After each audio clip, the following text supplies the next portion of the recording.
Shout out to you. Oh shit! What happens next from Icarus Lives, part 28? I think it's part of something Isaiah. Oh, the book of Isaiah. That's the narrative. Okay, thanks, Russell Brand. I am white as shit, Dallas. Yeah, I need a fucking.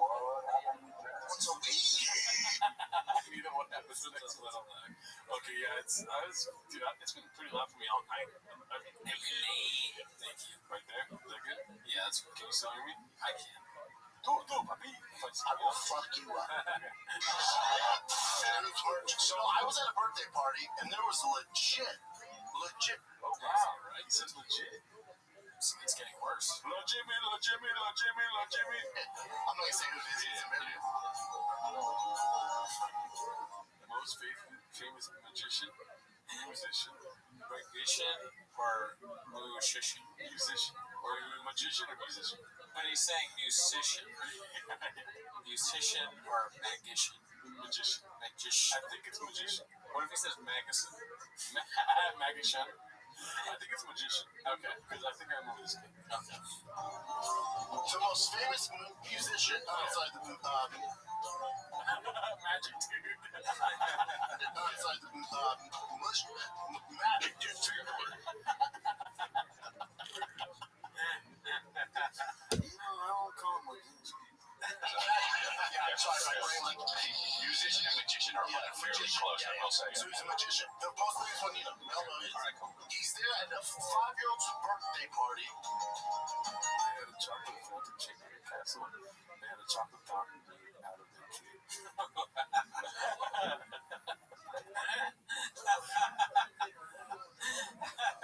Which one do you think, dude? Oh man, B. But I'd love to.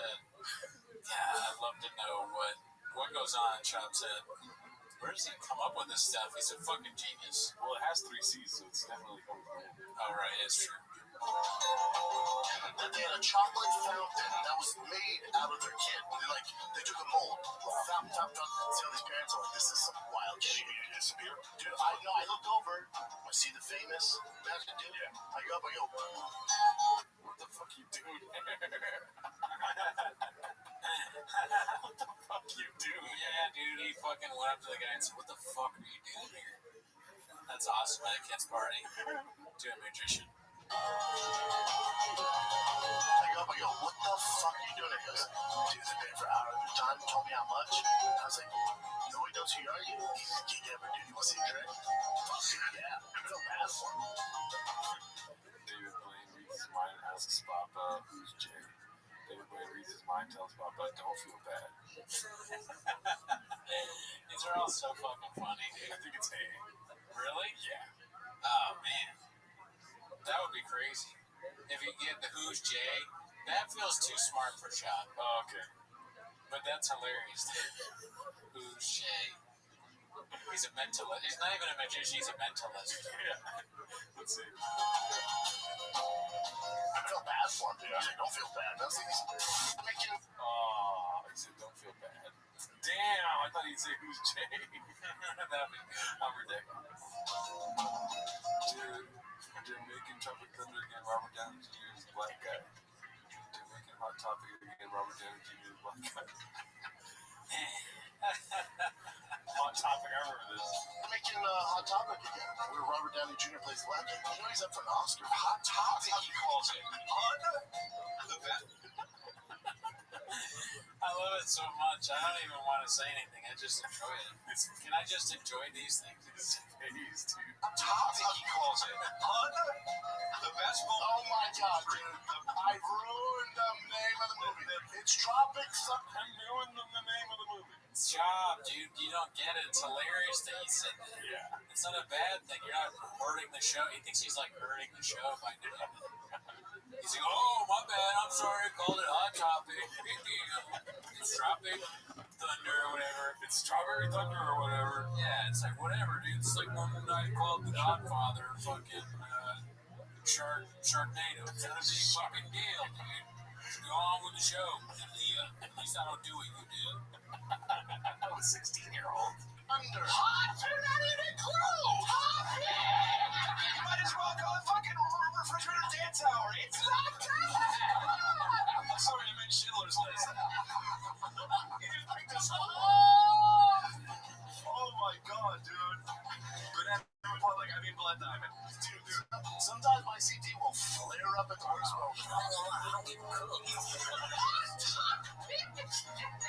I did. Black Panther reminded me. He started laughing because he said something. Everybody can enjoy this. Is the thing. Like us, Reddit, the people he does the show with. I mean, you watch this at home with your family, though. Everyone's having a good time. Yeah. Eat spaghetti, watch Brendan Schaub's Hot Topic. My parents don't know who fucking Brendan Schaub is, but they think it's hilarious that we make fun of him. Yeah, my family doesn't like it when his wife is showing her ass, though. Oh, yeah. Yeah, my wife gets real upset. I tell her it's fake, it's BBL. It's not even that be so. What a great excuse. You're staring at some chick's ass and your wife gets mad. You go, it's not even real. I wasn't even looking at it. It's a fake ass. It's too serious. Yeah, It's not real. do you see 3 C's on that ass? And it comes It's not real. Give, what's that? Hamilton. That's another one. Oh, that's Have you ever seen Hamilton? It says no, that makes up a story about sea. Another one of those two inches. That's good. Seen Hamilton? Black Panther and Hamilton, same thing. I remember I watched Hamilton on the Disney. I started watching it on Disney. I was like, Hamilton, sorry. I'm like, did you go to the play? No. I laughed. And the guy goes, I was in New York. I had the play. I'm out there performing. I need something to do because I had an off night. Dude, halfway through, I'm leaving. The guy goes, where are you going? I've seen enough. I just keep rapping. Dude, the second part, too. He goes, yeah, it's Hamlet. I'm kidding, man. It's Hamlet. He's in Hamlet.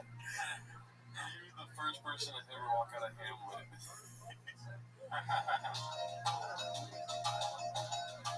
Because you're the first person to ever walk in the Hamlet. Like, I don't give a fuck. I thought you would never go to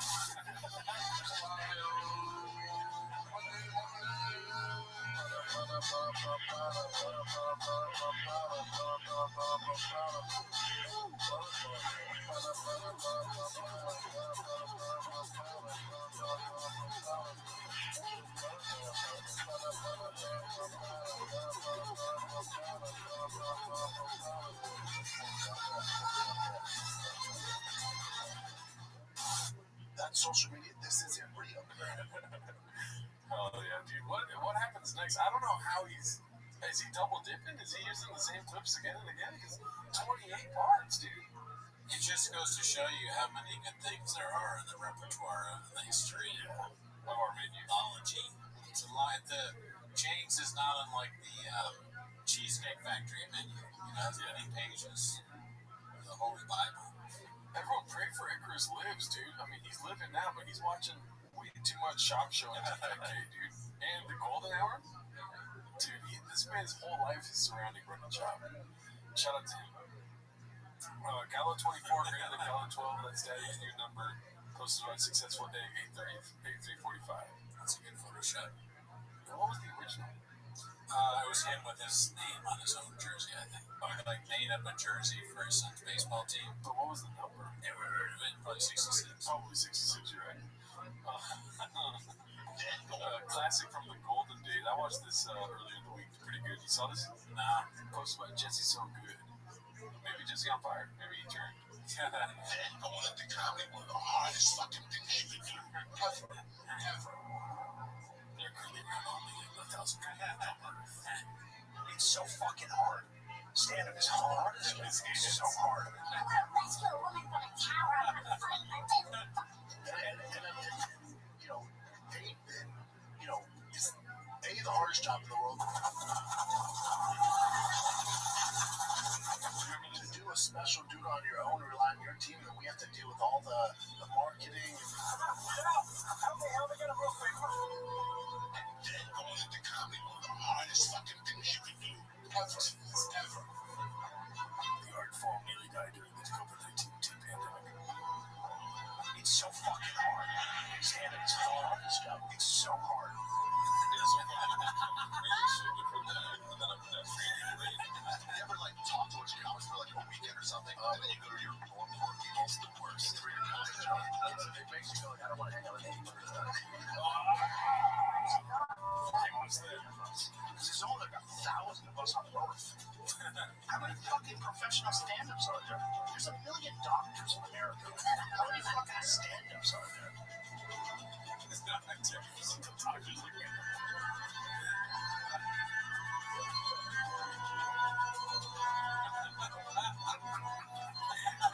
Mark of a free society. let's go.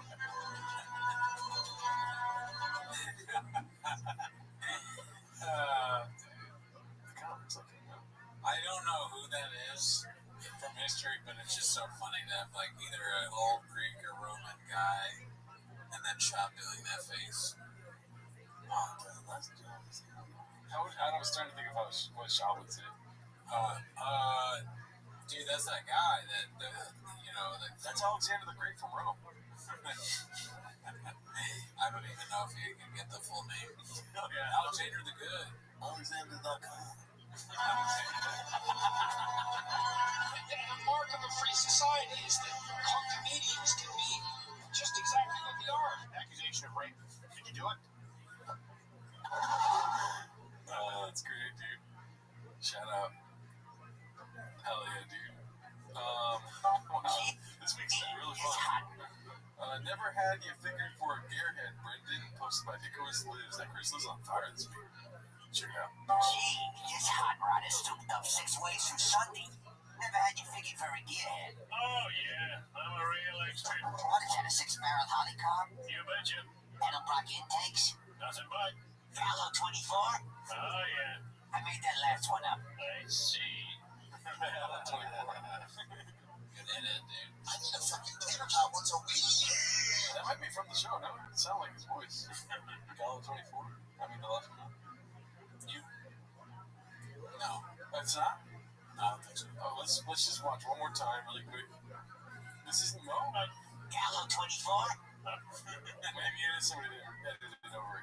Yeah, I think it's probably AI or something. Let's see. Gallo 24? The audio does drop out right there, so maybe it is. But shout out to the Simpsons. Gallo 12 or 24? 24. The Chris Lives. Gallo's Pizza. Oh, fuck. Dude, every time you look at this, it's different, no? The fucking lips on him, dude. Are you kidding me? That's crazy, yeah. Dude, I'm so sorry. Everyone, turn your eyes off. Look at that. That's fucking nuts. Those are Gallo 36s. Do you do this? Do you, like, suck on a straw? I know you don't use straws, but, like, with the inside of your lips out? It is weird to take a picture of yourself doing that because it doesn't look good. Yeah, So like, fucking... either his lips are kind of weird or he's trying to make a funny face, maybe. That's insane. He's a content genius. You're right. He does a lot of stuff, and this is part of marketing. Yeah. Tough lips. The lips look weird.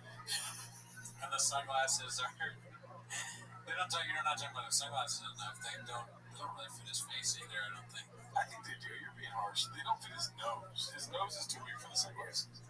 I think you're supposed to, I don't know, he kind of looks like Leon the Professional or whatever. Well, there's definitely tape on the glasses, right? Is that tape? Either tape or maybe there's some sort of Ridge. Ray-Bans have ridges. Like ruffles. Yes. Yeah, you're right. I'm on your side, dude. His ears are fucked up, too. Let's see. This is Life Animator 3679 posted this. Officially losing money on the house. So it's down to $2,850,000. Price cut 100K. But you forget he gets more land. Yeah. I mean, he doesn't care if he sells it for $1. He just wants more land. Dude. What do you think he's going to explain more? The house cut, price cut, or the Gallo 24? Part of the house. I would love it if he talked about the 24, but that just seems like it's too much for him, man. If he has the humility to be like, yeah, they got me, I'd be surprised. But maybe. You never know. That new guy, Griffin, seems to get it out of him. There's not a chance anyone on his team's going to show. Like, I would be embarrassed. Like, we're embarrassed when we're not even around him. Imagine working for the guy or with him. Yeah, I think that they're probably, after that clip came out, the staff probably came in the next day like, oh, shit, they're walking on eggshells. Yeah. like, oh fuck, he's gonna have one of us wash his truck. Responsible Blade 305 takes all the peptides in the world, is constantly sick. So that's her face. That's her dog. Guess who lost their voice again and is dealing with throat problems once more? Oh no. No. Let me guess. I guess it's you. Yeah, let me guess. You got the voice problems and Chop's throat's hurting, if you know what I'm saying. There's too many straws in his diet. Dog is sick, not her. Yeah. Why the Galileo, Bubba? Me, Paul Walker, Paul Truck Walker posted my successful egg 8345. One of our guys, me. Can you tell me right quick what would be better motor for my Skyline, a Gallo 12 or a Gallo 24? Okay, Gallo 12 or a Gallo 24. Here's my other thing, bud. What year is your Mustang? I could use some more info. Okay, two places, maybe. Why the Galileo? See, man, come on, I can't do this. Yeah, why the Galileo? This is what you're gonna give me. I may as well take my chances in Chino. Oh, that was me. Shout out to Successful Egg. Thanks for the shout out there. I was just telling you this before the podcast. We should make Gallo 24 merch. That's hilarious. Galileo 24. Hell yeah, that's great.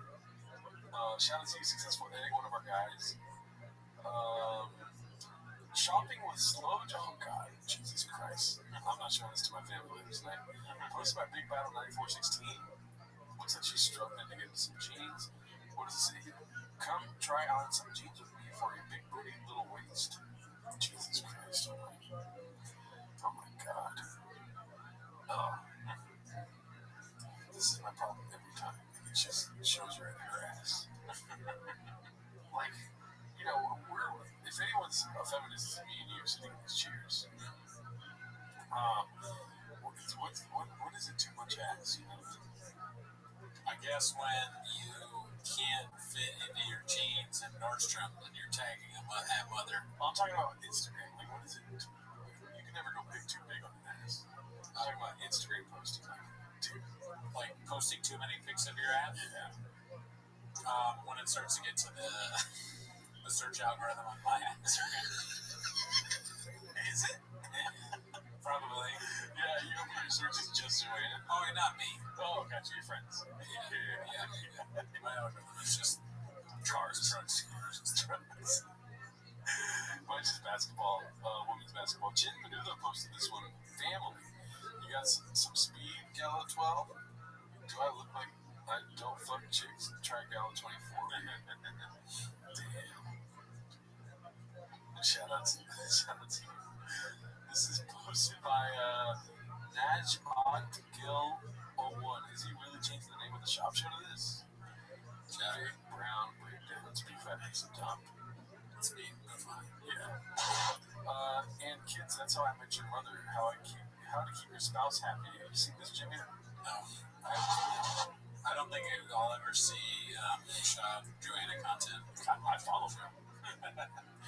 I follow him, so I see it on Instagram. So it looks like it's going to be a blowjob. I can hear it calling in the air tonight. And then she wants a massage.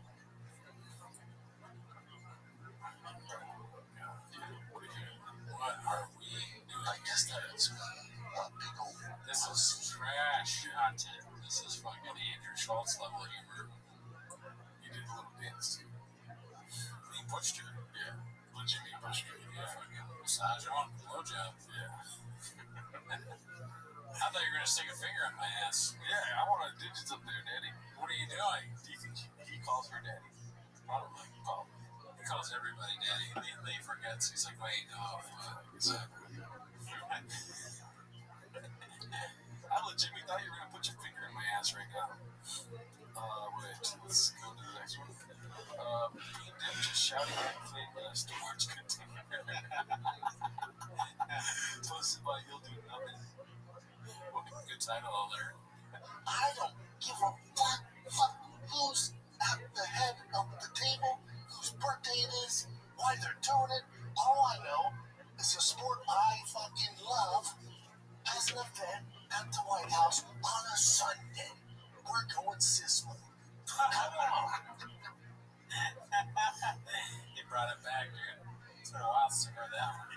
he said it wrong. We're going Sizzler. He fucking said his own catchphrase wrong. We're going Sizzler. Hello, as an event at the White House on a Sunday. We're going Sizzler. He's not even happy. That's part of the reason why it's not very good. He's pretending to be excited. Oh, man. How long? Just act like Mainstream bits. Screaming in the storage unit. It's like the view from outside the storage unit. what's going on at that other storage room? Oh, they do a podcast. They do a what? It's laughing. Oh my god. But all the echoes here, because you're echoing a lot. Yeah, I don't know. It's a guy who used to do MMA or something. Is there doing a podcast next door? Is it like a couple teenagers? No, it's a ex-MMA fighter that you're a comedian. He's on Rogan a lot. It's a what? A what? And people, I like the days when people would just be walking through the set. I miss those. Like doors opening and closing. The set, we act like the storage facility is that much more embarrassing. It's really not. They both have different levels of embarrassing. Lights just turning off. Or was that in the storage? That was the storage. Oh, fuck. We're at the White House. Fuck your couch. We're at the White House. Yeah, but it's the president's birthday. I don't give a fuck. Chin, you should be laughing. This is funny. Chin's scared. He has a fucking shield.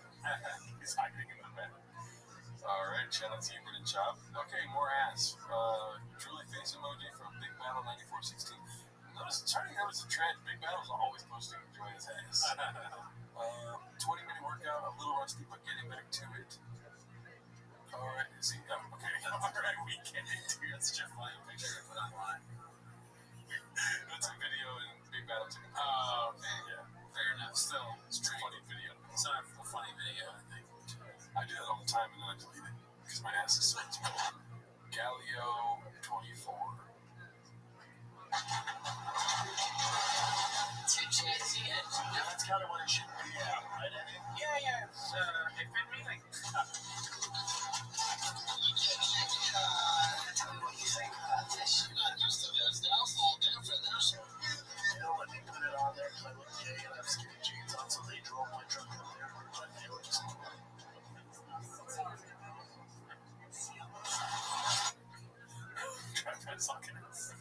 Shout out to you. You won't do nothing posting that. You'll do nothing posting this here. New yarn, the cartel wearing Calabasas before we left. This is pretty good. I saw this earlier. Every week. Have you seen this one? Alrighty. When we were in LA, I would say that social media 4 weeks before we left, I'm on the app, and this guy, probably like 6-7 houses down, gets murdered. Decapitated.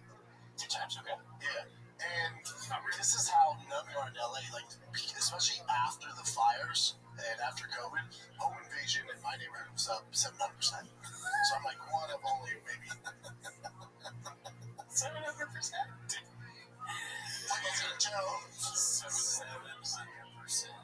I wish I knew math well so I could like conceptualize exactly what that means.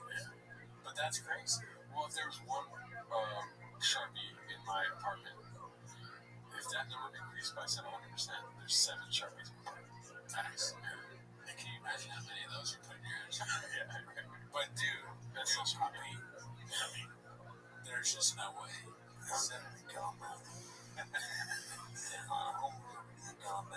Calabasas is the most dangerous place in America. Yeah.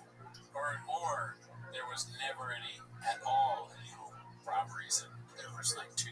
Yeah. That made it 700%. That's an infinity. Yeah.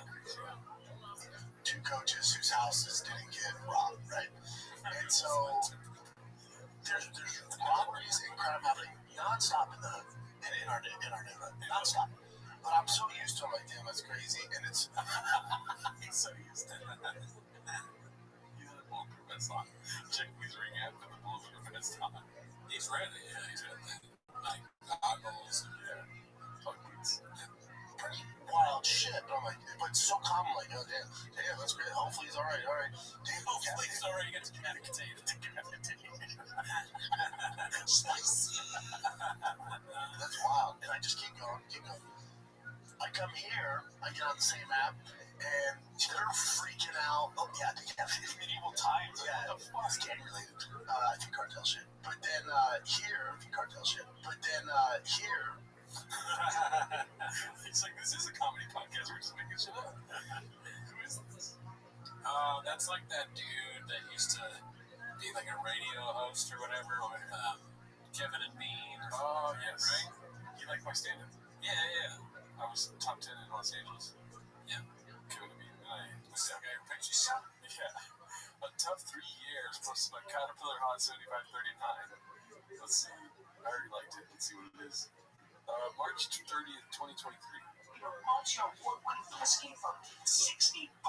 Yeah, man. What are you out of your mind? Was this some kind of an April Fool's joke? That's not April Fool's joke. Listen, I joke around a lot. When it comes to whiskey, this is not a joke. April Fool's not up in here. I got to think nationwide available at $59.99. $59.99, man. Shut up, man. Don't you just love this guy's so generous when squeezes face? This looks like AI. That's kind of, like a Sora video. Yeah. That's how bad their content is. Yeah. Sora. Man, type of thing. What if it is AI? It's not real. But it also, like, looks real because they're that stupid. Yeah. It's tough to tell.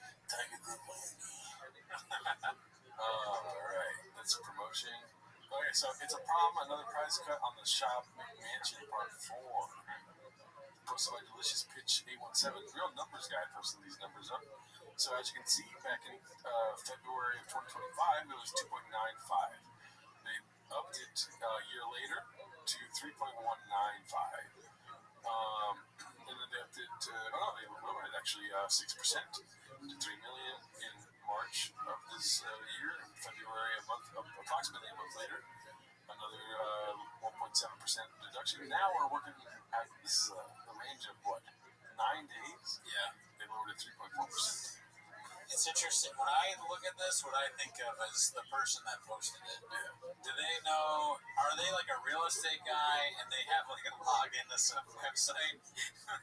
There's different kinds of people that are on chains, or is it that somebody's like they just know about real estate and they looked it up online, or is it somebody using AI to be like, oh, dude, how do I figure this out to embarrass shop about money? No, this is a Zillow price history. Okay, so it's just Zillow saying like. We can look it up right now if you want. Yeah. Damn. Well, still fine.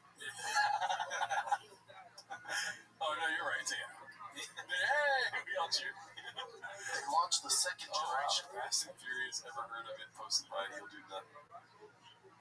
Lightning in 1999, it went 0 to 60 in 5.8 seconds. Still thinking that's not fast? This was the fastest production truck ever made. So watch your mouth. To take it to another level, before Lightning was showcased in the blockbuster hit Fast and Furious. Blockbuster. Never heard of it.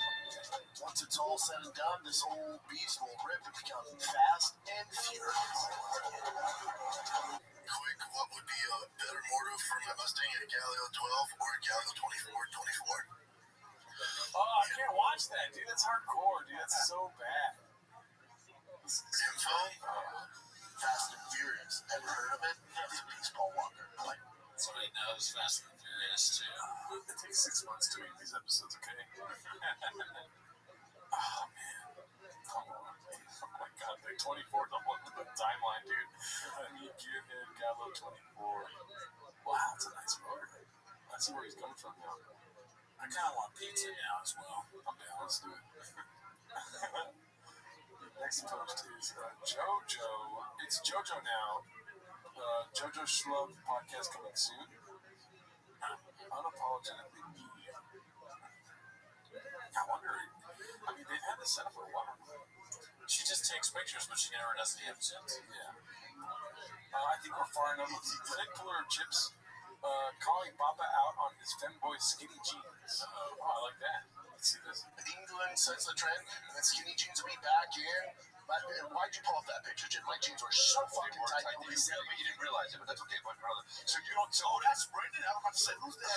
Who's that baddie? Oh yeah, who's that baddie on the right? So this is. Was you fine? So what? So let's just get this. So what did we learn, Brendan, right here from this picture? What did we learn? Not to wear those anymore. Okay. Period, or with the boots, or Yeah, period. because in 2019, Well, that's why your boy was spicy. 2019, your boy was spicy. yeah, but it's Suck City right here. But you're wearing high heels and skinny jeans, so buddy, those are cowboy boots. Right. In 2019, Dick Suck City right here. Are they heel? Dick Suck City. Dick Suck City is great, dude. It's in this context, yes, it works pretty well. And when he's drinking out of his rain, He's drinking rain. Oh, well, yeah, good. He should be doing really well. I don't know. These are French rains, and I don't see that on the back. So there was somebody saying that the rains. Oh no, he is drinking rain. Look at that.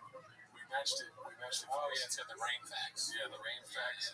0% sugar, 0% artificial color, 0% artificial flavor, 0% fat per can. So do yourself a favor. This is a weekly plug for rain. Yeah. Go ahead and buy. This is actually Clean's favorite. Remember which kind? Sarah got me. Tropical storms. That's right, yeah. Second favorite.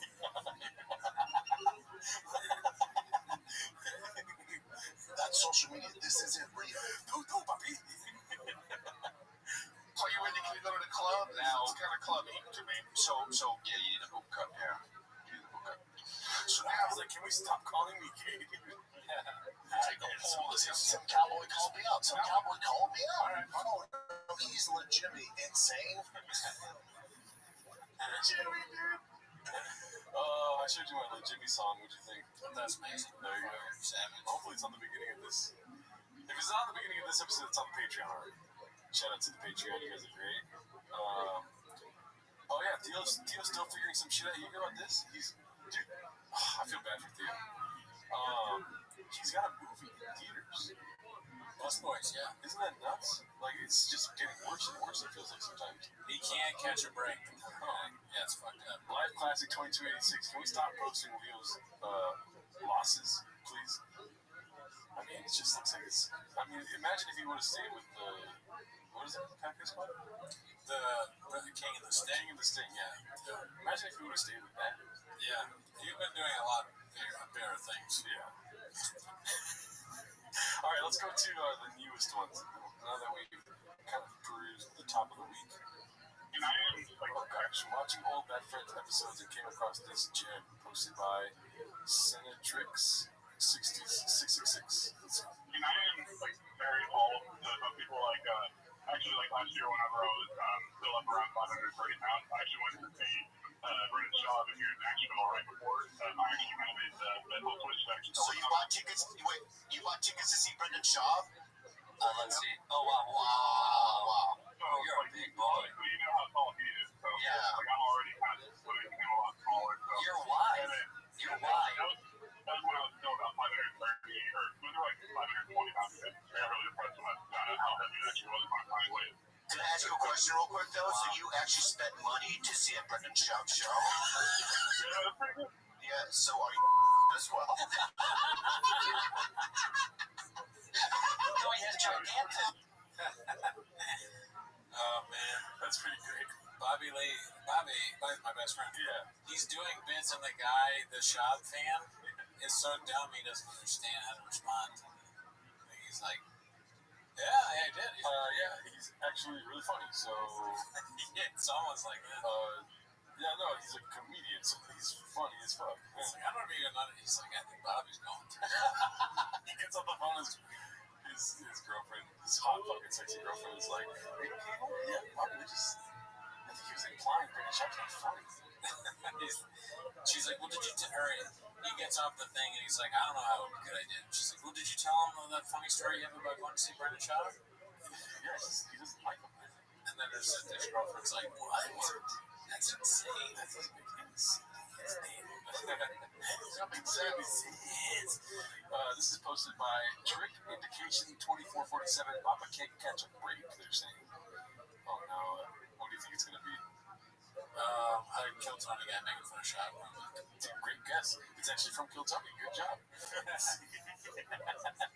Right now I'm a daytime bartender on 6th. Okay, how's that going for you? It's good fun, right? Yeah, it's Daytime bartender. Yeah, Interesting choice. The nighttime is where you make the big bucks. you'd be surprised. Oh, I think you'd be surprised.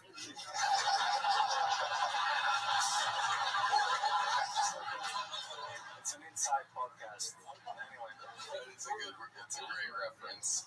I love it. Mark, is bartending what you were doing? Y'all laughing. That's crazy. It's most important. It's like, that face is just like, You don't think, do you think he didn't get it, or you just feel like bad for shot? let's see. No audio. Yeah, no, he didn't get it.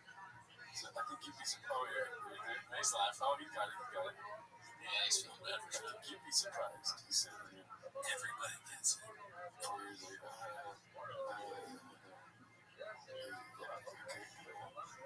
He's realizing when he's on Kiltony, he's embarrassed. He's like, this isn't Rogan. It's somebody else going to be on Rogan. Wait a minute, who's this guy? Tony. Why do you guys have a European fucking Brian Callen next to me? You want to go to Warby, posted by Stop Playing Rooney. Okay, so here's the thing about going new is that you run into some 13 upvotes in 2 hours type posts. Let's see. Okay. You know any good jokes? Why did the apple cross the street? Why? Because it wanted to go poo-poo. I'm sorry. How did the apple cross the street? That was a good joke. I'm sorry, that's the hardest you this whole show. Because he wanted to go poo-poo? Yeah. The apple wants to go poo-poo? Alright, well now you see the guy who gets it. I used to, my ex had kids, and the kids would always like, tell your joke. And I always tell them, like, why did the chicken cross the street? And, dude, I sound like Brendan Shaw right now. Are you serious? Okay, so you're in a Spider-Man costume. He said, so, anyways, let me finish what I was saying. I do sound like Brendan Shaw. I just wanted to address that before I finish what I said. I said, why did the chicken cross the street? And they're like, I don't know why. And they already know the answers. They laugh really hard. I said, because he farted so hard, he had no other choice. I like that too. And they were laughing their asses off. That's pretty good. And then they were like, oh, you're that guy from online. You're that Mexican guy that works online. Oh, I'm going to cut the part out.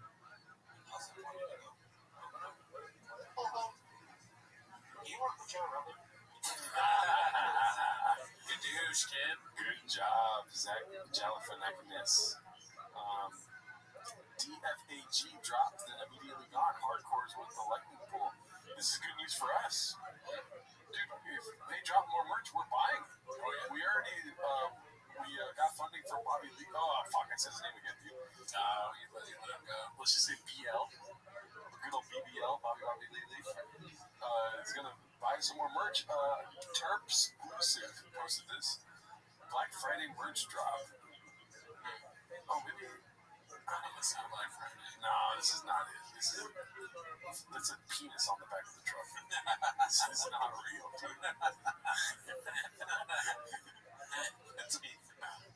I was really excited. This is why you don't go new on the Reddit, because then you get some fuck shit like that. They just bring to us.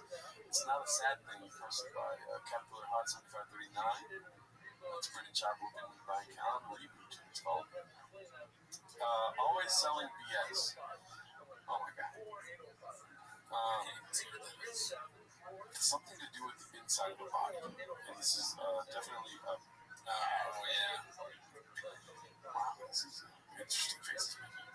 What would happen if you took this delicious It takes L-carnitine. So this is the house. I'm sure we can find it on Zillow to get that information on JoJo's new show. We already saw that. This one looks like a new one. Jack's a proper fighter. Posted by actual anybody 597.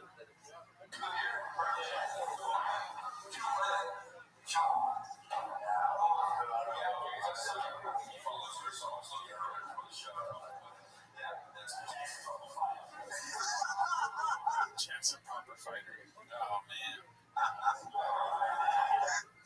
Everywhere you go, he gets douched around the world.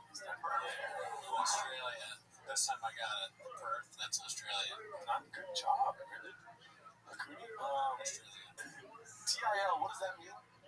Together. Oh, thank you, Brendan. I didn't know that. I know TLDR. It's Tooth Lucky's Dick Roar. Too long didn't read. Yeah.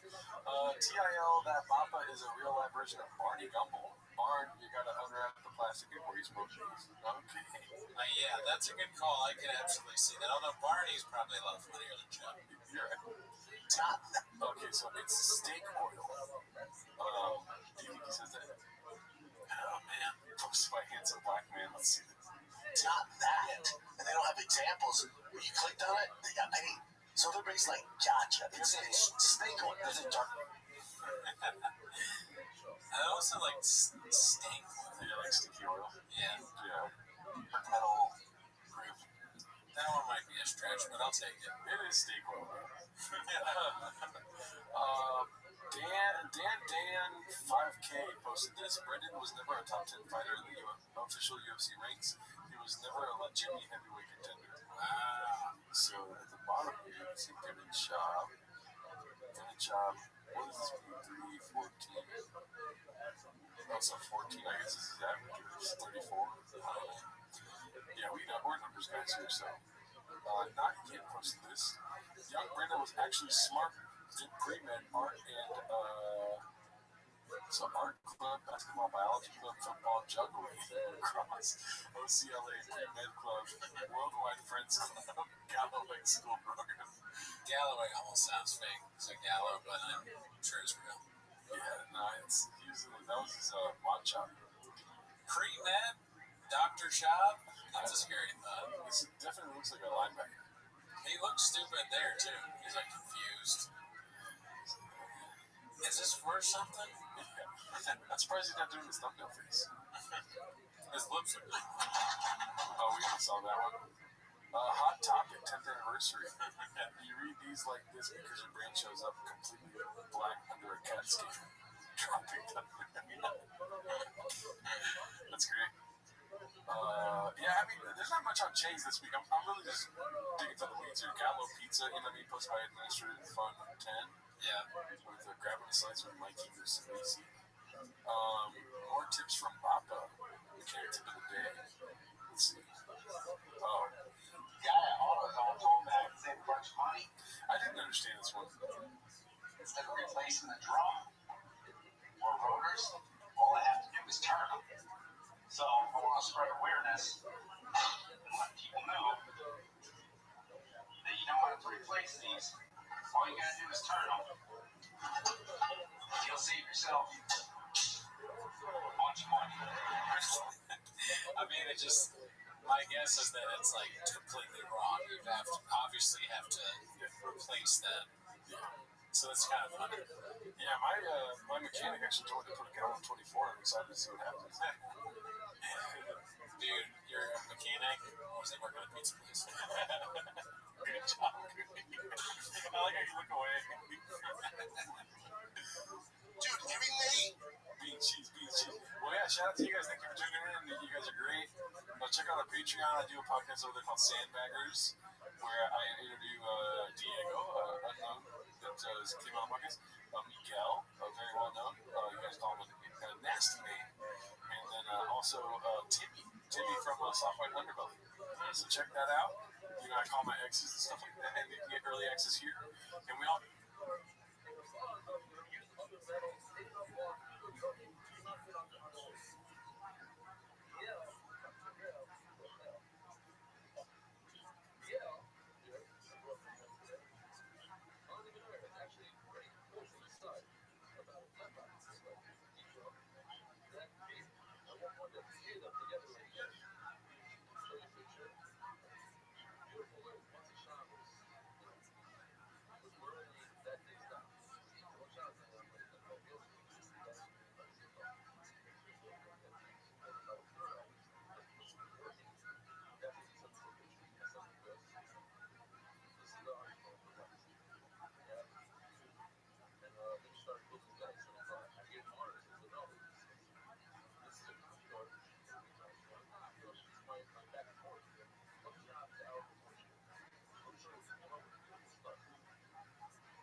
What's up, fam? Monday morning, October 17th. It is a glorious morning.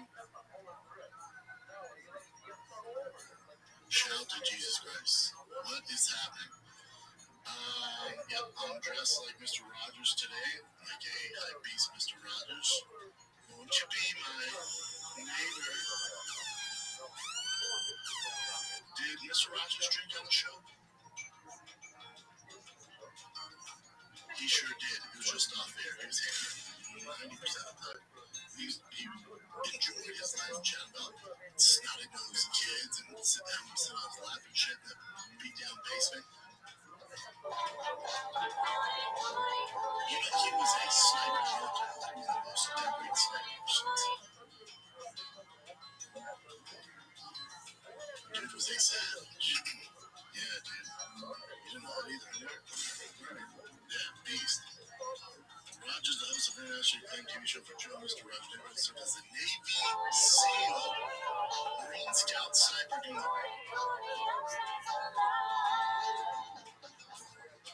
Marine Scout sniper during the Vietnam War. Ever heard of it? With a large number of confirmed kills. I just told you about, so I know you have not seen it. Distinguished I'm not going to do spoilers if you haven't seen it, and maybe they haven't seen it. But I gotta tell you, funny AF, if you haven't heard of it, new Netflix show about comedy competitions like it's hard to heard of it. Okay, I really like it. Do you want to hear what I like about it? What is that? All right, well,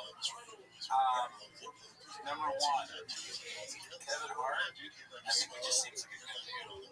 You know, he's trying to give people that's actors that are trying to give other people an opportunity, right? You can chase the bag, or maybe Kevin Hart gives it to you. You know? And number two is that it has people that I know on it, and they actually do well in the show, so that's great. And then also it has people that I really don't know people on, and I enjoy that. So I like seeing that. What's wrong? Keep on here. No, because, all these things are this. You're saying tears in his eyes. Okay, tell me about it. People you know are on it, they do good. You don't need to do this, man. You have so much going for yourself. Kevin Hart is a nice guy. You have people that you know that are on the show. Yeah, nice things. I just want to see that. And then people that you don't know. Well, not everybody they don't know about. I want to say names, but I don't want to get spoilers. There's one person I've never seen them before. Unfortunately, they don't make it from past whatever. But they're good. The term they do is website names. But I mean, it's so it's like they also has the best kind of show, right? There's one guy that bombs, but before he bombs, he says that he's the funniest guy in the room.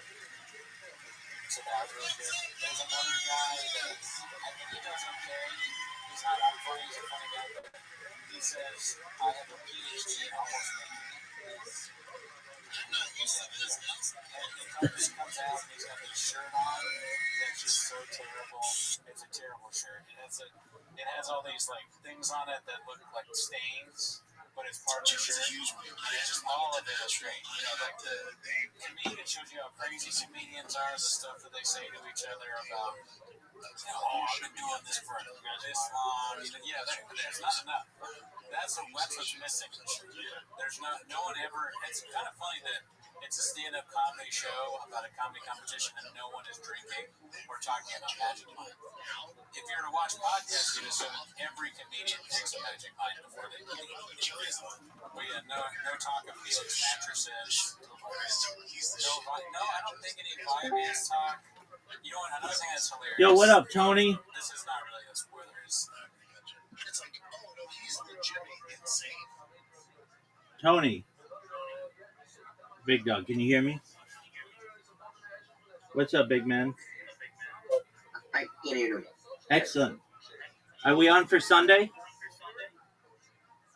Yeah. Excellent. Same time, 7 p.m. there, 10 a.m. here? Yes, like last time, yeah. Excellent. All right, what's good, son? Nothing. I have nothing much. It's same shit, different day. Absolutely. Did you have a chance to? You created your Spotify account, right? Yes, I have everything. Did you upload your podcast to Spotify? Yes, I have like 3 or 4 of them. Okay. I have 3 or 4 of them. So your goal is I have your episode. Oh, phenomenal. So your goal is to do the rest when you can. And then did you link it to Apple Podcasts and Amazon? No, not yet. Okay. Not yet, because there's some problem with my Apple, with my Amazon too. But soon as I will be. Okay. Let me know if you need help with that. You can also do it to iHeart. You shouldn't have an issue there. And all the other ones. Yeah. So then it'll start to propagate. Excellent. I'm going to spend some of today re-uploading it to my channels and promoting it. Can you do like? Sorry, talk. I already reposted what you posted to me, and I'm gonna upload it when I can to YouTube and Rumble and all those places. Can you do maybe like on TikTok or something like that? Can you do only a 15 minute and say something if you want to know a whole episode, come watch and my YouTube link. I will do my best to make something like that.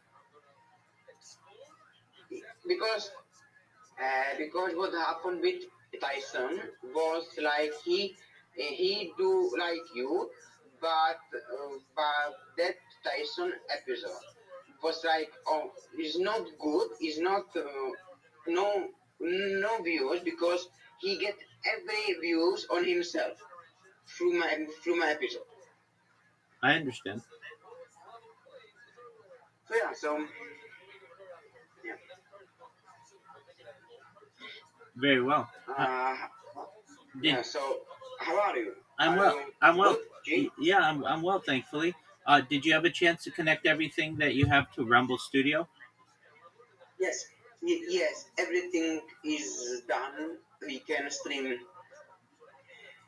All right. Well, like as I said, I'm streaming all the time, so I don't know what you had in mind for group streaming, but that's kind of like a podcast, isn't it? Yes, but we can do segments we can do some fun stuff. We can tell me what some games. Okay. I understand what you're saying. Some What games do you have in mind? we can say I'm gonna describe something and you need to know that that Oh, and maybe we can play I don't know but some fun game okay. for sure. Okay. Well, I'm open to the idea. Have you had a chance to multi-stream yet? No, not yet. I will do it. Yeah. Why don't you do it first and get used to the format and the um, options that they have there. And once you're comfortable with that, Yeah. then did you create a new YouTube account? Yes. Good job. And did you verify your YouTube? Like you have to go if you haven't had a chance to go to your YouTube account, go into the Go Live, and you have to verify your phone number. And then once you verify your I phone, will. then it's a Yeah. 24-hour clock, and then you can stream on everything. How much? 24 hours. 24. Fuck me, bro. Okay. Okay. So if you do that now, by this time tomorrow, you'll be able to stream live on your YouTube account. Yeah, I will do it. So, bro, the I have first asking. I first people see my videos and they think you are Rothschild because you have that name. That's my last So name. they think you are in part some big family. I mean, that's my last name. We share DNA, but that's about it.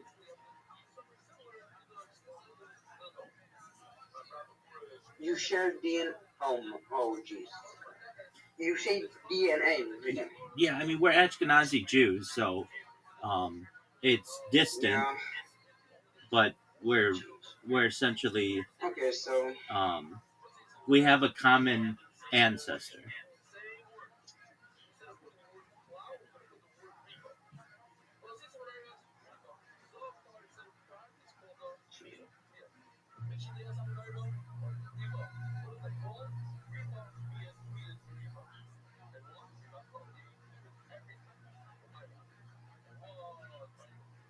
Like my family comes from Germany, Eastern Europe. So does theirs. They're part of the family, and we have a common ancestor. But like, if you go back far enough, we all have common ancestors. You and I have a common ancestor, so SG. it's not that big. Yes. Can you can you can you can you like see my videos? Is that link okay? Uh, Is that link okay? from Discord?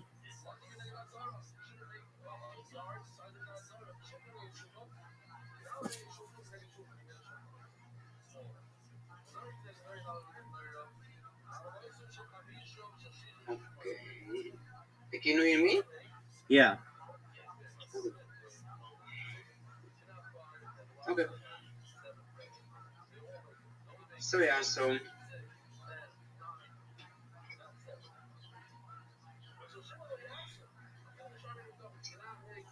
mhm, we have so you are like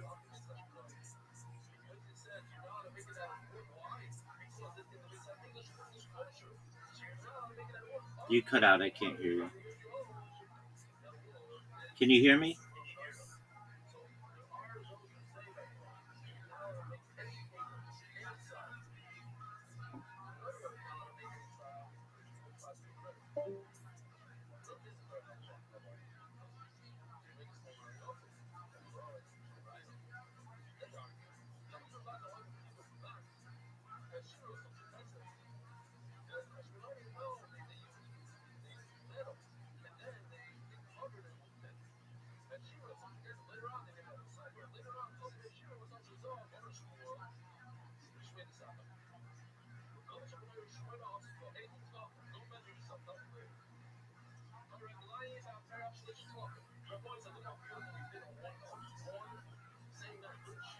They go. So the premise of the show is that they go to LA. There's callbacks or whatever, and there's a certain amount of people that make it. They go to New York. And same thing in New York and LA. Everybody's great. They're like, wow, this is tough. How do we get? How do we pick from this field of like hilarious performers? I like this guy, but oh, she's really good. And, I'm kind of a this guy person right now, but I could change my opinion. Then they go to Chicago and they're like, everyone sucks. This is trash. Like Chicago, for the first half of the episode, is like I don't even know. This Chicago is so bad at comedy that at one point, Yo, what up, Tony?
I'm back. Yo, what up, I'm back. Tony? I'm back. Sorry. You're good, big man.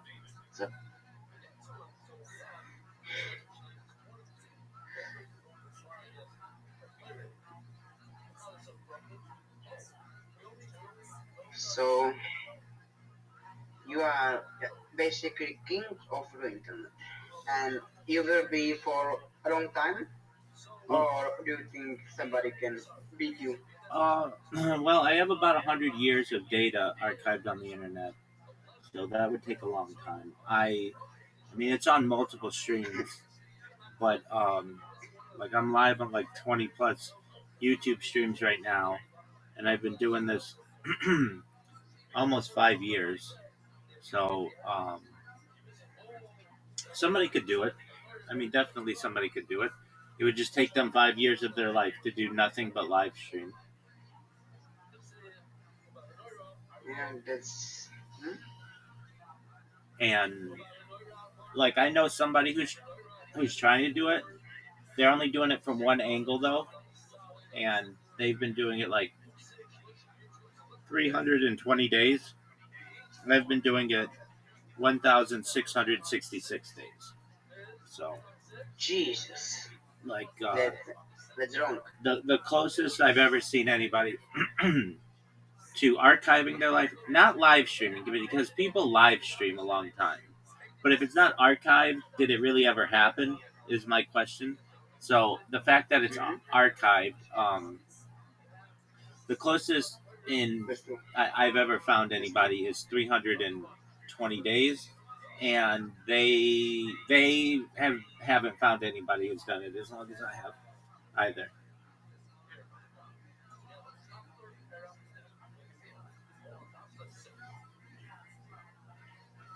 So I do what I love. I very much enjoy it. It's fun, and I get to meet cool people like you. Nice. I get to build robots. I would probably. So, did you like it? That. Oh my.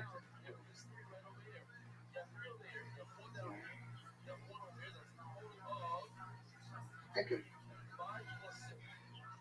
I'm not that cool. It's hard to be.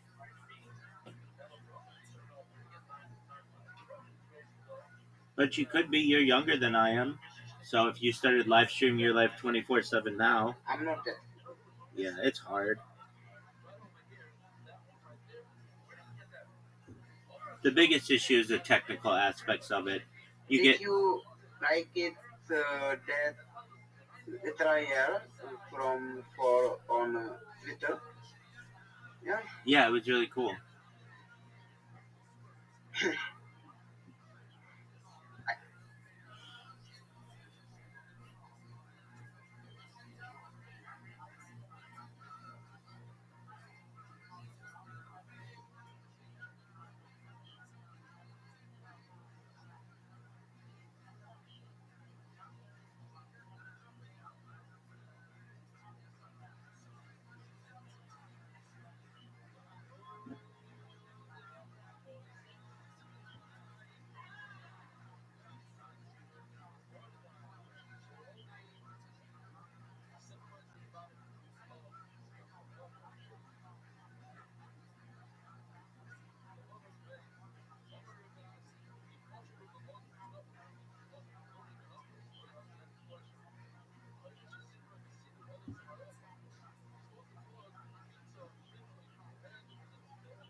you busy? It's cool. There's just one thing for both of us, and every now and then we'll yeah.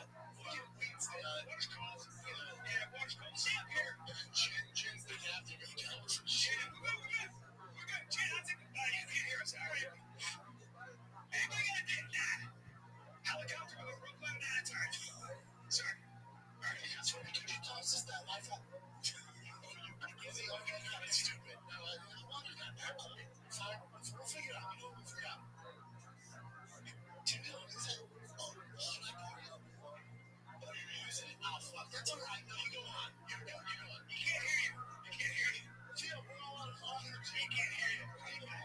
Theo, we're on water. I've been trying to ride this guy. Yeah, because he gets us. That's all the water. Yeah, I know. We have 24 kids. Gotcha. Yeah, you never know when you're out there. Okay, we'll wait.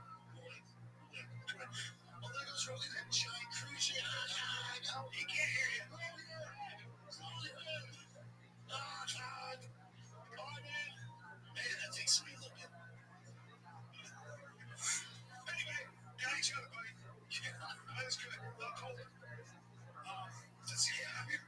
Okay, so we'll come back and like you guys will swear samples, and they're like freaking out being next to you guys. It's so that is right. You can't chase those days. No, that's what you learn. You can't chase them. No, that's why it's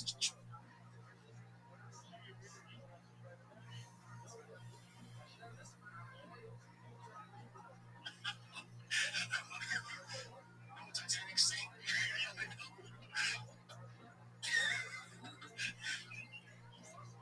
That's what happens. Titanic. It was up to the pop, man. They don't know what high. And when it gets on, and then they're saying, hey, and you know what? No, shit, hey, that water's cold. Oh, I see. The valve's still up. Hey, guys. Every now and then I go, hey, guys.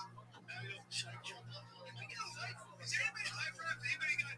No, you guys busy? Oh, it's cool. On the bow, and every now and then I check, I'm like, there's just a little thingy. Yeah, you guys got you busy. All right, it's cool. And then there's just one thingy for both of us, and every now and then we check, yeah, we can stay on it. Water's cold. Yeah, water's cold. Stay up here. And Chin's the captain of the council. We're good. Chin, I think you can't hear us. All right. Anybody got a date? Nah. Helicopter with a rope line at a time. Sorry. All right, that's what we do. You toss us that life up. You're busy. Oh, yeah, no, that's stupid. No, water's not that cold. We're fine. We'll figure it out. We'll figure it out. $2 is it? Oh, should I borrow you?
Kevin Hart's like, I gotta call up this guy from LA and give him another chance, and it's someone I like. So it's like two things. One is making fun of Chicago, and then a person that I like gets a shot.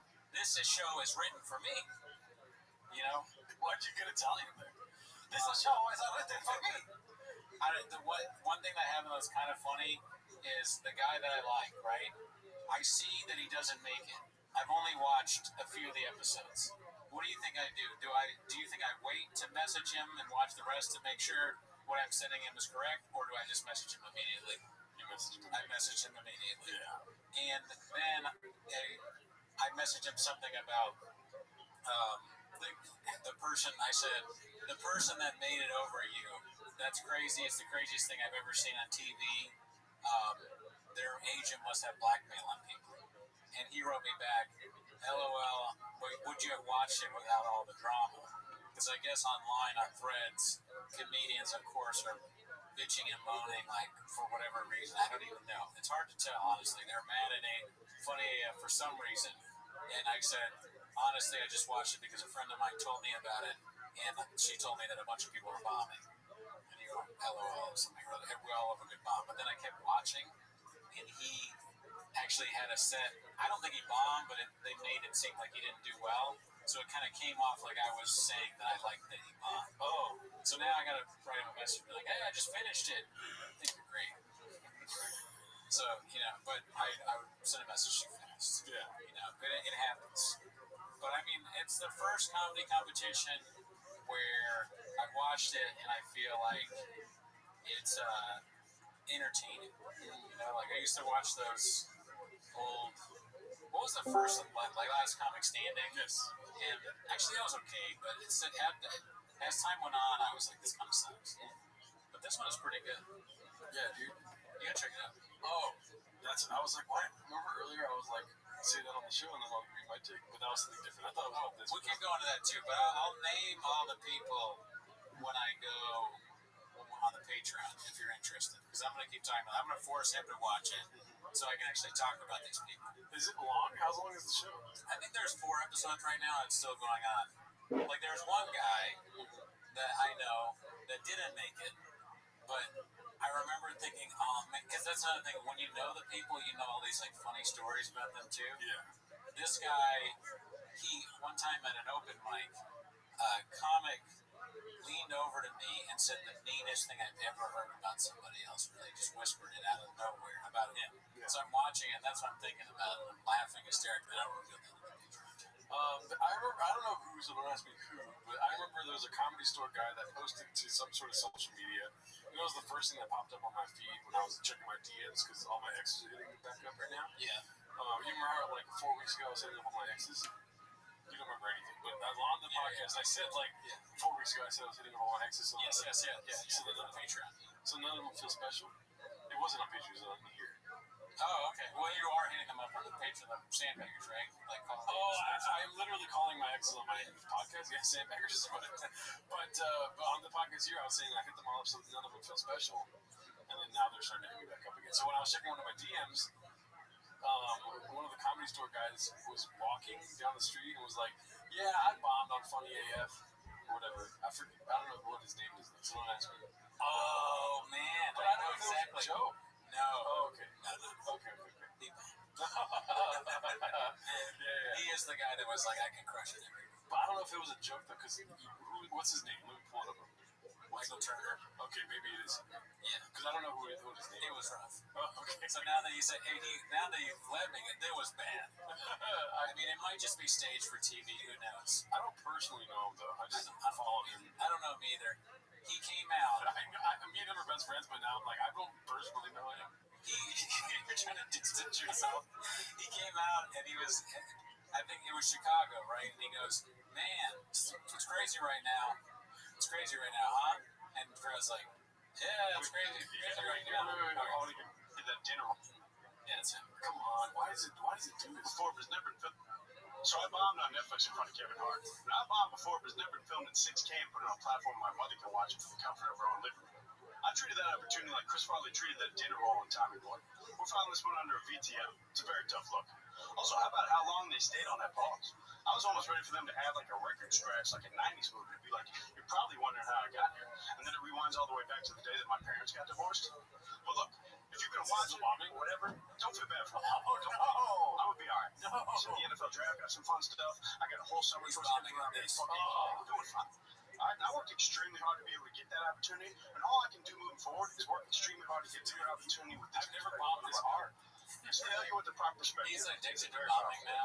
The only thing I would ask of you is go follow and support all those comics that hit the stage that demand your respect. Oh, fuck. The producer told us the idea behind the show was to showcase and elevate the visibility of everybody that hits that stage in the most positive and real way.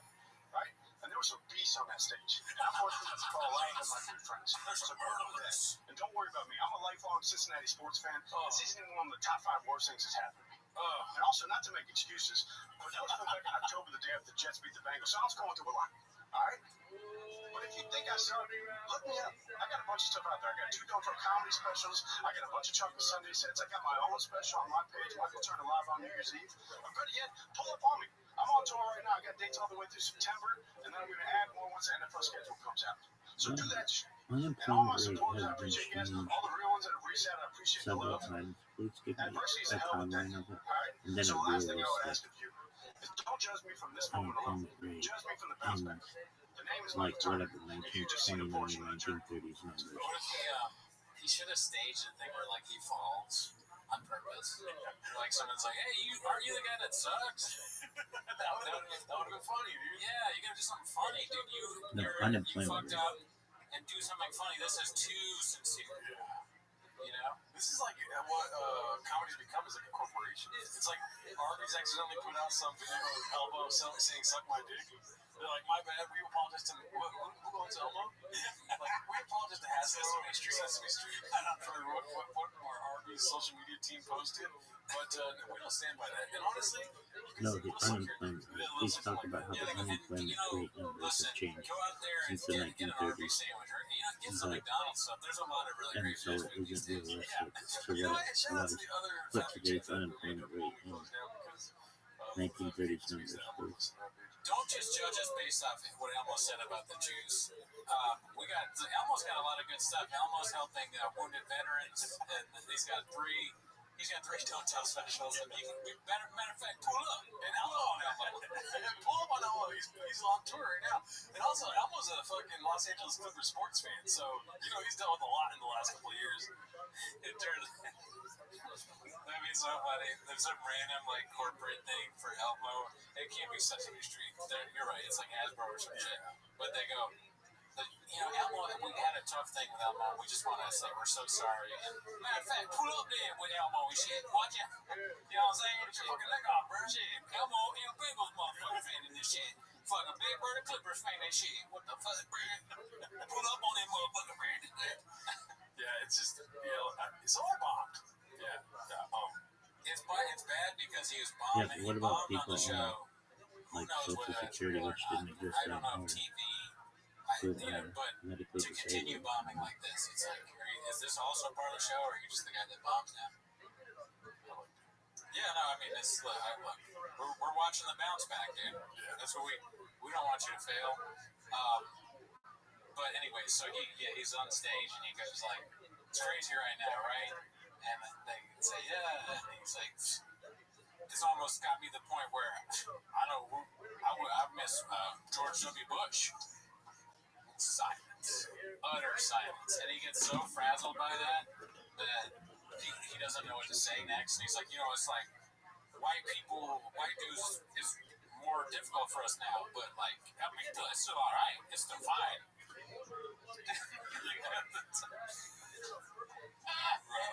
It was so bad, and he was drinking a beer and saying like, "I'm just the funniest dude on every room." And was like right before him. The cameraman hates him. The people that edited, because there was another person that didn't do well. I could tell. I assume because they never do well, and they just showed a little bit of them. And they didn't move the second round. I guarantee you, they also won. But the producer didn't put in a segment where they talked themselves up. No, you're wrong, dude. What? Because the cameraman doesn't hate him. The cameraman was filming and he was going, "This is the bounce back." Or get ready for the bounce back. Yeah. As soon as he hit stop recording, I just said, "No, dude, it's a really entertaining show. I'm telling you, you will enjoy it. It's got that guy Ryan Davis, the Shab guy. Remember, he was like, "Shab ain't shit. He sucks, whatever." He constantly posts on Threads. He posts all the time. He's that guy. Posts it's a problem. Yeah. But he had a post about Funny AF about how it's like the best of competition shows and the worst, but it shows people that are really funny on it, and like it was a good post. I agree totally with him. It gives a good name for comedy, where there's so much stuff out here now that's just wholly negative, right? Shaw, Callan, Leah, Rogan, very bad, and then all the people on the flip side of that stink. We've watched them on that fucking show. I can't think of any off the top of my head, but they suck too. The opposite of that for lefty comedy also sucks. But this show actually shows people that are funny, so you will laugh when you watch it, which is nice to see. Good content, as opposed to there is some bad stuff. There's obviously people that are doing jokes that get a good reaction, and then Kevin like, "Wow, that's so funny." That it's not funny. Right. And I'm talking about that on the picture. Yeah, I haven't watched that yet, but I have been watching this other show called Flappers AF. What's on that? That sounds like my show. This is Barb screaming at people all day long, dude. Barb's OnlyFans. Yeah. Barb, when she's not yelling at people, it's because she's watching T-Fat Kid. She has like a TV in her office and T-Fat Kid playing. Like, you know how back in the day for cribs, they'd have like Sopranos, Godfather playing or stuff like this. Tony Montana, Scarface. Barbara's like that, but she has Brendan Schaub's The Schaub Show playing. She's watching that because she's so behind. She thinks they're still number one. Yeah. In her worldview, like everything is 2016. Probably very accurate. For new comics, she's like, you can be the next fighter kid. You could be the next Brian Kelly. That would be a great thing to say to a comedian. We'll just say Barb never said no to him. You know what I mean? This is the other thing we were talking about. Yeah. So Bobby Altov, I'm one of the 58 likes on this.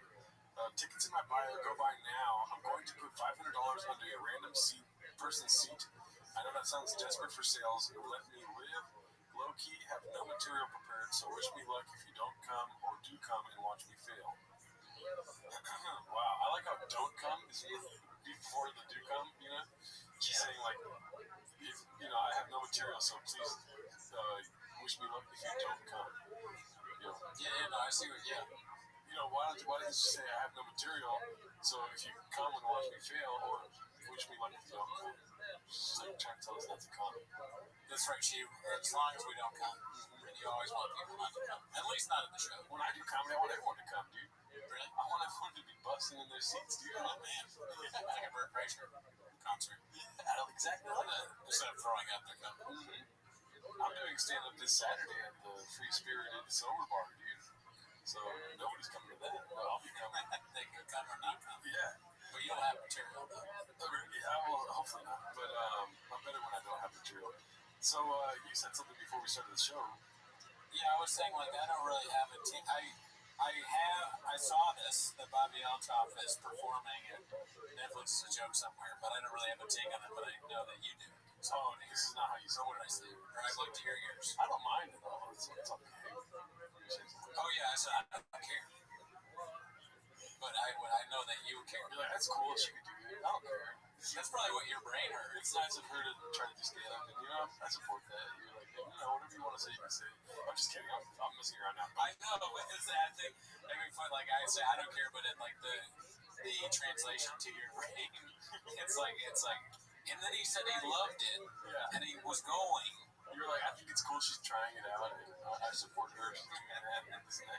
Yeah, it's like she might be really good. Yeah, you said that too. I was like, I think she might be. She might be really good. I heard Drake wrote all her jokes. I don't really have a take now. Really? Yeah, when you said that earlier, it amped me up, and I'm not really amped up anymore. Obviously, comedy's dead. She's doing stand-up, Like, this is, I didn't know the death of comedy would look like this, dude. Slaying with the mic. What's it? Slang? It's just, it's a thing to say. Oh yeah. And that's kind of. I think it's AI maybe because the mic is really in her hand. Yeah, it's not just really real mic. It's just bad, dude. It's gonna be bad. She has a ring that says mom. Oh yeah, she does mom time. What up, Tony? 142 comments, 58 likes. Let's see what the comments say. They're probably agreeing with me. Yeah, I mean, comedians were very mad about this. Oh, okay. That's good. This is awesome. I run a mic if you want to come by and get used to bombing on a smaller scale. That's great. Very nice. Hello. What up, big dog? You deserve to lose your money. Or, Amy Miller. Or you can give me $500 to open it off for one of the jokes. I have one question for you. Of all the arts Yeah, go ahead, big man. talent or expertise set, I'll put stand-up. Can I ask in that interview what we have Sunday some very juicy question? Like, what do you mean? Like I'm gonna ask like what do you think about Epstein and this shit? Yeah, I mean, I don't really get into that kind of stuff. That's not my forte. My forte is futurology. I mean, the thing that I'm going to tell you is that I think it's a nightmare scenario. That's about all you're going to get. Mm-hmm. Mm-hmm. So no viral clip. No, nothing. Okay. I mean, that's what I'm going to say is that it's a nightmare situation. Yeah. I don't know anything more than your average individual about that situation. I'm not an expert in it. I haven't been studying it like I've been live streaming my life. So if you want somebody to talk about that, and you're absolutely more than welcome to, you probably would find somebody better as a guest because I'm just not going to have That's true. information Okay. for you. Yeah. That's true. That's true. That's true.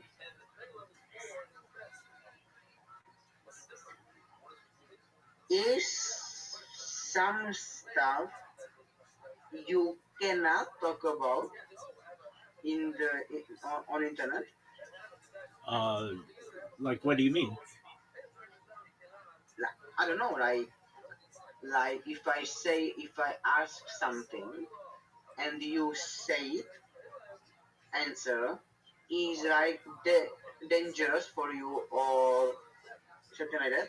Oh, good question. It's not really dangerous for me, but there are some topics that you can't talk about on the internet, like on YouTube at least. Yeah. Things about medical misinformation you can't talk about, and you can't talk about like harming yourself or others. So, like those kind of things, you're not allowed to discuss. I am asking because I have a hero and I have a patron and we can talk about that there because it's like more freedom. Okay. So if you are open, Yeah, I'm open to talking about generally like quite a few different things, but I mean it depends. Really, I'd like to talk about You know. AI, futurism, and mega projects. Yeah. That's my forte. And we were going to talk about that. We were going to talk about that. Okay. In Sunday. Okay. About this. Yeah. The other things you have to understand. I'm streaming on my end, so just one moment, my friend. Rabbi? I'm well. Just one moment, my friend. So as for the podcast on Sunday, generally, Yo, we shoot a podcast. Can I join the podcast? if you want on Sunday, you can witness it certainly. But Tony, Can I be on it? that's up to I can be Tony. like special guest. No one wants you right now. Oh. Look, my friend, you're Secret guest. You're interrupting a conversation right now. So please, just be patient. I'd be Okay, happy I'm to sorry, talk I'm with you. sorry. You're good. So Tony, I mean, I don't want to talk about medical misinformation or, Now, that's a topic. like, my man. I'm telling you right now. I'm just warning you. Like, Okay, I'm sorry. I'm just getting excited. okay, fine. But yeah, Tony. You can ask later me. Uh, I can ask you. Later. Okay. so as for Speak, please. as for you, Tony, like trying to like get something juicy out of me, I don't really discuss those topics. I do my best to stay out of politics. And again, like my forte is AI and mega projects. That's what I like to discuss. Do you think AI will take over?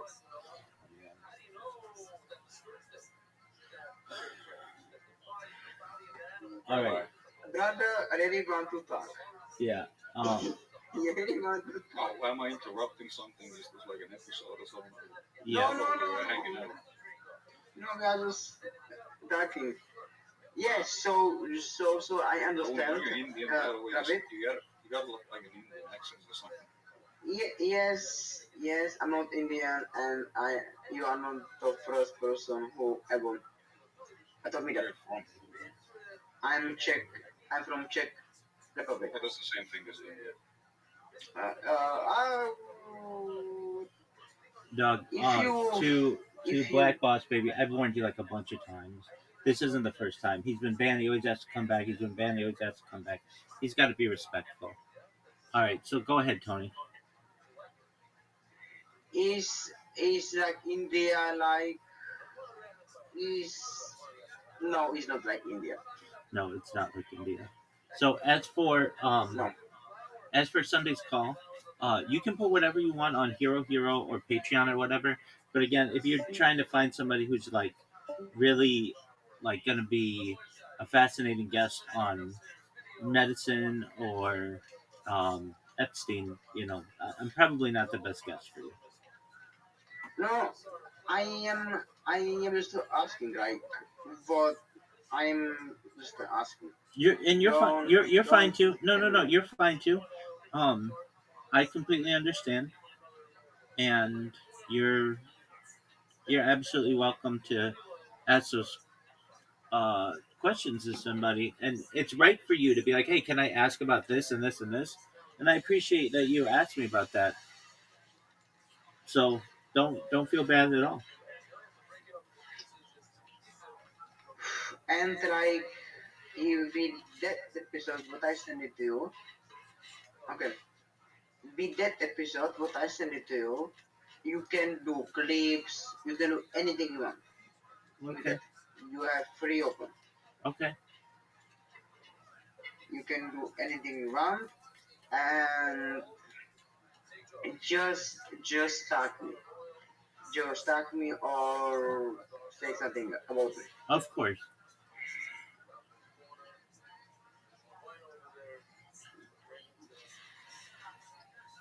I think that episode can anywhere break the internet. Okay. Excellent. Because I think you are new on the internet. Like, you are not new, but like in the podcast space. Yeah, not a lot of people know about me. So, and you are Aryan with lot of contacts, and yeah. And that person one person asked me, like, are you in that like Rothschild family?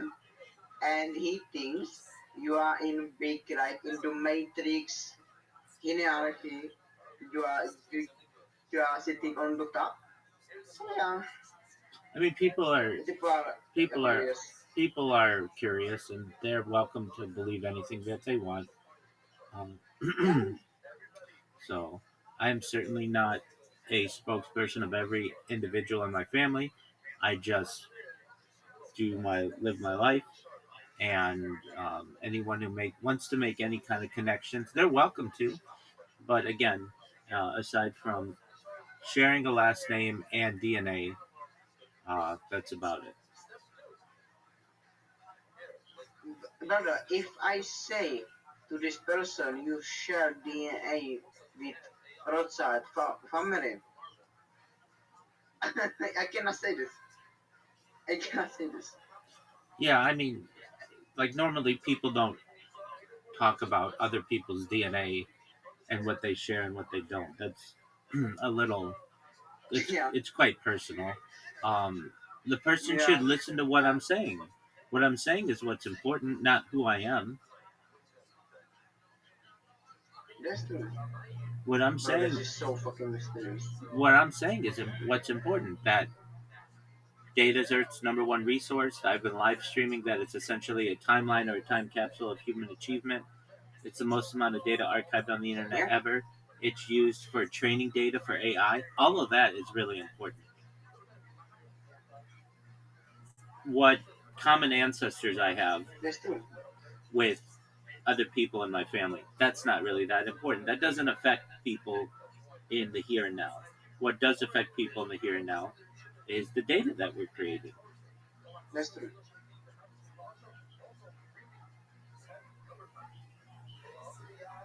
Bro, like, if I ever meet you in person, I have so many questions.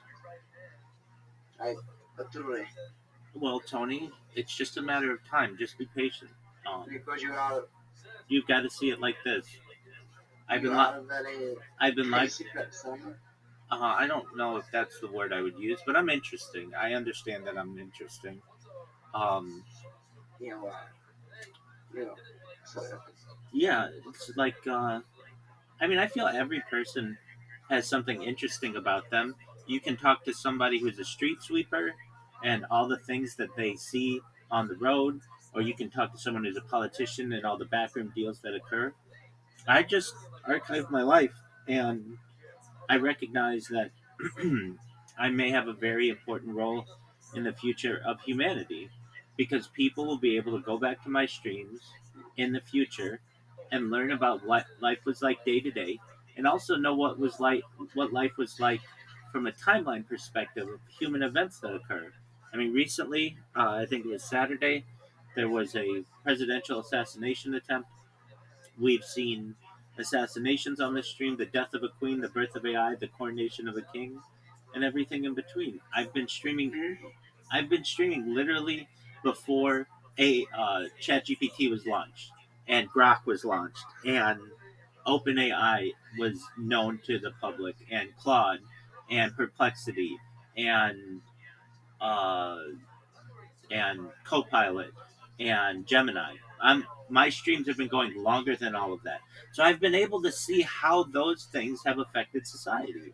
And it's an incredible development. And the future of humanity is going to be interested in this. It would be like having a historian from, let's say, I don't know, 10,000 years ago who was witnessing maybe like the pyramids being created. And we could go back to their writings and they would be giving the day to day breakdown of what happened. This block was moved here, this block was moved here, they put the capstone on, they have Yeah, plans to have a dedication ceremony, all of those things. That would be fascinating to us. We unfortunately don't have that, or it's not publicly known. But my streams are open to everyone, and that's what makes them special. You can literally watch. I mean, we have people in here.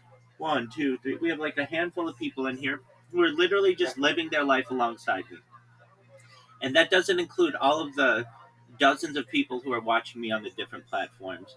Some people just want to sleep to me because they find it soothing. Other people like to hear what my the discussions that I How have. many? Go ahead. Uh, Sorry to cut you. How many people is watching you right now? If you combine them all, it's certainly dozens, especially on all the different Jeez. discords and all the YouTube streams simultaneously, and Rumble and Twitch and TikTok and Twitter. So we are talking in like 5,000 Oh, no, there aren't people. 5,000 people watching us. No, just dozens, like I don't know, anywhere between 0 and 100, something like that. Nice. Nice. Because I was looking at your Twitch and we have like 50,000 followers almost That's correct. on Yeah, Twitch. exactly. Yeah, and I don't usually use that account because I don't want to lose it. It has so many followers on it that I don't want to endanger it. It's basically like preserved. So then I have a bunch of other accounts from which I live stream and I get random followers and people watching me. And yeah, it's a lot of people.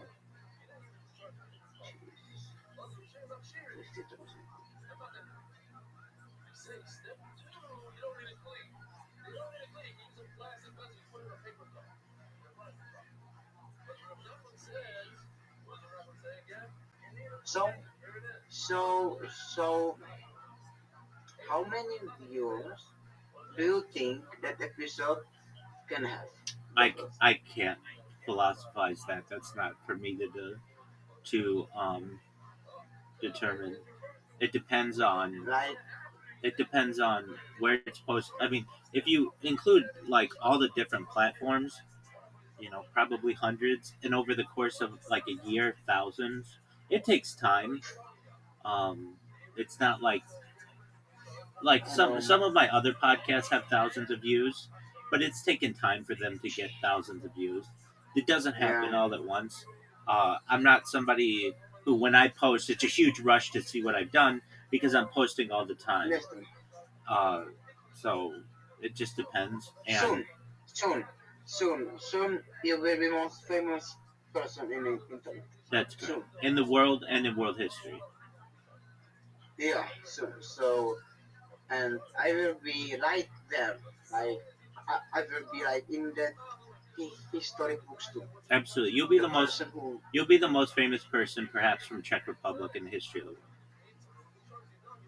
this, yes, I think that's true. Yeah.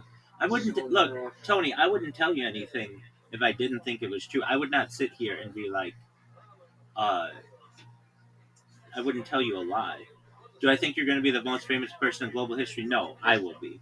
But do I think you'll be the most famous person perhaps from Czech Republic? Absolutely.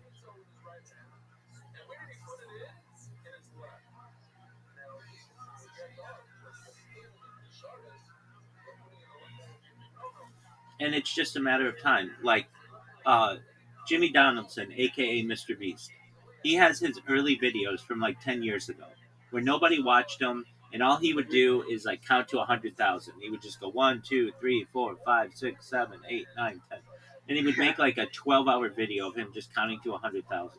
And that grew, and then and then eventually now he's worth like $5 billion. But that was 10 years ago. So Yeah, you have to see yourself in 10 years when you're 31 years old, how your life is going to change.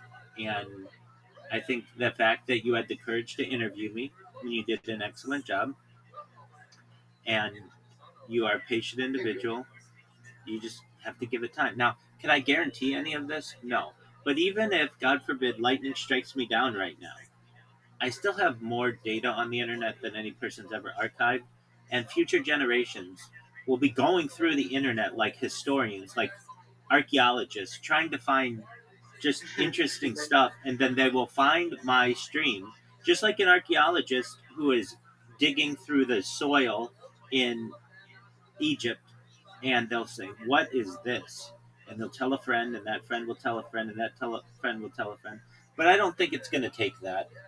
See, I don't just sit. People may think like, oh, you're just sitting there. No, that's not true. I have 3 robots going right now, right here, that are promoting myself. I've got another 2 robots there promoting myself. So that's 5 robots.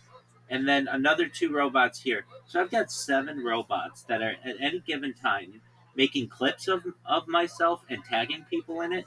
And I have 1 robot that's making a blog, another robot that's tagging pictures, another robot that is on Kick right now and goes to random Kick streams, tags the people there, creates a clip, and puts my Discord link in the clip name. So randomly, Oh Jesus! yeah. So randomly, people. I mean, here I'll show it to you. Just a moment. That's wild. That's truly wild. It is. Just a moment. That's oh Jesus! All right. That's wild. Just a moment. You are. I can see you too. Yeah, I'm on a bunch of streams. All right. So this guy right here. It should. This is just some random streamer, and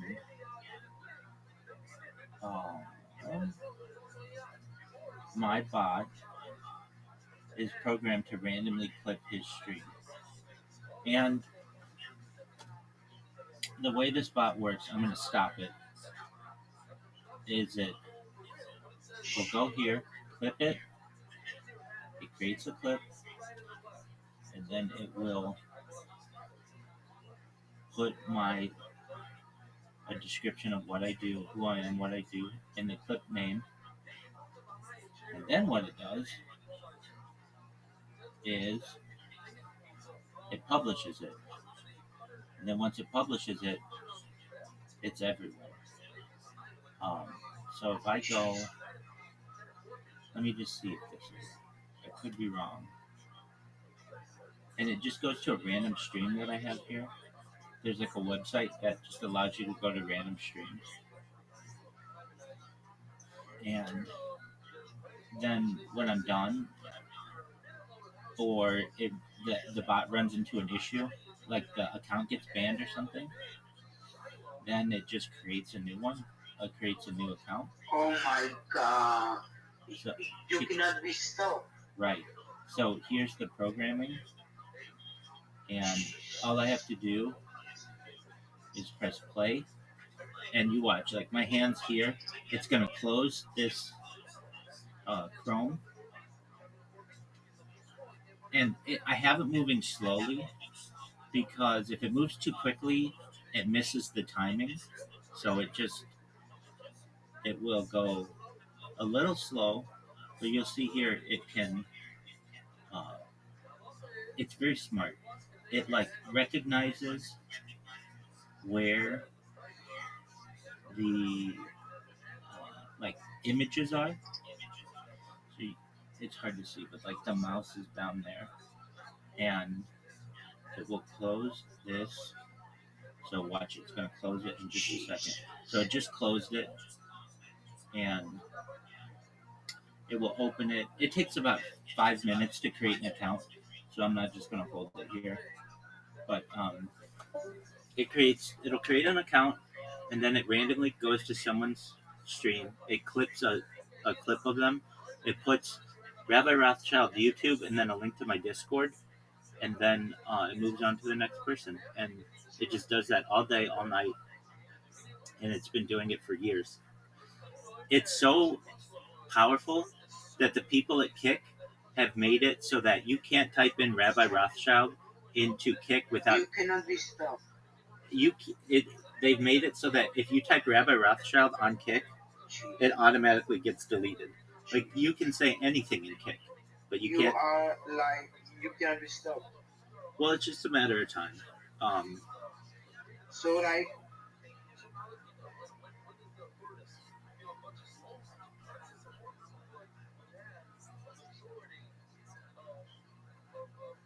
Go ahead. So here's one of my other clips. One of my other bots. This one, I have taken like pictures of really beautiful women, like Miss Universe, Oh, and they all have uh, like an overlay on them that say um, like what I do and like to check me out on YouTube. So here I'll show you oh, what this one does.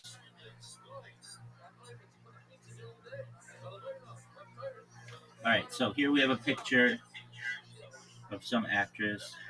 It's gonna come over here. You see the pink? It's gonna change the text. Boom, boom. It's gonna hit save, and then it's gonna move on to the next one after updating it. There we go. Now it moves on to the next person. Clicks on them. It's going to change all the metadata. The alt text changes the title of the picture. That is all like Rabbi Rothschild stuff.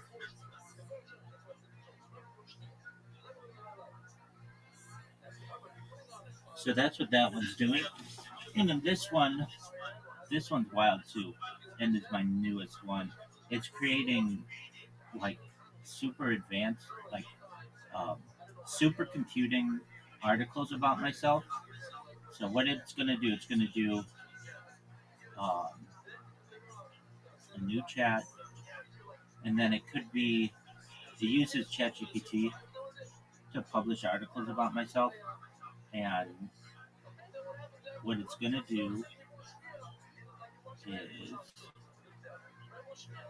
it's going to refresh, create a new chat,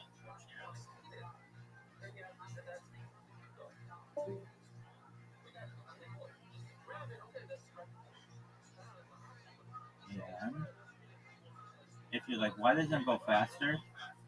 Slow and steady wins the race.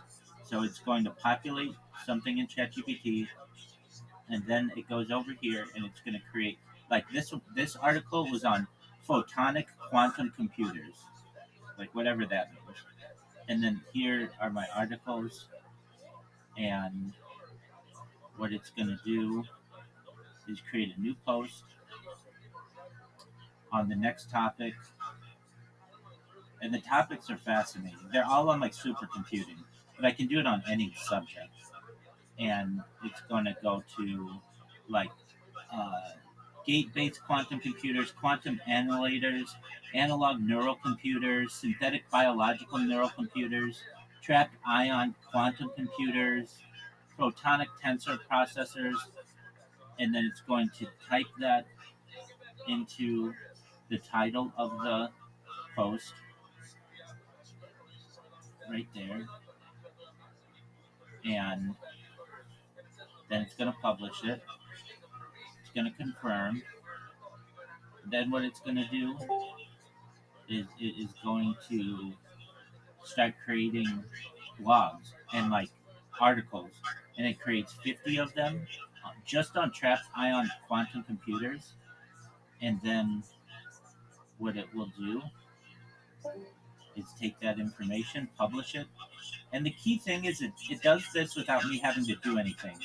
So I could be asleep and it's creating content, and then random people go on the internet and they Google something on supercomputers, and then they find my blogs and my writings, and then they find out about my um, discussion. I see that you're having issues with your Discord. Okay, well, that's cool.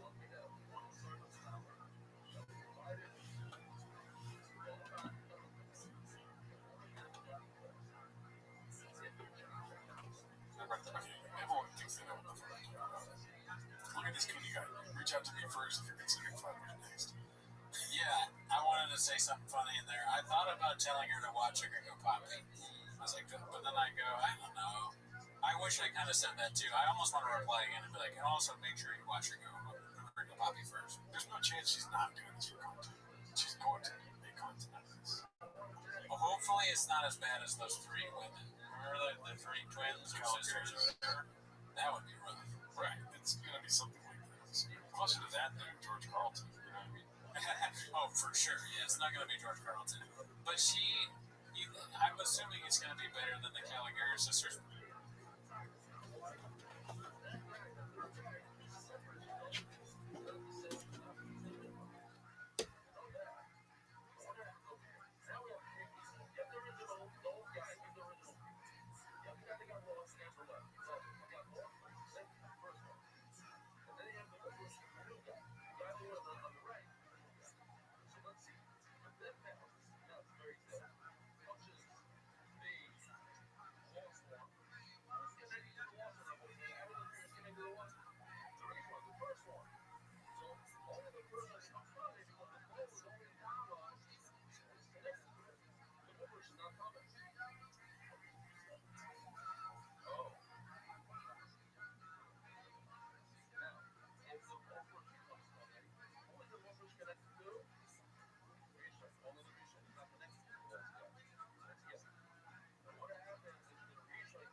Just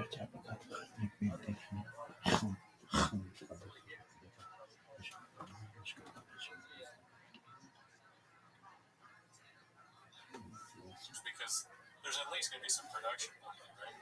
Like some, hopefully. That'd be crazy if nothing was done. It's just a whole troll fest. Maybe that's the idea. She's just trolling. Yeah. I think that there's an angle here for us, though. I don't think she'll ever talk to us, but if she did talk to us, we could. It would be interesting to have somebody who's never done stand up that does something like this have a perspective on Brendan Schaub. Because Brendan Schaub did the same thing. He did this too, pretty much. Yeah, he had a ring that said mom. He held the mic like that a couple times. Him doing stand up is no different than this, in my opinion. Because he's terrible at it. And he says that he did all these mics and shows, but he really didn't. Yeah. So it would be interesting to see, is she going to be better than Brendan Schaub? You know? And then also, she doesn't care about comedy at all, I imagine. I don't think she has, she might, but I doubt it. I think Brendan Schaub would be mad if she wasn't, or if she was worse than he was. I feel like Brendan Schaub, you want to be the best at something. He's the best, worst comedian of all time. That's so funny. He can't even have that. That's taken from him. Right now he's the best, worst comedian ever lived, but Bobby Altop takes that somehow. He's got nothing after that. Yeah. She starts doing truck shows. She starts giving pipe things. I am slightly curious of Bobby Altop, what that will eventually turn out to be. But yeah, no, I wouldn't say we go to it. I'm curious to see what it is, though. I'm curious to know why they haven't cracked the code yet. If you want to do stand-up, you should probably do it at shitty places first. I don't understand people wanting to do it in front of people when they're not good immediately. Because they don't know if they're good or not. So I understand that part. I understand wanting to do stand-up and thinking you're going to be the best one in the room. I understand that. But I don't understand why you don't try it out even if you think you're going to be the best at some shitty place first instead of selling tickets to a theater. Yeah, I have a feeling it's more like live show. Also, it could just be that's how people view stand-up. It's just that don't really know about it. Last chance, Hail Mary. I had a show, it didn't pan out. I tried a podcast and failed. You could try to do stand-up. Monkeys too. Really like talking about people that do stand-up. Yeah. And that's maybe what she's doing. Or the agent was like, you couldn't do that. More likely, it's probably just a live show. Where she's just talking to her fans. It's a Q&A. She's like, I'm doing stand-up. All right, what are the questions? You come on stage. Yeah. A couple of horny-ass dudes. They're just all horny dudes in the audience. It'd be dope if she fucked the stool. It would be cool if she fucked the stool. Did you say that? Yeah. I was thinking the same thing, right? Yeah. She fucks the stool, and then she it'd be great. Here's a great idea. She steals bits, from people. Yeah. She steals Renee Bacchus hump the stool thing. Oh, with the leg. Yeah, well, no, she just tells people to come up and have sex with her. Let's do the leg, yeah. Oh, yeah, show me how you fuck. Does her leg part? Oh, that's what the bit's called, is do the leg. Do the leg? And then it's when you're humping, what does your leg do? Oh, okay. Yeah. And then you have the legs all chicken wing down. Yeah, she's like, show me the leg. Yeah. And then, what's another thing a super famous bit that she gets? Joe Rogan's flying pussies, squirrels. That would be crazy if she just came out and did verbatim a Joe Rogan hour. And then she goes, and then I was trying to show him how my dick was like a carpet in a shopping cart, because we have huge dicks now. But then a medicine man came out of nowhere and was like, oh, Brian Calvin. She's just doing us. Doo-doo puppy. She needs a doo-doo puppy. That'd be interesting. She won't do something weird like that, though. No. Like what? Like this, dude? You want to talk about this? Oh, yeah. I know we do Timos, but this is pretty great, dude. This is transcendent. Yeah, this is bigger than just T-Fat K.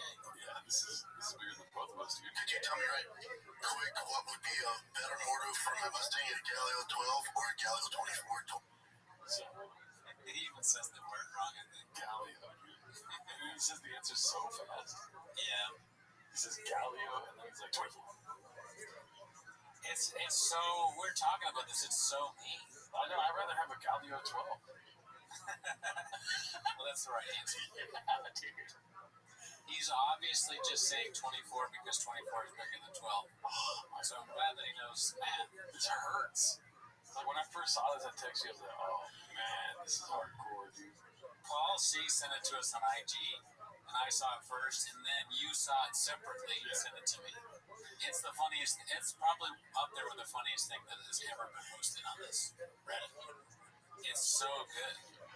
Because I knew when that happened, I did not remember the scene, but in my brain, I thought while I was watching it, oh, I wonder if like there's a scene from some movie, maybe Fast and the Furious. I literally had this thought, maybe Fast and the Furious where this happened. How do I know that? Because I've been watching too much of this shit and I've gone insane. So, and then it shows Paul Walker and I go, no fucking way. No fucking way is this about to be from that. Even though I had just thought that's probably what it is, I was like, it's impossible. All right, let's see the receipts. Quick, what would be a better motor for my Mustang, a Galileo 12 or a Galileo 24? Here's my other thing, bud. What year is your Mustang? I could use some more info.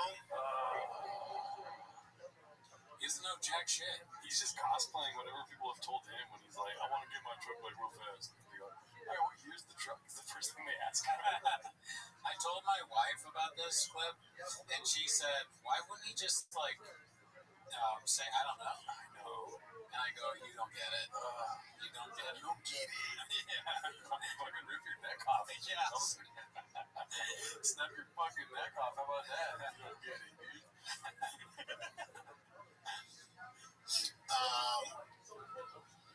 Why the Galileo? Yeah, why the Galileo? If you can. Why the Galileo, dude?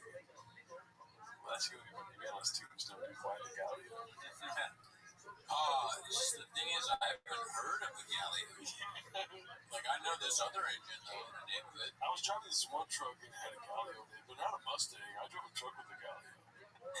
It's kind of funny. It's like, if we look deeper into it, there is no Galileo in Mustangs or something. The Galileo's not a real motor, I don't think.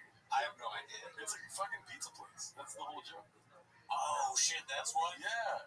Oh, that's even worse. That's what I'm saying. What were you thinking this whole time? I saw the clip, so I assume it's just not real. It's not It's not a real thing. Does he say pizza at the end of it?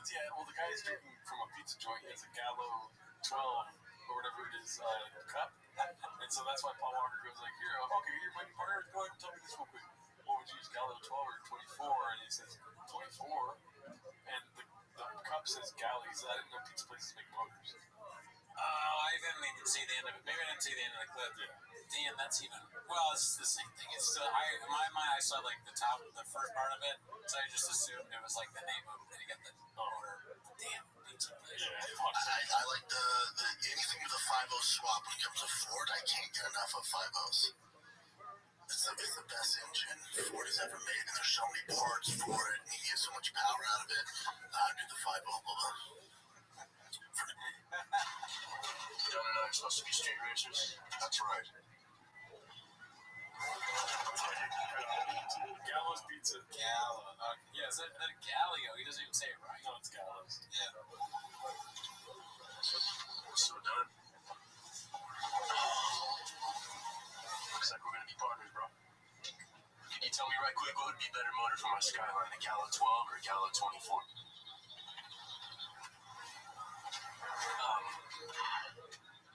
24. I didn't know pizza places made motors.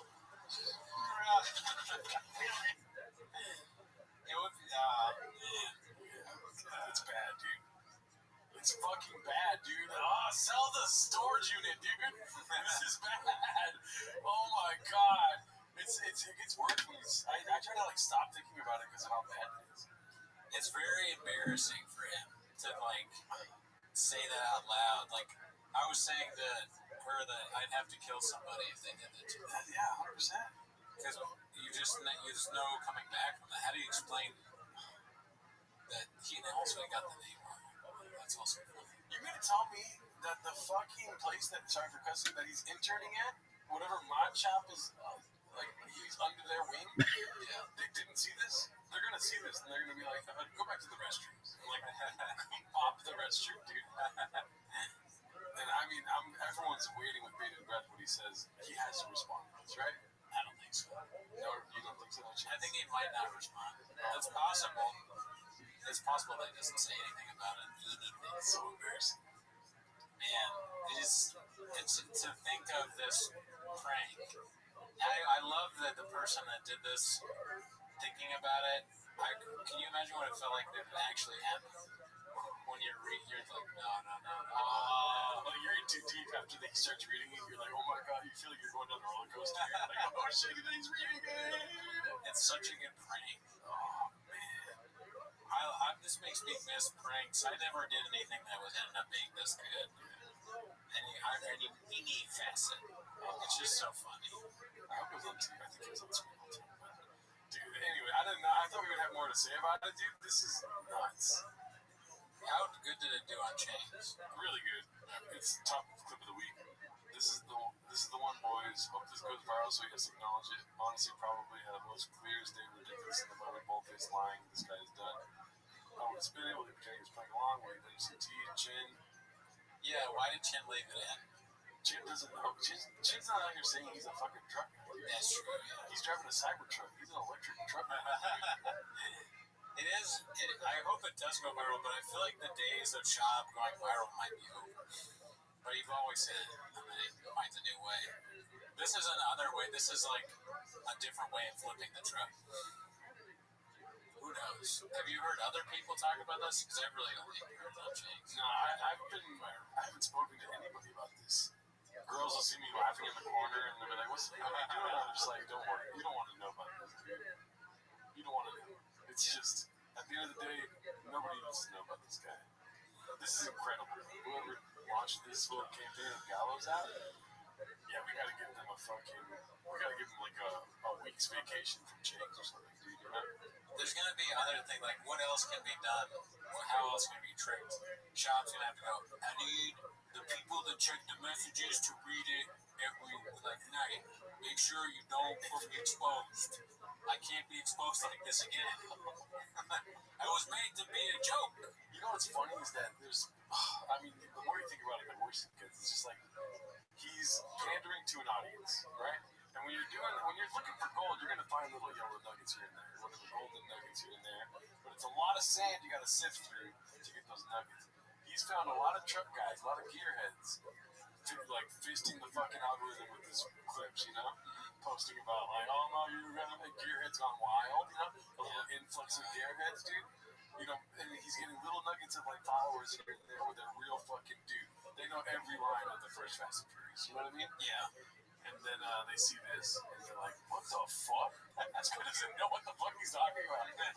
There's no way you are a gearhead and you listen to anything this guy says. That's a good point, because he is trying to court that viewership. Who knows how many of those guys there are.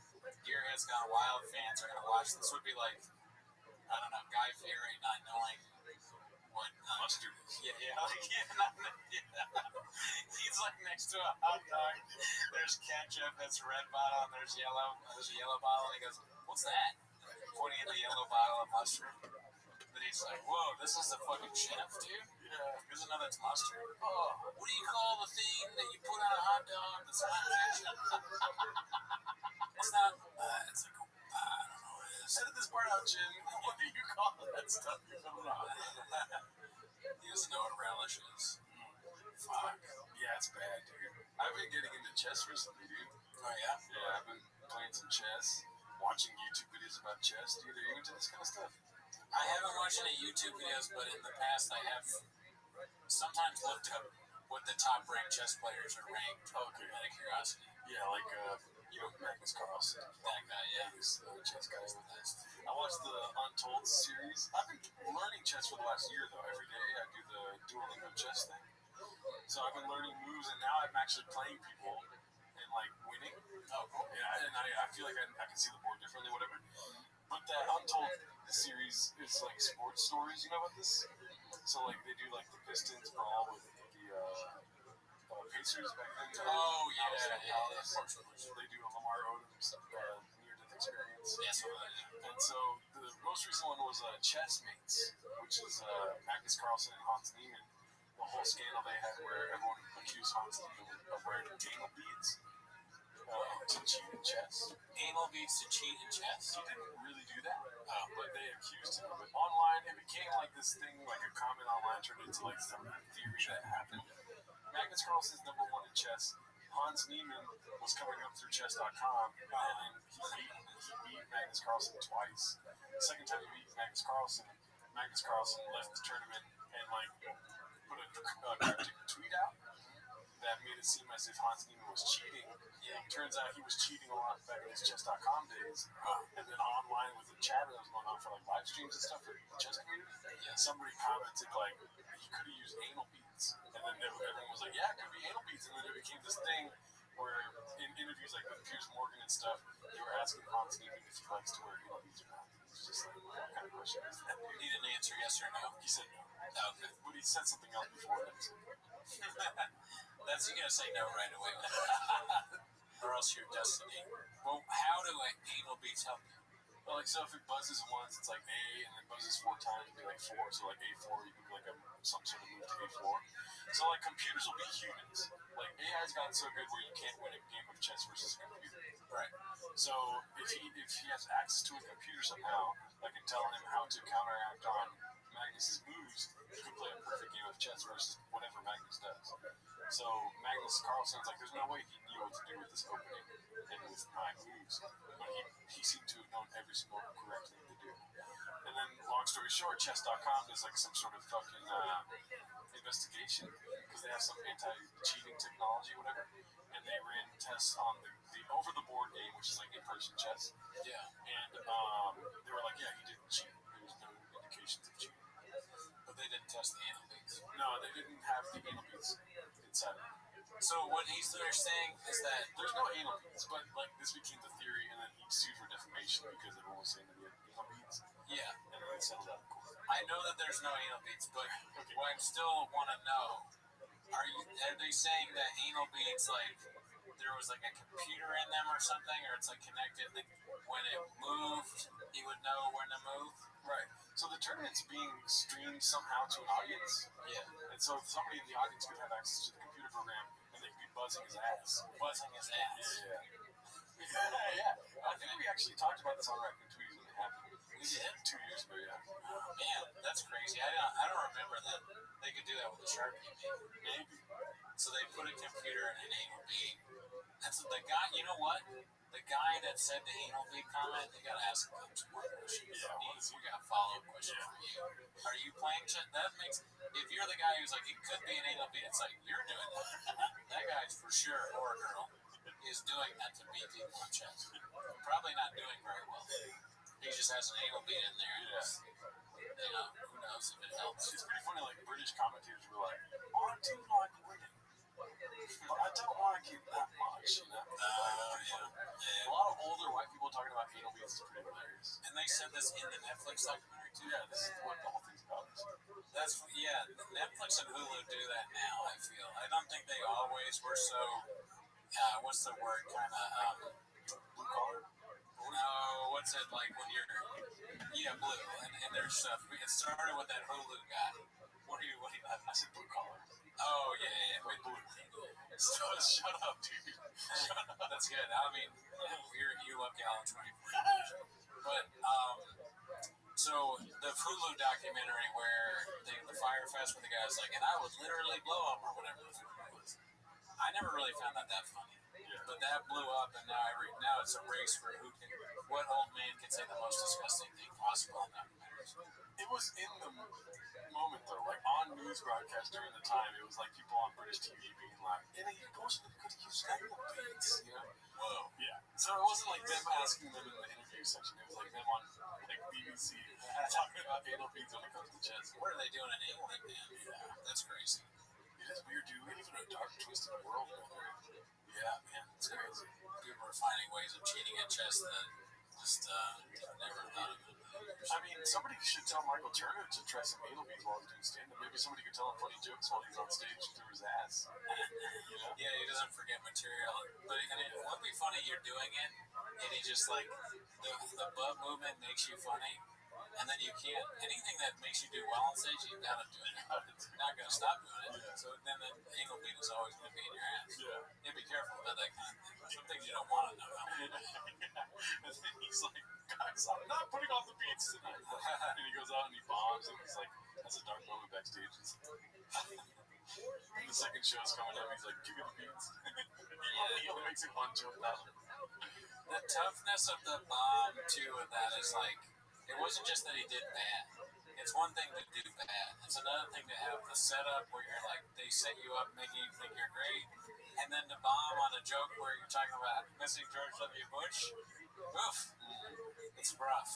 It's a rough thing. But I'm here for the bounce back. Yeah, dude, bounce back tour is happening, dude. We will not be documenting the bounce back because then this one won't be good. If we just keep looking for the bounce back every week, we gotta give him some time to bounce back. You know what I mean? Well, like InfoWars, you haven't seen what's happening with InfoWars. They got taken over by Tim Heidecker. Yeah, but Alex Jones is still out here wild, dude. Yeah, It's very funny. He's talking about Tim and Eric's show, like the French woman. I heard about that because of Too lazy to Make try. You Try. Yeah, it sounds insane. And another one I heard of the pedophile. They're satanic fuckers. They like fucking kids and they're Satanists. Oh yeah. So fun you and the kid in there right now. Well, we know what you're doing. That is crazy that he just can say whatever he wants. I think it'd be cool if Mike Tyson took over Alex Jones. Like the Onion signed on Mike Tyson to be Alex Jones. They should. Well, yeah, they can sign anyone they want. Yeah. But Tim Heidecker is like, you know, that's good. Imagine Mike Tyson trying to be Alex Jones. How would he do it? Standing up with him. It would, but Mike Mike Tyson. Tyson doesn't let go of the San Diego thing. He just, that's all of his coverage. He goes deep into the weeds of San Diego. Tyson is kind of flat, right? I fuck you till you love me. If someone had Tyson play you, you'd be like, oh, they kind of like me. They got to get somebody like that no one likes. The satanic pedophile fell burning this planet. Yeah, you could do that, but then it's like people like Tyson. True. And you want somebody like, you want this to be a successful show. That's true. Yeah. So I mean, you're actually arguing for my point. What if it becomes so successful with Tyson that people start believing that again, or like not that they ever believed it, but they like people believed it. I know, yeah, that's why he got sued, and people that are harassing the families. But I'm saying Tyson, you hire him, they're trying to make fun of. But it backfires, and then it's like, damn, we actually have a real InfoWars again. Yeah. And they're doing, like, everyone starts believing the conspiracy. I used to jam out with this guy, Dimitri. Shout out to you, Dimitri. I'm sure he's doing great. He's one of those masters types, you know? So he stopped jamming as much because he was going to school. Yeah. But we used to jam all the time, and we'd go to his place, and, like, his dad would be like, how you doing, Becker? You know, kind of old like that. Yeah. And, but then slowly but surely, like after weeks and weeks, I noticed that his dad, we would be smoking weed out in the backyard, like smoking some weed. I'm like, what's your dad doing? And he's like, dude, my dad loves InfoWars. And like, I'm like, this is a nice guy. And keep in mind, this is when Barack Obama was president, you know? And like, whenever I hear about Alex Jones or anything like that, I think about Dimitri's dad, dude. Because this fool, like, went full bore just Alex Jones, dude. Like, he's like, everything he's saying is 100% true. Whoa. Yeah. That's hilarious. And so if you, like, do a little punch, like, of, like, you know, what about the El Paso shooting? Something like this, he's just on it. He's just on it, has all the fun. He pulls out papers and he's, like, stacking them like Alex Jones does. He's, like, full Alex Jones-ified, you know? Did you ever watch it with him? I watched him watch it more than anything. Because I would watch Alex Jones, but me and Josiah, my homie, it was so funny to us. Yeah. I got the world's smallest micro penis, or whatever, biggest micro penis. We'd always say that to each other when we got to the phone. And then, what's it called? But no, I would watch him watch it, and he was like, he's enjoying his life, dude. So it's like, he's like laughing. Oh, those fuckers are fucking satanic pedophile. You know, like, and he's into it, and then he's laughing because Alex Jones is funny. Yeah. It's just the trippy thing to see. Did he? So I'm curious because I've never really talked with anybody that like fully watched it and also believed all of it. When you were talking to him, Was there any kind of like the first time you realized, or he realized that you knew he watched Alex Jones? Was there anything where he's like, I kind of watch it? No. Full on, just like the second you asked him, he was all in. He was like, really? No, he was all in. And I wouldn't be disrespectful to somebody, especially I was at his house, Yeah. So I would just be like, it was so interesting to me though, because growing up, me and I would like quote Alex Jones was hilarious, and then watching somebody like take it on like for real. I didn't have any implication of what this is going to mean. Like that, a lot of people are like doing this, at the time. I was just trying to smoke weed and play music. You know what I mean? But I always think about that now whenever I think of Alex Jones. I'm like, damn, dude, he took a lot of souls. My mom came in from Scotland, and I talked to her on the phone, and phone call was cut short. We were on the phone for like 30 minutes. She goes, all right, I got to catch up with my podcasters. And I was like, Mom, what? She goes, yeah, Candace is on this. Here's what she said. My mom said, Candace is onto it, or something like that. We still haven't found out who killed Charlie. I was like, are you serious right now? She's like, yeah, we're figuring it out. I'm like, stop saying we. She kept saying we. I was like, Mom, you're not doing anything. What are you talking about, we? You went to Scotland. You didn't go to France, you know what I mean? She was doing reconnaissance work for Candace. She's like, that fucking bitch Erica Kirk did it. And you saw Drewski? Drewski's funny. She likes Drewski now because of the Erica Kirk thing?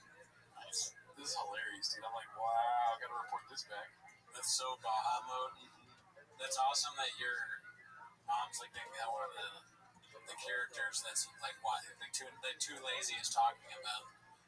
Too lazy to try something like, yeah, there's people out there like Rothschild that believe everything fucking Alex Jones says or everything Candace says. What's funny is I've been doing a lot of meditating about this recently. I'm not gonna talk about that, but no, what's it called? My mom, I've told you this before, like she's doing it for entertainment purposes, so I think she's fucking with me too, and she knows that I'll be like, are you serious? But her friends, I won't say their names because I don't want them to be confused. Sure. But they'll be like full bore, like real upset about something that Candace said, like implicating like Brigitte or whoever the fuck she's talking about, And then my mom will be like, it's like not real, right? Like she'll turn on them at the last second, and they're like, Rosa, what? What do you mean? Like you watch Candace too? Like they all watch it. Yeah. Well, my mom does it as like a sport, like she likes to watch it. That's kind of I feel like I can relate to that. I'm kind of like that with Jen. But now when she says weird, trying to figure out that, I caught her on because I was like, that's not a joke. You literally just said weird, trying to figure out who killed Charlie. I do say things like that to mess with my friend back home.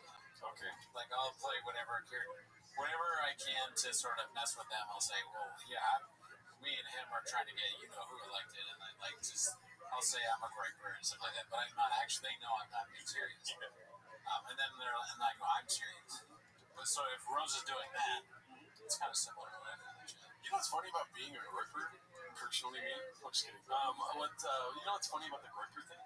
Yeah. Is that he made like some fucking roundabouts through like the fucking podcasting sphere of Dave Smith, right? Piers Morgan, Tucker Carlson. He did all Candace Owens. He went through the fucking gambit, and he came out on the other side. And I don't care about anybody. Like he's no part of my day. But while it was happening, everyone's like, if you're agreeing with him, you're gonna become a griper. And it's just not true. It's just like, no, I think some things that he said were true, and a lot of the things he said were funny. And obviously some of the things he said were outlandish, but also that falls in the category of funny to me. But I'm not like, I don't care about I tried watching one Rumble show, and I was like, yeah, this is not. I thought it would be like Red Bar, like watching Red Bar. Oh, you know what I mean? But it wasn't that. It was too serious. I think he's probably best in clips. Yeah. I don't know what the actual show is like. I don't imagine it's that great. You're like, when I consume Fuentes, it's clips. Because, you watch it and it's probably, who knows what it is. And there's never been any fear that I'm like, if I watch this, I'll become a griper. Right. I think that's probably more the case for, young guys that are easily we're set in our ways. True. Thankfully, I got a Sharpie in one hand and a squirrel in the other. You're too busy with those two. We're too set in our ways to be able to late in life become some sort of insane Nazi thing. But I don't even think I don't buy into the young people thing too. There was this guy who was telling me about he was an older guy and he was like, my friend's family really worried about their son because he's really into this manosphere thing. Oh, fuck. And I held my tongue because in my mind, I'm like, how do they even know that? You know, the kid is probably not serious. And as they're talking, he's like, yeah, they went in his computer and they found this like really disturbing stuff he'd been watching. And I'm thinking to myself, they went in his computer and then they told him that? That's fucked up. He's gonna like it more. Yeah, this is the worst way to do it. This is you are. It's almost as if you want to create one of these people. Yeah, you're trying to create this person. You don't do that. Yeah. You know, you just if you really are worried about that, just hang out with your kid more. Yeah. Show them funny AF one day. No, sit them down and break their computer in front of them. You're right. Yeah, see, like, go to the library, tell everyone in the library, make him take his shirt off and say, look how fat my stupid fucking son is. And then make him run around the library while he's wetting milk. And tar and feather him also. That is kind of, it almost sounded like not that happened to you, but it almost sounded like break the computer in front of him. That's like, it would be like Bond's solution to almost anything.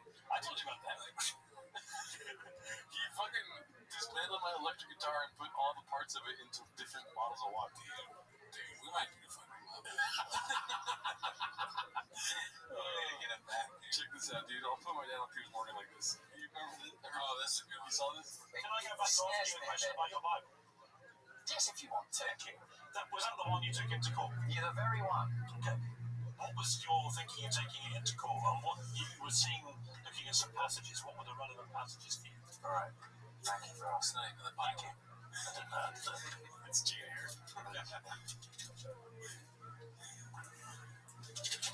Child support is Messiah. This is too much like me and you in the pod. Like, this is me, Russell, like trying to figure. You're like, and you told me the thing, and I go, yes. And I'm just, you look over and I'm asleep. Be chill. Lose the chill, man. Don't you just pick up random fucking words after like 3 seconds? After 3 seconds, I go like John 3:16. Not if you're Russell Brand, he always tells the truth. Yeah, he's a truth. What is it called? Truth teller. Yeah.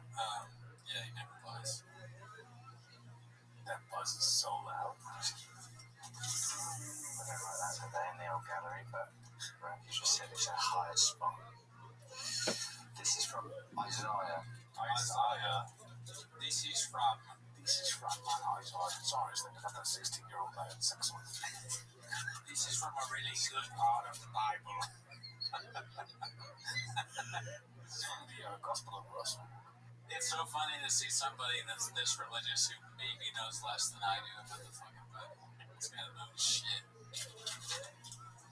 Yes, all this good things. Everyone remembers that boy stuck in the whale. I think his name was Isaiah. You mean Jonah? Yes, Jonah. Jonah was friends with Isaiah. He was inside of a tiger, a whale. Killer shark. The killer shark is soluble.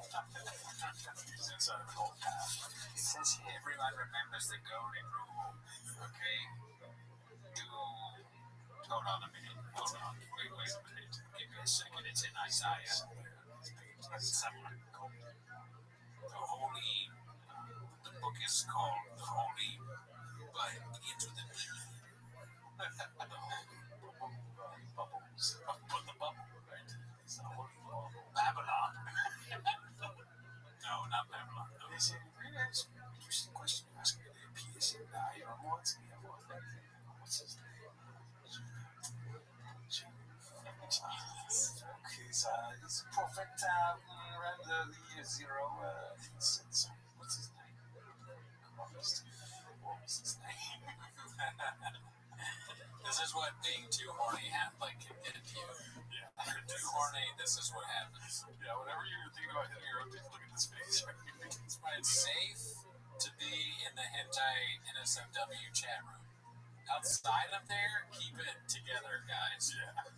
You know, call the room where you have someone in there who you can call daddy, ask advice, safe, and watch hentai porn. Okay, we jack off to it. He's still looking at it. Yes, get more water. It doesn't even. so small.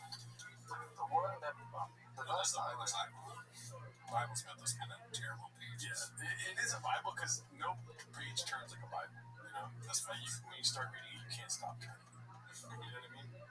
It's just like a page turn. And he's read the whole thing. Yeah, I mean, especially the book of.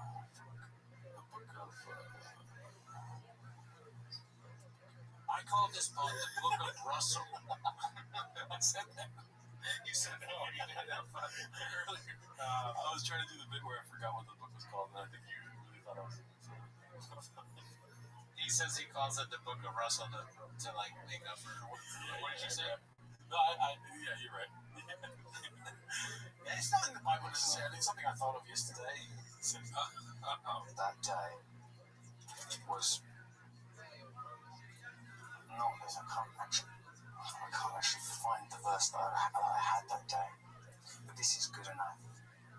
This is from Isaiah 12. I like how they cut out the verse. He had to Gadoosh him one last time. I feel like it's important to know what the thing is that he's about to say. He looks for so long. Yeah. I mean, I want to pay off. Yeah. What do you think about this? You were saying you're proud of him and all that he's accomplished. I mean, you know, he is exactly what you think he is. The Bears are who we thought they were. Yeah. Looking at some ups.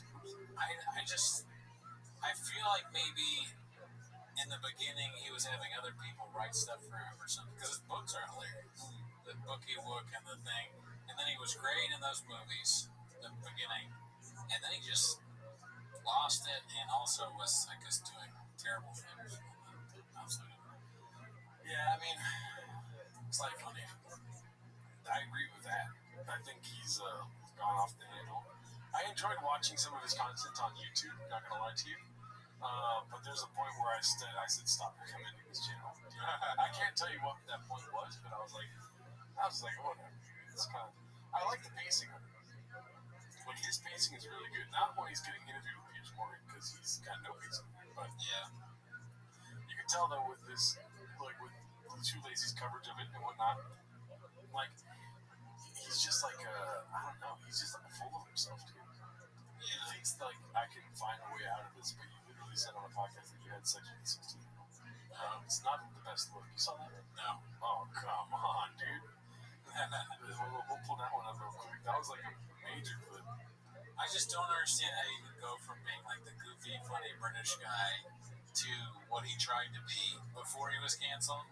Like the intellectual, like rebel, you know, just, and then a Buddhist giving, you know, it's really important to be in nature and then think about like, well, has God given me? I was a Buddhist, now I'm a Catholic, now I'm a Protestant. You know, it's my relationship with Jesus is the same as I had with Buddha. Like, what the fuck are you talking about, dude? So first of all, the context of this, the 16-year-old schoolgirl accuses Barrett of sexual assault, forced his penis down her throat and made her choke, only stopping after she punched him in the stomach. Bye-bye. So What up, Miss Aquarius? Yeah, so check this out, dude. In Europe, How are you? Yeah, right now I'm gonna ask you the this. age of consent is And 16. chicken and chicken and rice, what you up to?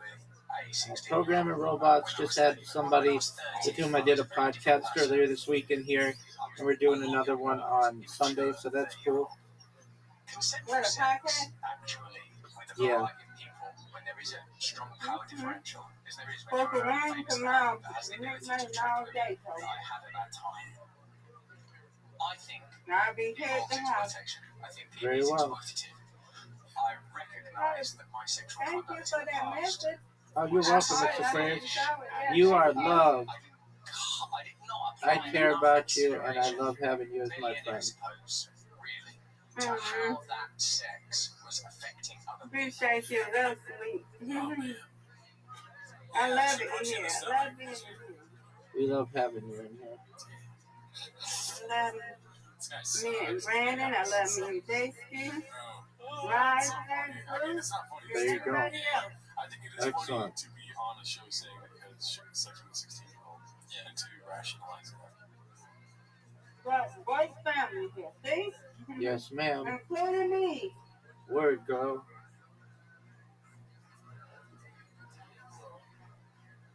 Right, my start from YouTube, something look at.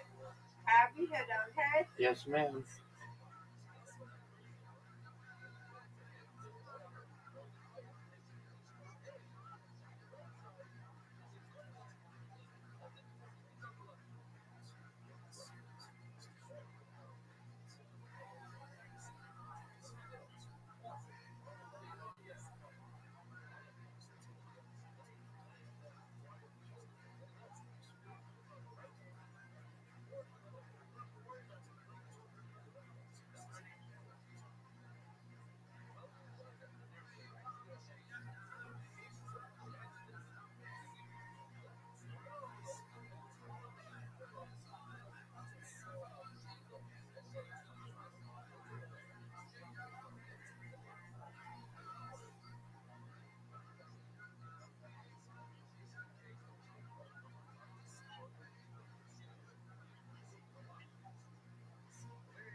it's like, well, just it sounds so bad with that context. It would be like, I did when I was 13 murder a child, but at the time, it just sounds like that.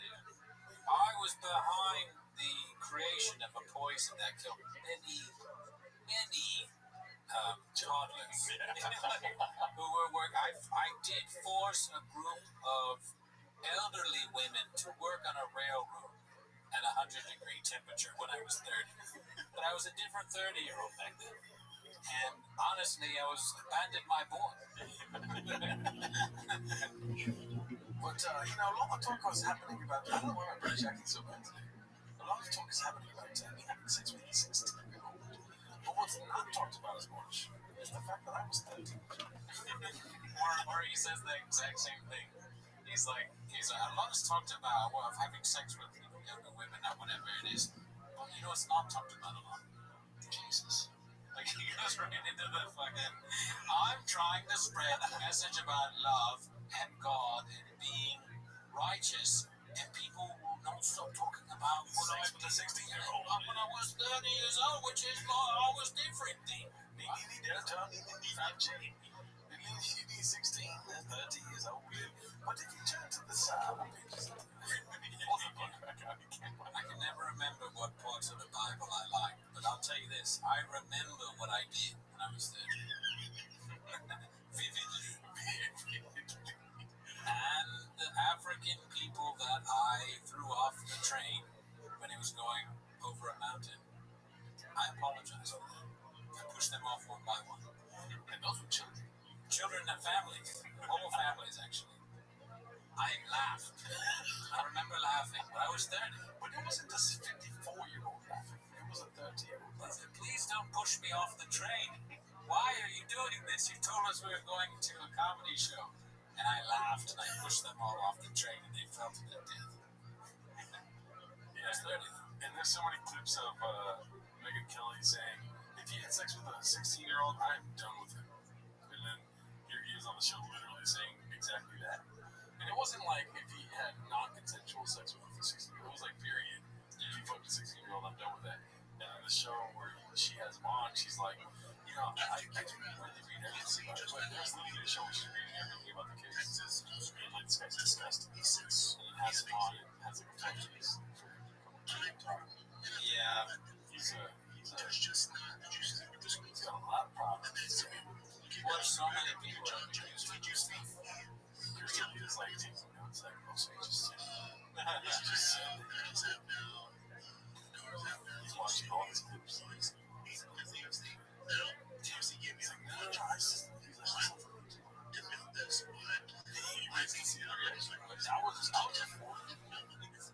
the way of Russell Brand on YouTube. That's what it was. Kristen Leah and Bobby Altoff are going on a comedy tour. Russell Brand, Kristen Leah. Hey, what are you going to see tonight? Oh, one of their show. Russell Brand, Kristen Leah, and Bobby Altoff. Ryan Callen. Just want to know if like that, but it was the step to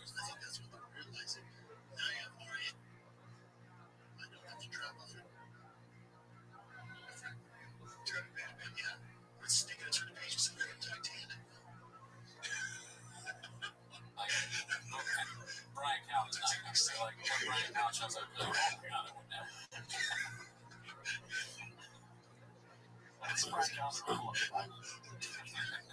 He just went on to.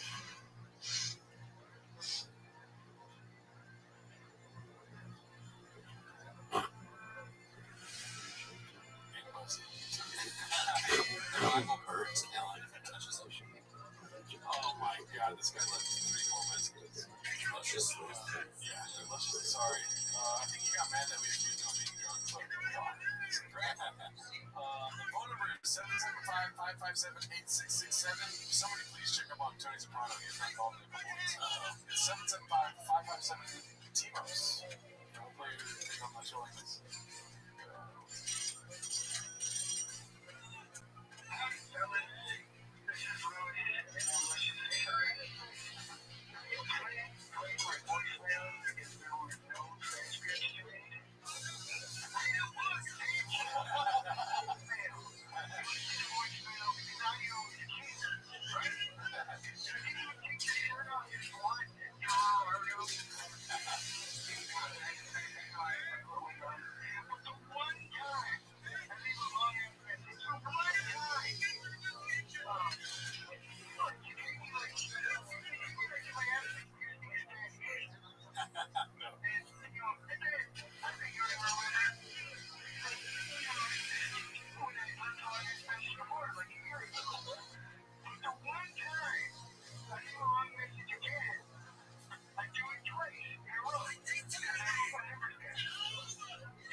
Let's try one of those from a couple weeks ago.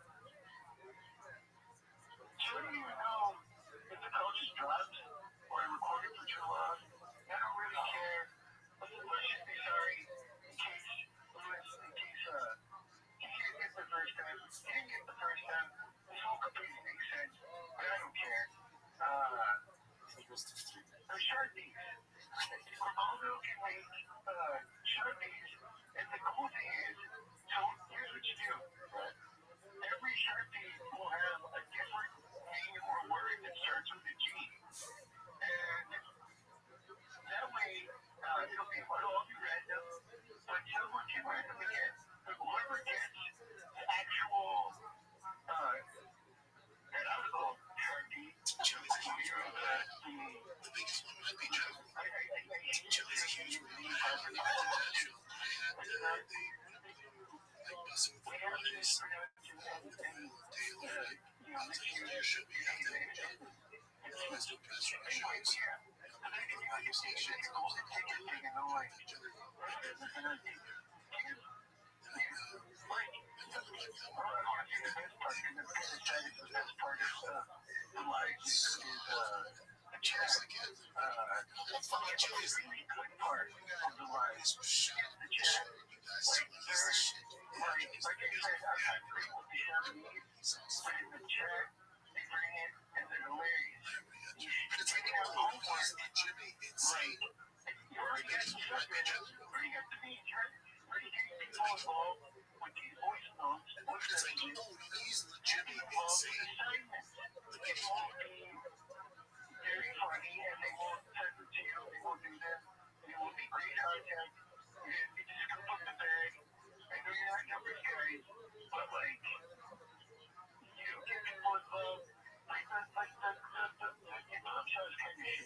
I like that. I'm sure he's just going to say the same idea of the last 30 seconds there.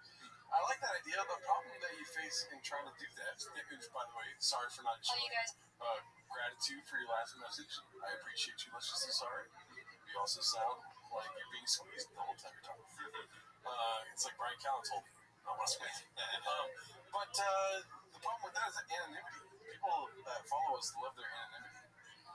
You know what I mean? Like, people on Changs don't like being known that they're Changsers.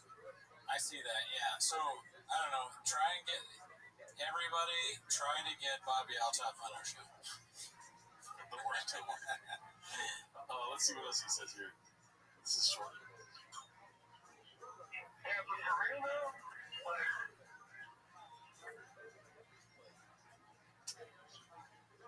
I think that's the whole message. That's good.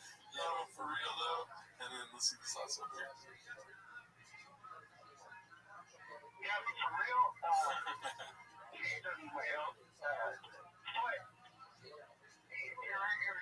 let's say somebody had something to say today. You got 3 people in your chat. I think but yeah. Don't play this one. This one's just for you. Oh, okay, gotcha. Sorry. Don't play this one. And usually when they say don't play, we don't edit it out, but we love you, dude. You're awesome. Great stuff. Love good advice there. I liked it. Funny. But yeah, join our Patreon. I recently did the Sandbaggers. I did record a 4th Sandbaggers, but I don't think I'll put that one out because we talked too much about stuff we shouldn't talk about. Oh, wow. Mr. Timmy. And great guy. Never met him. But yeah, check out the Patreon. We did a podcast last week where we did a TFAT style Q&A. Yep. And a lot of people sent in questions from where they're from, and they were mentioning the hentai channel.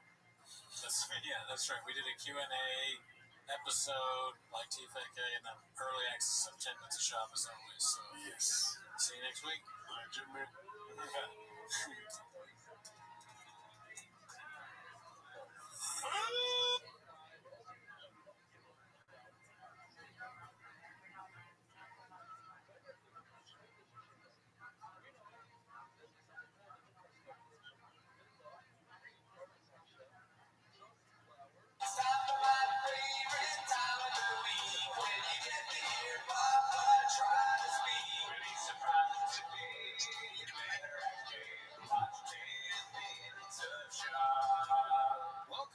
Tim is the shop. Thanks for tuning in. As always, join the Patreon, join the Reddit, join the Discord.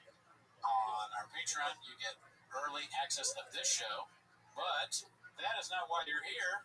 No, it's not. You're here to watch Tim is the shop. So start the timer, play the chip win. You just showed your whole phone. Aw, Yeah, come on. God damn it. Yeah, start the timer for real. We know you're just phoning it in this week, dude. There you go. You just started. That's all you guys. You saw the timer start. Yeah. Alrighty, let's see what we got on Chang's this week, dude. How's your Chang's week going, dude? You know, I haven't really been checking with Chang's a lot this week. So you're depressed? Yeah, it's, I've been hyper focused on my side business. Calci, yes, and truck stuff. Truck business. I like your hat. Thank you. Yeah, I just got this from our favorite business. Oh, did you do that thing you said you were gonna do? Dude, I tried. Oh, Yeah. what happened? Well, You want to tell the audience? sure. So we've been trying to. If you guys remember, there's the Drive Fest All Gas website, and they have the pictures of all these people that have bought the merch, and they write really fun, cool stuff about the merch that they bought. And I wanted to do that because I bought merch. We bought merch. We had this hat. There's another Drive Fest All Gas hat that we own as a team. We own it as a team. And I looked, and you have to. I looked through my emails, and they have these like old emails where it's like review our product. Yeah. You click on it, and everything is dead because we bought it so long ago. So I think we need to buy a new thing, and then they'll let us do it. But buying another thing, merch from Look, I want more golden hour jackets. no, sadly, this is a collector's item now. Golden Hour jackets. Some girl was like, I like the jacket. She doesn't know anything about this world. And she goes, that's not loud. She's like, I like the jacket, but This is somebody you got to get. let me finish what I'm saying. I'm sorry. Then you'll cut her out. She goes, I like the jacket, but why do you have two? If you like it, what if you get one tree? I mean, what do you mean? You like it, but why do you have two? Because if one gets stained on it. You like it. Not for people. Alright, let's go. Chang's here. Let's start the timer. The chick flip. So, new brother 6308 posted this one. Tiny in all caps. Written in sharp still. Yeah.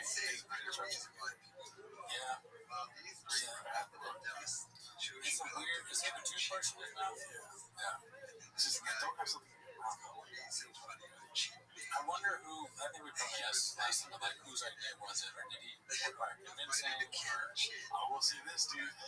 Saw some spicy comments. oh yeah, Why does it fit him so well? it's his. He had this in his closet. She's like, why don't you put on that in your leotard? Oh, my jammies? In this cup. That is so funny. This is his jammies because it helps him sleep. Why does it fit him so well, dude? Why are his muscles like perfect in this thing? That's not a woman's leotard. How did you even find it? Did they order it on Amazon? That would be a funny thing to get their Amazon history. All the redacted shit they ordered. If you see shop at an Amazon return, that'd be. I don't know why that's funny, but that'd be so funny to me. You see him, he's trying to stick like this into the return thing, it won't fit. I bet shop often is like unable to fit the returns in. The code doesn't work. He's like holding up the QR code for some other website. They're like, sir, that's a McDonald's card. Whatever. I bet you I will get it. I bet you I will return this Amazon. They're like, what? What? Slow Joe definitely just gets buzz balls off Amazon. Just different color buzz balls, right? That's fine. What's it? I'm sorry, I'm pretending like I know, but what's a buzz ball? Oh, it's like that Latina. When you're spicy, you get a buzz ball. It's like a little ball. You know those balls at pots? You know the balls at like liquor stores? They're called buzz balls. Oh, no. Or liquor. Oh, fuck. Yeah, source. It just goes on Amazon and gets buzz balls. That would explain the content. Yeah. She's fucked up. Yeah. Alright, let's see what we have. I'll cut that part out. This is okay, that's very loud. Okay, have you seen this? No. Dave Oz66 posted this, dude. That's Daddy's number. Cosplay at the rodeo. It's pretty great. We can watch this public good times, dude. We don't need the music. I don't want this to be good. Yeah. I'm just looking for anything, dude. Why is he doing that? He's eating a hot dog, man.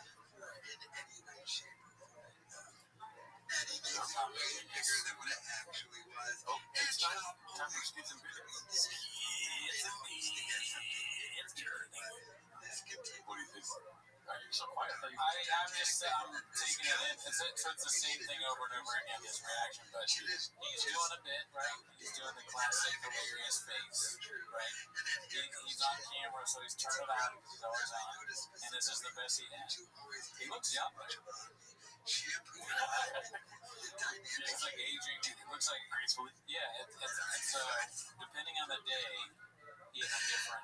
This day actually he's younger. He usually looks old. Crystal sees this the worst. Crystal sees a sneak up. Like the Joker laugh. And this body is starting to bruise Joker too. All these guys are doing horrible things happen to us. This guy's realizing, oh fuck, I'm on changer now. I'm here with Brendan Shaw. Yeah, so that's Daddy's outfit. He's got the bandana on too. I'll give him this too. He's also somebody he's gonna do the bit. If the bit is dressing up like a cowboy or whatever it is, Brandon's like, I'm not putting that on. He's never once said that. I'm not putting that on. That's something he just won't do. Seriously, the way this is big, like 5'4" you know? Doesn't he look shorter? He does look smaller, yeah. He's got the smaller guy face on. The bandana makes you look short. I don't think a 6'2" cowboy would be wearing a bandana. This face, it looks like a guy that you could beat up. No, this is not the intimidating guy.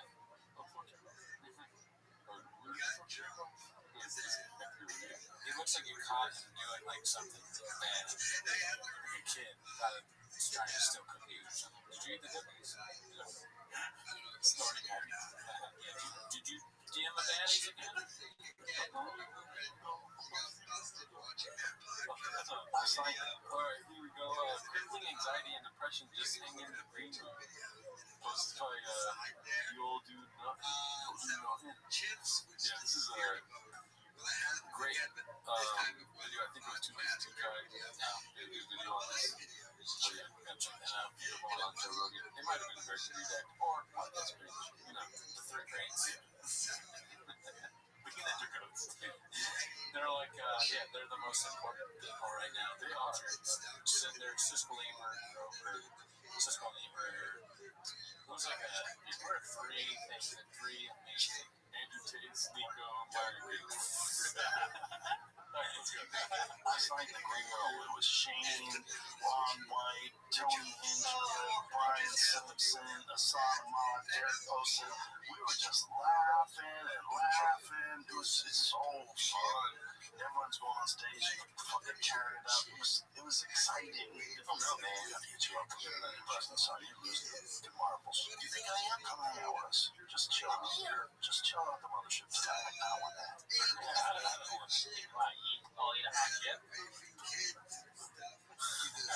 I wonder what that would be like.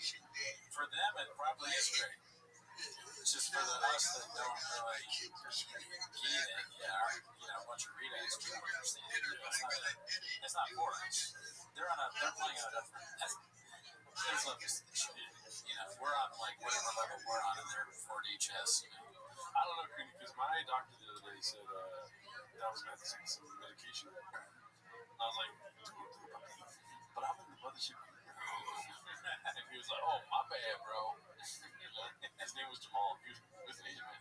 Yeah, well, that makes sense. It's like, instead of Pagliacci, it's the mothership green room. But I am the mothership green room. Okay.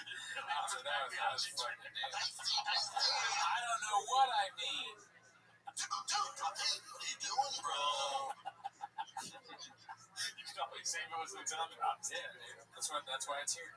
That's how you know how hard Brendan bombed. He could push like 5 buttons. I'll push 5 buttons and I'll remember longingly the Dolphins now. Unscathed. Yeah, that's how I live. One usual 4460 posted this. Gotta love how her weight journey is documented with pics of her. Feel bad for a leopard in Minneapolis. Weight journey. She just looks the same. She has a fat fucking ass. We get it. Yeah, there's nothing wrong with either one. This is a hair journey. You changed your hair. Yeah, it's the same person, virtually identical. Is she 50 years old? How old is she? I don't know. Can we just talk about this picture for a little? Horny dog. Shout out to you, Slojo. We were wishing the best for you. Give me some buzz. Oh shit. Here we go. Favorite time of the week, dude. What happens next? Part 25. His Chris Lives has been on a streak. Yeah, I'm happy that there's always that. Honestly, it's a fun time. You can see this one's a short one. And he's got to be. There must be something really amazing about him. I was at a gym one time in Hollywood, and they kicked everybody out because he came in with his crew. No way. And what'd you do? You Dude, no way. Turns out Danny's a fan. No way. Bob Murphy's something that makes sense. I think he did as a fan. Both are so funny. Baba, it's like, nah, I'm not doing it. Grease me up, Daddy. I like him, the idea of him not leaving. He's like, I got fucking a few more sets. what'd you do? You hit on the bar. No, I refused to leave. Nice. And they let me stay. Yeah, I don't leave for the rest of the time. That voice. Roll calendar for the rest of the time. Di does that a lot. Jeff Di. Did you ever think of voting Republican? That's Jeff Di. And then I was like, women are a bitch. Yeah. I thought, oh, dudes are cooler without hair. Actually, toupees are awesome. Do you really need listeners on a podcast? His eyes are great. We should start doing more bits like that. Bill Cosby. Oh yeah. He learned from other guys. Yeah. I'm the P. Diddy. Either one is so bad in hindsight. I think it is like the P. Diddy of comedy. I wonder what he means by that. He's a hype man. He also slathers baby oil on new covers. I'm the P. Diddy of comedy. It sounds so bad. Chris Lives is like, we don't need to talk show. He's like, he says things wrong, but he also says things that in the future will be even more funny.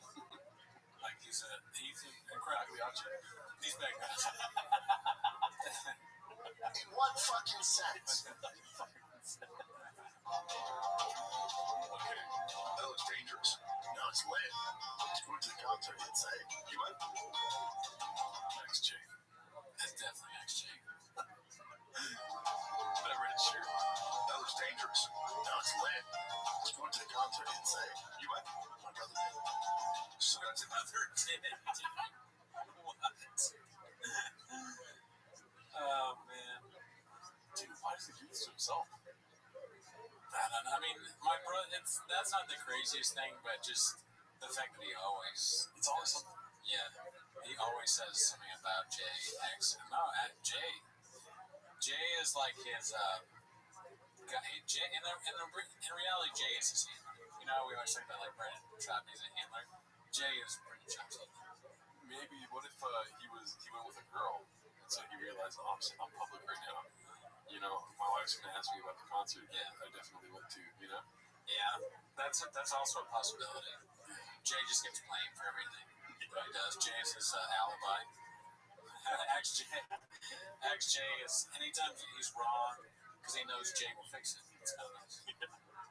Per person. I think they keep tagging me because I'm not on social media. I don't have social media. I have people running for me. I'll check in. I'm not on social media. I don't have social media. I have people running for me. I'll check in. But whatever, I don't see anything. Thanks for replying to me, though. Yeah. I slid into your DMs, dog.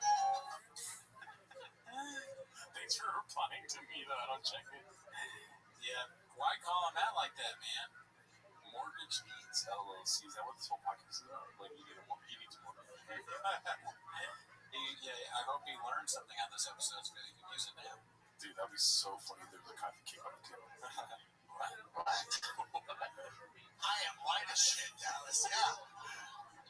Mark's got that Diet Coke on him, dude. This is before Papa was into Diet Coke. What if Papa got into Diet Coke after letting go of Mark? It's facts. Wow, this is his last attachment to him. He's like, he cries drinking Diet Coke. I love you, Mark. He's like, and Mark started drinking Diet Coke after me. veteran, so my whole family's military. Not right. Sure, affecting my whole family's military. He's in the military right now. He has some sort of thing on his social media that tells him if it's military people. I guess. That's good. Yeah. That's real supportive. This is your face. I've been hearing that. That makes sense.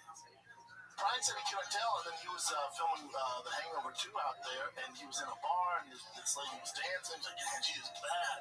He's like, they're on the dance floor making out, yeah, he's drunk. And they go in the back room, he's like, what, dude? He's like, we're making out. It's a handful of nuts. I wish there was more boner alerts. They did it once. Yeah. We kept it alive for a long time.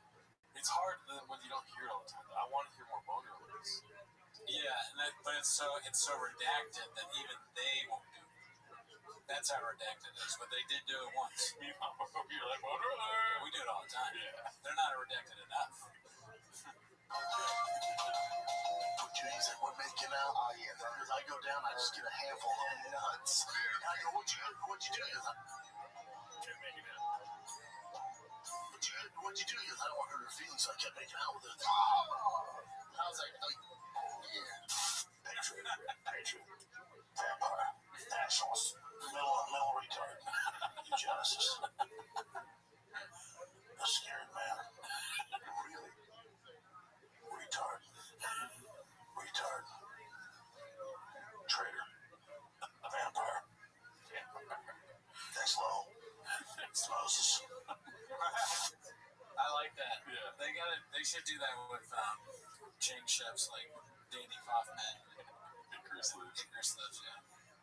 John Everett. Do you want to talk about what Mark was texting us the other day?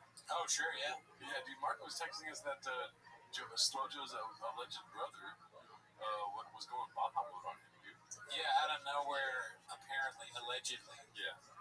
Slojo's brother was like texting Mark saying that he sucks, he's like a loser, and like should stop going on podcasts. Yeah. But Mark had, in quintessential Mark form, there were 5 responses to one, and just douching the guy. But the guy was so annoying. It's a classic, annoying commenter in text form. Yeah. Like, oh, you're really out here doing that, huh? That looks good. Nah, like smiley, laughing face. A lot of smiling, laughing faces. Yeah. And then when he's making a sarcastic comment, crying faces. Yeah. Wow, real unbothered, smiley face, laughy face. He said, this is allegedly Slojo's brother speaking. Funny how this whole interaction just proves how emotionally unintelligent you really are, laughing face. I was never stressed. M- might be ChatGPT. Emotionally intelligent. I was never stressed and never will be. Meanwhile, B has clearly been living rent-free in that empty head of yours, Gadoosh. And jumping straight to violence, which we all know Mark jumped straight to violence. Yeah, same here, dude. Same. Your first response was, that's a lot of violence in the DNA of this chat or whatever. That's not tough, that's just unhinged.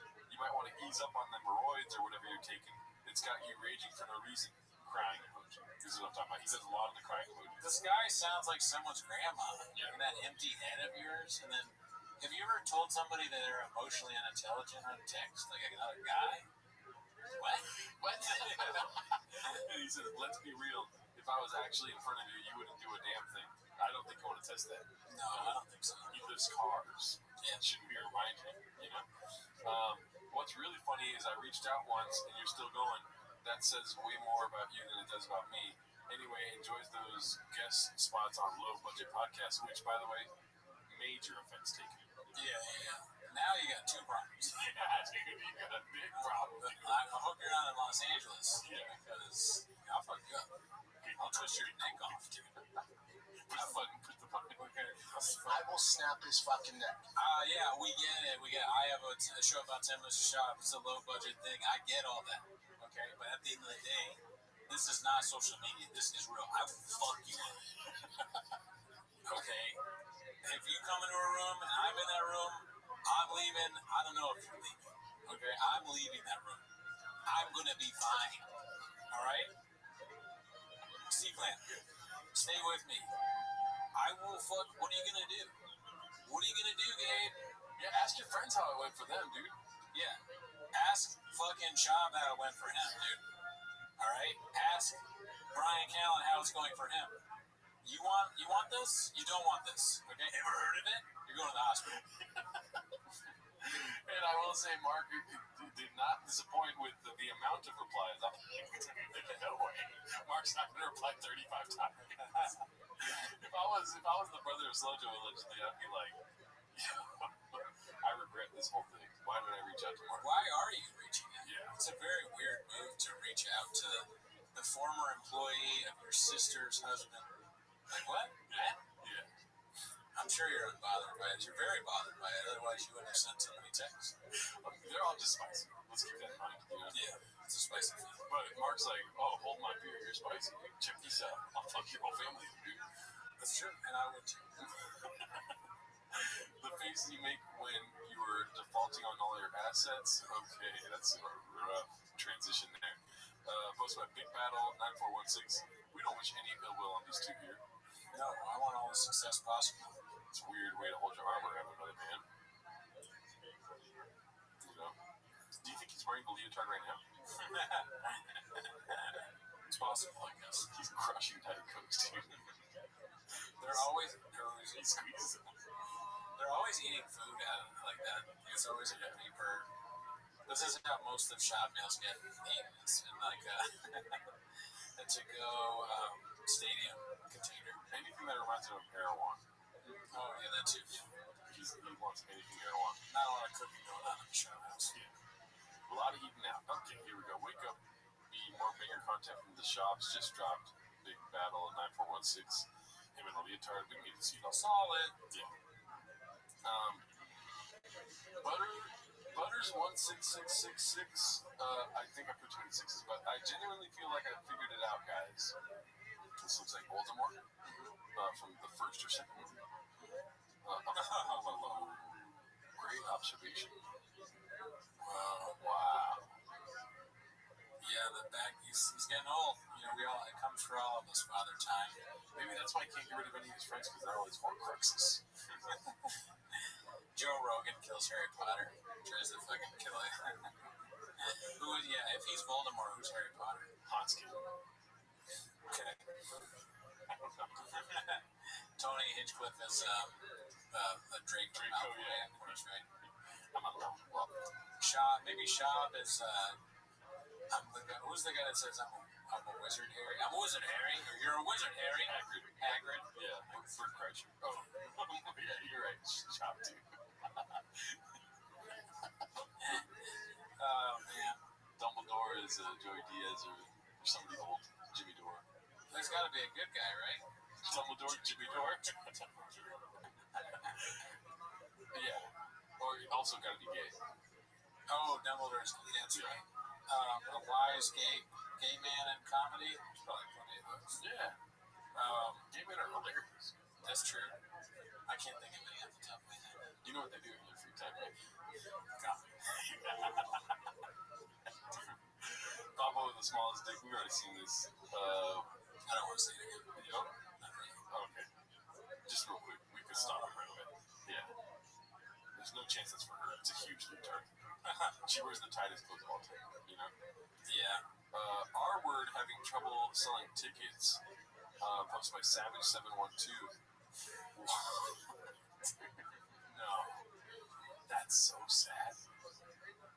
Fuck it, dude. We've all, maybe. Yeah, I mean, it's just like when Shab went to that Oklahoma or Arkansas club, you know? Yeah. They got a fucking move and say, hey, you're not big, you're not a drop. You're not a drop. No, you're right. Okay. Do you want to do some research while you talk to the audience? Sooners are playing. Okay. Anywhere Brian goes, the guy's like, Sooners are here. Okay, Oklahoma Sooners. Right? Nobody knows who you are. All right. You didn't say that. You didn't say that. If you're lucky, a tornado will throw a couple people in here for you. All right. This here's Flappers. Okay. This is Big Leagues. All right. You're in Burbank. Okay. You're not in one of them other places that don't have big draws. Okay. We gotta sell out the show. Burbank, you gotta compete. You gotta compete with a lot of so, like the downtown. A lot of people just come here because they want to go to a Shake Shack. All right. You're You're not chick. Okay, so I'm looking up the tickets here, and they're not free. But this is for the Irvine Improv this weekend. Oh yeah, well the Irvine Improv is probably gonna have like bigger acts. Yeah. We should go. I'm down. Friday or Saturday, dude. I got a show Saturday, but special event. What's so special about it? Is this the one that's free? Let's see. I don't know. These cost money. He's gonna be in Chicago. I'd see at $30 seems like a lot to see Ryan Calvin. Yeah, that's too much. Give me $10, I'm down. Is it just him headlining? That's the show? Yeah. That's horrible. He's probably got a fire opener like that one guy. Yeah. That white guy that works a lot. Oh yeah. Big dude. Brian Callen at the Improv, Hollywood. He's at Improv. Okay, yeah. Who's buying that? To have him go out and be like, yeah, I'm like, I don't know, I'm lifting and I'm getting old and like I'm hot. Yeah. My phone is like controlling my life. That would be great if I took a chick to go see Brian Callen. And I just act like it was my favorite comic of all time. Maybe she'd ignore it. She'd be okay with it. I'll tell you one thing. I don't care what happens. Next week's podcast is going to be You'd have a lot to talk about. Yeah. That's the narrative. I would definitely wear like glasses and a mustache though. Just in case. I don't want to die on a Friday night. Beast of a Mom, posted by Williams DJ01. Now these kids need fucking Easter baskets. This shit just never stops. Yeah, I mean, that's not the worst I've ever heard. No, it's pretty funny. And when I saw this, I liked it. As you can see down here, pretty good. Granted, she didn't make it. No, it's not. Reposted. Yeah. You know. The scam got rings explained. Okay, so you know about the scam thing? No. You will do nothing. Posted this. Basically, Brian Callen fell for a scam where Amy Poehler was wanting him on her podcast. Really? Yeah. And people are alleging that that's when he started getting really sad. So Let's start with the email. Let's actually read this email. A candid conversation on comedy and culture. this is the episode where Tim Dillon didn't fed himself. Oh, okay. You put those huge tits on him. Good news. So someone sends this email. Greetings, Tim. I hope this finds you well. My name is Julia, and I handle guest bookings for Amy Poehler, host of the Good Hang podcast. On the show, so immediately I'm like, wait, what? Well, I'm supposed to do Amy Poehler's podcast. Did I tell you about that? So I was supposed to do Amy Poehler's podcast in LA. Yeah, her assistant reached out. And, she was like, hey, we'd love to have you on Storytime with Amy. Dude, this is hard to watch. Not even the name of the podcast. How could he think that that's possible? Oh my god. That Amy Poehler would have him on his show. Why? He's like this. Okay, I was like, I wish nobody heard that. Just delusional to the extreme, you know, just, I don't know. On that side. Yeah, Right, it's he's a big podcast. Yeah, big podcast, Amy Poehler. And I know Amy from back in the day. I love Amy. I love Amy. I've known Amy for many years. I haven't talked to her in a long time, but I love her. Here's what's sad about this. This is being emailed to people that are so excited to get booked on this show. Because of the state of LA right now and how these people haven't worked in a while, and but they still have a home, and like, they're paying a mortgage, but they're looking at the money in the bank, the hourglass is turned over and it's getting less and less every month. And because we're gonna actually, I found it was gonna be a Zoom first because she does it, so you'll have somebody comes on the internet and then talks about the person there, and I was like, it's a surprise. It was probably like a friend of mine. So I was like, okay, great. So they have to make sure that your camera is all, Oh my god. So embarrassing. Chip, cut this part out. Is it even embarrassing at this point, though? Because, okay, in my mind, it stops getting embarrassing after you do it wasn't even only, it was like Pornhub podcast or whatever he did. What was that? Was it Pornhub? Someone Big Bus. Yes, it literally was something like that. He literally did the Bang Bus fucking taxi podcast. He fucking, Bang Bus picked him up on the street. The Bang Bus picked him up. Brian Callen didn't do a podcast, and he thought he was gonna get fucked. And he was so happy they didn't fuck him, they just did a podcast. But dude, after you do that, bits aside, I really like that's as embarrassing as it gets almost. So him falling for a prank that Amy Poehler is somebody new, just a mean prank. Yes, it would have been embarrassing had he not done the Bang Bus already. If he didn't have a Bang Bros credit, if he didn't have a Mike and Brazil credit, dude, then he would be embarrassed. Yeah. But this is nothing to him. He let another man hit him with a fucking whip dressed as a cow. Oh my god. So, this is nothing. Keep in mind, he got those wrinkles done, whatever that eye surgery thing is, Yeah. right before Chris D'Elia went down, dude. And then he went down months later. So that's what his trajectory was before all this. It's like, I'm getting my eyes done on the fucking...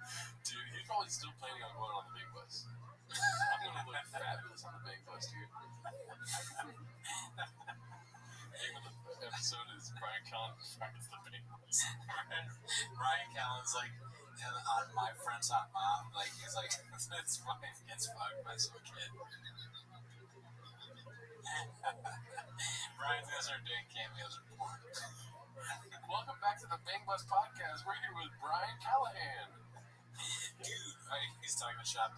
I'm on getting some stuff. I'm getting on some stuff. I'm on this very successful OnlyFans person site. They're fucking a guy, and I'm like in the room with them. And yeah, it's been rough. Why would they even want him? They're like, Brian, how you doing today? He's like, you ever pick up a guy with thighs? Brian's on the, this is too far. I'm gonna go too far. Brian's on the OnlyFans chicks thing, and then he's sitting there, and then some fucking guy comes in his face.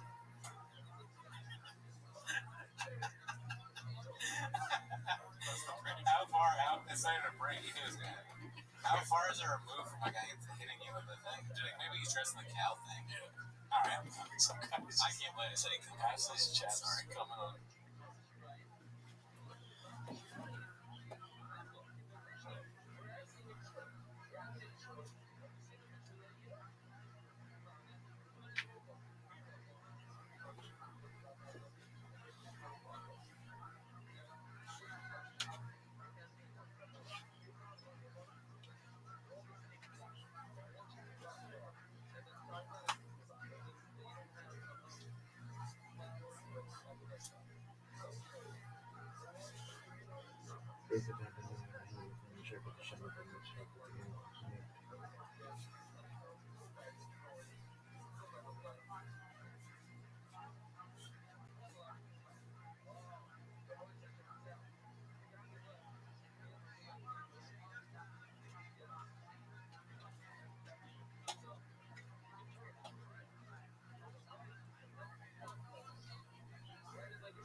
saying that like Slow Joe and Chop are gonna do OnlyFans? No, Brian will do it first. It's like, hold my bigger teeth. I met Amy years ago, and we had a nice little conversation, but I cannot believe that she has followed me and wants me on this show. I know her, and I know Amy from back in the day. I love Amy. I love Amy. I've known Amy for many years. I haven't talked to her in a long time, but I love her. And my producer calls me and goes, hey, do you know that Amy Poehler podcast? Do you know it's a scam? Next email is you send your bank info. The way they did it was so good. Gave me like all the questions. Like, you know, Amy can't wait to talk to you. They know somehow that I know her. They do their research. Comedians are desperate at any level. Remember that birthday scam? The one where it was like, this guy sends you a thing. Oh, my wife is a huge fan, or the wife said, my husband's a huge fan. They want you to perform for him, stand up on his birthday, and we're going to Venmo you the money. Can you do it? So you Venmo them the money. Or sorry, they Venmo you the money, and then they go, oh, I accidentally sent too much. Can you Venmo it back? And then they do this thing where they like cancel it when you do it or something like that. But I remember hearing about that and thinking, just there's no way. Like, at the level that we're at, you think people are begging you to do birthday shit, but a lot of people fall for it. Somebody asked me to come do a show in Chicago, and no part of me was like, dude, we're going to Chicago. I was kind of like, this is not real. You thought it was a scam? Immediately. Yeah, because I suck ass at comedy. Oh, really? You want to go there and do something you've never seen me do? You know? That is a weird thing. Yeah, what is this scam? And so I just kept messaging them like, okay, for sure. So what do I do? And they're like, you just gotta fly to Chicago. I'm like, okay, you're gonna buy me tickets. They weren't gonna buy anything. I don't even think they were offering money. It was a guy had a scam. Even if that's not a scam, it's sort of like crazy ass. You just come to Chicago. Maybe if I'm coming to Chicago, I'll do your show. I should look it up on my DMs on Instagram. Let's see what else we have. Okay. So this is Shop reading an ad read. Ad reads are a problem. Just post it clean. Minimum Sky 2305. Haven't seen none of it. It's posted in a while. How you show up and wake up feeling your best. Because fun shouldn't come with a cost. Welcome to the upgrade. Welcome to nowadays. Whether you're easing in or tuning things up, the pace is yours to set. Minutes 10 to 20, gentle lift, you'll start feeling lighter. Minutes 20 to 45, you're in a sweet spot, social, and you're in your groove. Minute 45 to 60, ride the wave a little longer or let it wind down easy.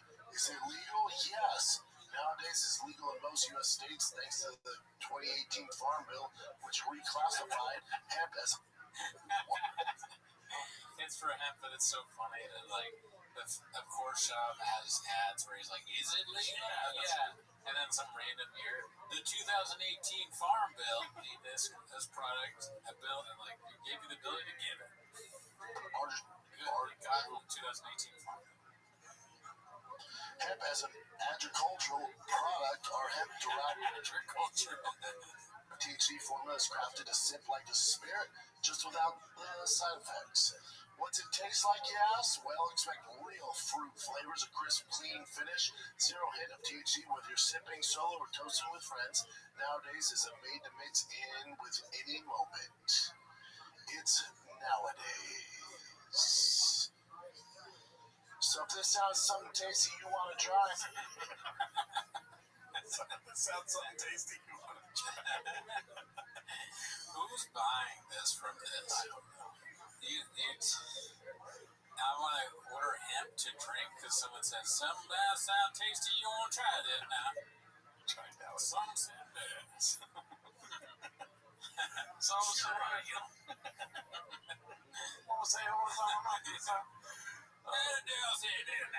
He's like advertising the guy from Adam Sandler movies, the hillbilly yokel guy. I don't understand people buying the product, seeing that, but I don't understand the product seeing that and being like, all right, that's a great ad. That's the worst ad I've ever seen. Why does the product keep having Shop read it? Yeah, imagine this guy's like down in the dumps. He's hitting you up to be like, dude, I need people to sponsor my podcast. Can you please help with that? I used to fight the UFC. sad story, you know. Like, I should probably help him out. He hasn't paid his mortgage in 3 months. You know, That's what nowadays said. yeah. They're like, all right, yeah, you can get you a little ad read or whatever. They give him like a trial run. He's like, so if you sure want to drink something like that, then go for it. They're like, don't drink it before you do the ad read. He's like, I'd never drink it. I think nowadays probably, okay, here's my redaction.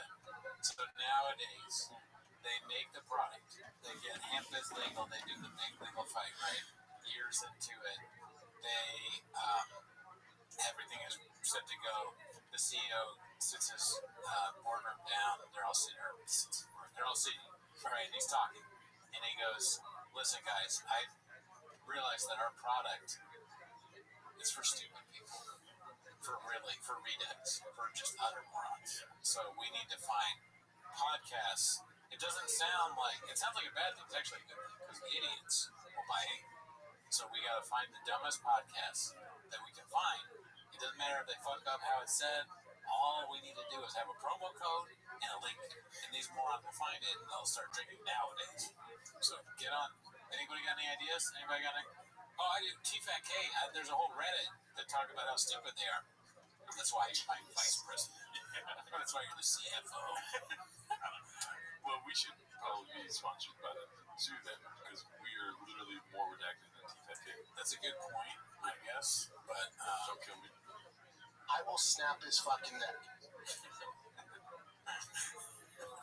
Oh, is that it? I thought you were saying talking about it.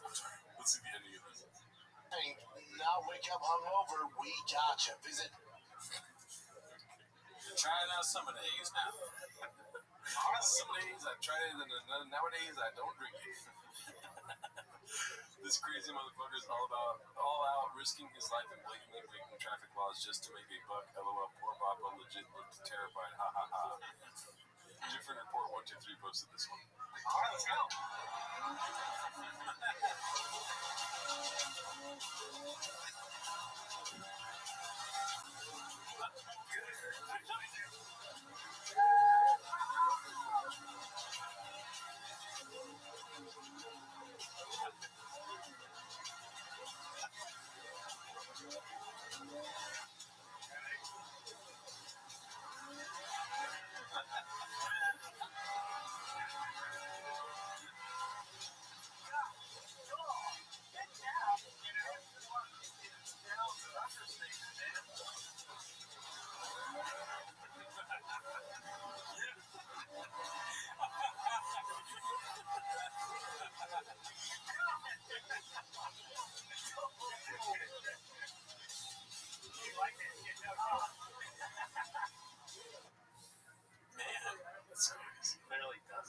That's the funniest narrative, is that he doesn't even like trucks. He's so stupid. He picks something he doesn't like, he's afraid of. That's right. So this is my wearing this stupid Now I got myself here. Why pick something you don't like? I wouldn't want to be in that either. I wouldn't want to be in that fucking Deathmobile with that psycho hick driving me like all crazy like that. What do you mean that turn? That made me nervous. I don't blame Papa for not wanting to be in that fucking thing. Idiot. That's me. You're probably asking yourself, how did I get here? I do need a tater tot. That's sweet. Tater tot once a week. Tater tot. Give me this fucking whatever this shit is, dude. Fuck this car. Fuck this. Why is he wearing a sombrero? I want to be there. Look at this. The sombrero, I think it says Mexico on it. Green. Why? Dude, it's spicy. I want to be here. Oh, that's great. His arm is so close to the other guy. Like he's going to grab the other guy and be like, hey, save me or help. I'm scared. That's just crazy body language. And the guy at the end says, you like that? He's like, I love that. Yeah, absolutely. Wow, that was great. That was fun. Shout out to you. Different report. Great posting. We've got another one here talking about lip fillers. What else you got, Clint? Clint Porter of Chips posted this one. Good eyebrows, that guy. I don't think I get him done. You don't do eyebrows? You know, I had to fight people. Like, does he lie like that? And those shorts are crazy, dude. That's crazy. What are you doing? Why? Nobody else wearing shorts? Gets his lips done. I go, would you stop saying that? I had to fight people like, he gets his lips done. I go, would you stop saying that? Didn't get his fucking lips done. The way he kind of cowers, dude. Did you see that? Watch. Well, like, he gets his lips done. I go, would you stop saying that? Didn't get his fucking Yeah, he does. That's why he's doing that. He pimpifies his lips, dude. Yeah, he's like, he pimpifies. Right? No. That's the next thing. Was it Byron? No, it's Brian. That's Byron. Brian. John nowadays. Oh, I'm not Mr. Whole Foods. lips done. God, it annoyed me. They said he got his lips done? Yeah, they're like, he gets that. Second, you know how I know you're gay as a guy? No, you got some DSLs. Yeah, I some fucking DSL. You got some DSLs on you. What else you got, Jim?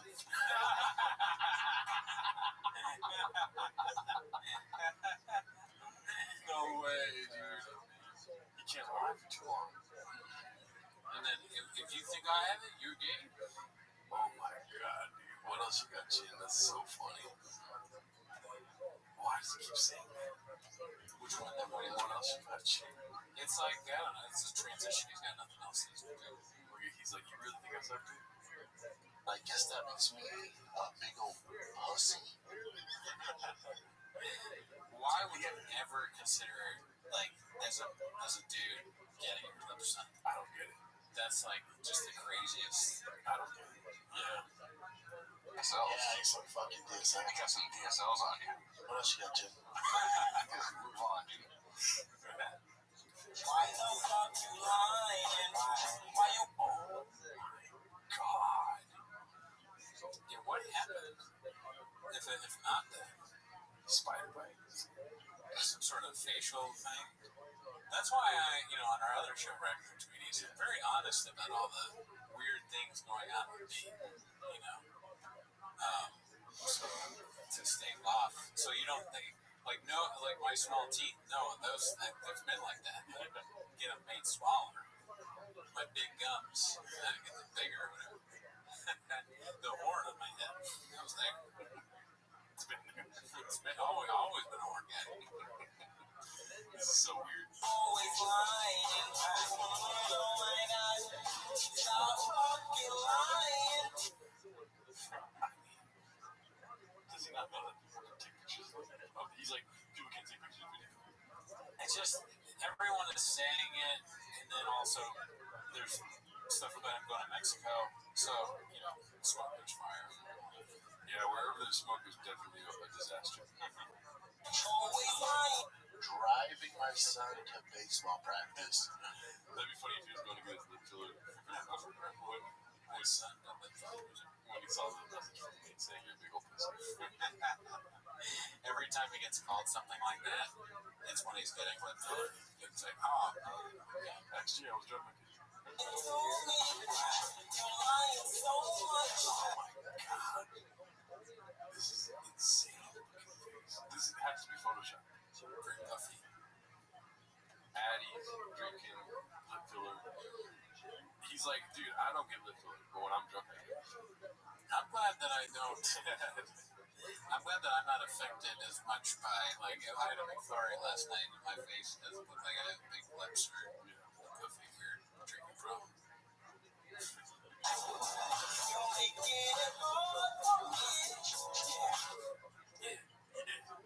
I like that original song, Too Close. It's all, yeah, it's great. It's all about a guy just getting the boner. That's a great song. It's so funny. We got BGL stopping by. Our guys. Papa's biggest hater discussed his comedy chops, posted by Not Yet. And somebody asked me about like what their dynamic is and like how much sympathy you should have for Callan, and I go, it was painful for me to watch Brian because Brian, for whatever his fault, I can separate like his faults and whatever, I can speak his praises independently. My praises for him are he's really good at setting people up for bits and being a comedic partner. He'll play the like, what do you mean? And like, he roast him or whatever. So he's good for a guy like Brendan, whose default is just like, shut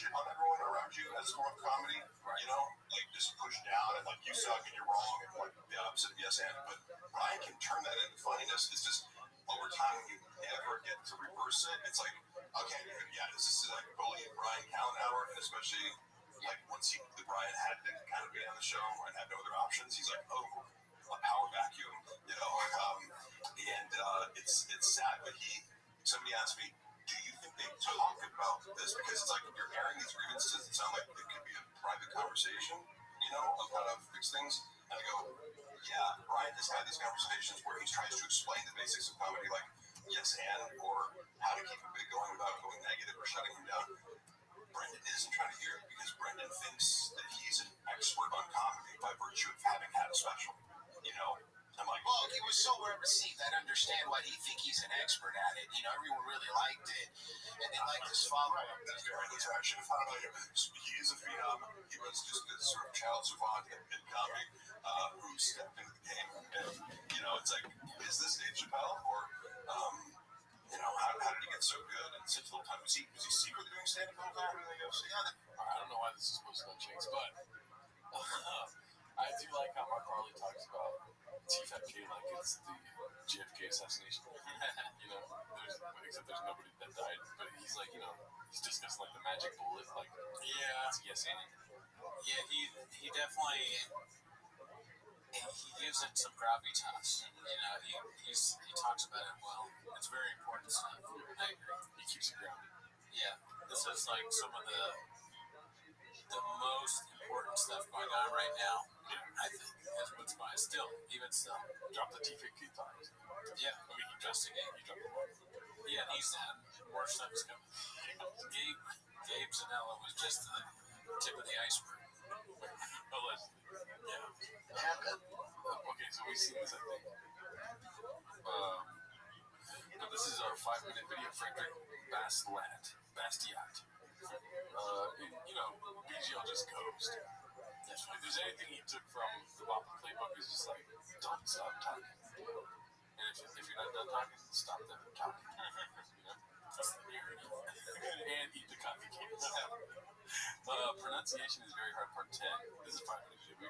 If you want to skip, yeah. As an hemp as an agricultural product. I like the shame of not knowing how to say that. Is it that he doesn't know the word agricultural, or is he just worried he's not going to say it right? You'd think that a cowboy would know what agriculture is. That's a good point. You know? Yeah. Well, he should ask Jeff Dyer. I tell you, it's chili. Okay, look.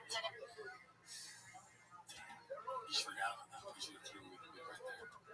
Yeah, when Jesus didn't laugh. Bring back some hardware as a team. Because we were promised one thing. We were promised a flaming young.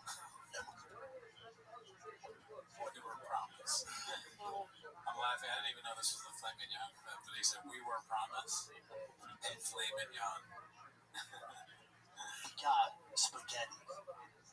No one asked. We were in the mood for a flaming young. Nobody was in the mood for fucking. Nobody asked for spaghetti meatballs. You were not expecting any facet. Yeah. That's an older thing. Go to Whole Foods, man. Go hang out in the produce section. I get it. And there you go. These chairs are pop. And then conversations on. And he sounds like me. I say this all the time. Doing the produce section? No, like the whole podcast we just did. I'm like telling you what to do and how to take the shit. Oh. I sound like don't be too hard. I gotta change it. Chairs are popping. What these chairs are popping. That's what it said. And then conversations on. And these chairs are popping. Cherries. Well, you speak weird. I thought you said chairs. You speak weird. Brendan is an attractive guy. Yeah, right. Because of but you're also on blind shit. You do the blind shit. Yeah. So you'd be like, who's this idiot? What'd you say? You couldn't get any blind girls. Hey, normally I want to. So, The government's gonna get theirs. They're gonna get theirs. And I realized that when I got the bill for the property tax. I'm like, oh shit, yeah, I'm not paying state but I'm paying almost double in property tax. No, you gotta even out. You're gonna get theirs. Like, you're not gonna escape that. There's nothing you can do. There are.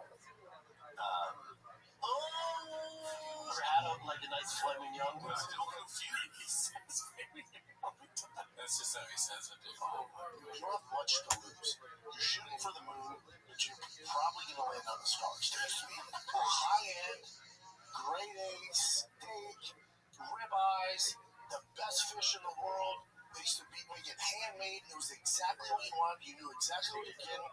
You were gonna get the best of the best every time you paid your pay-per-view money. There's none of that going on. It's all a Farsi. It's all, I don't know.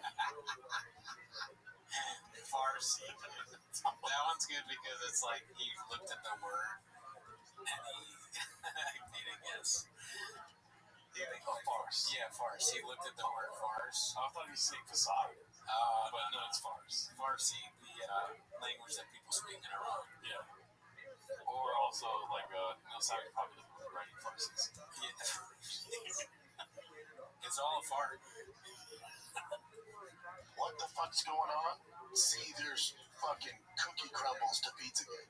I'm not a big conspiracy guy. I'm talking about JFK Jr. I'm your Huckleberry. You want to talk about Charles Manson? I'm in chaos. I'm your Huckleberry.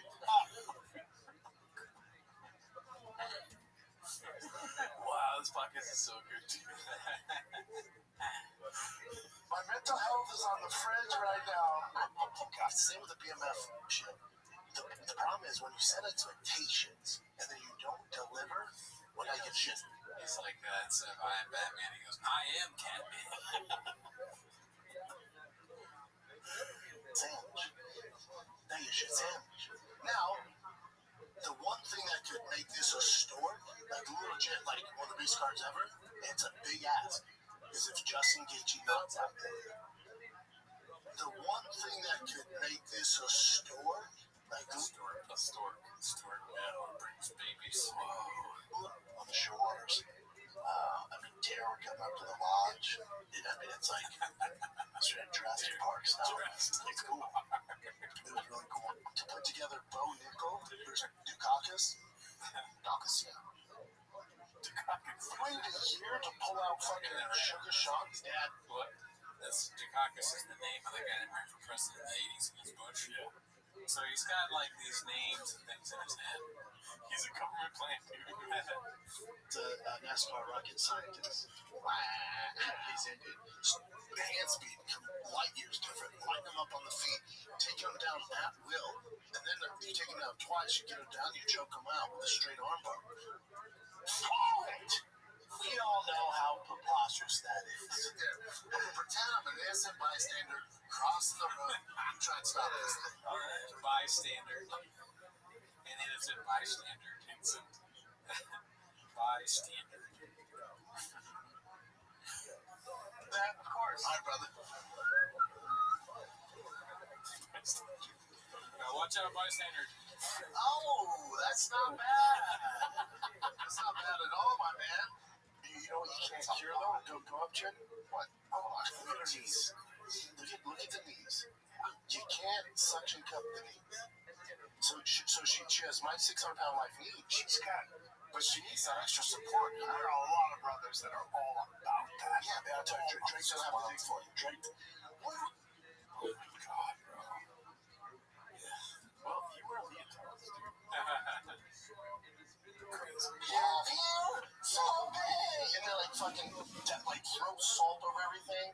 And then they're like, you get an appetizer, like I got the tomato heirloom, you know? They're fucking slapped tomato heirloom.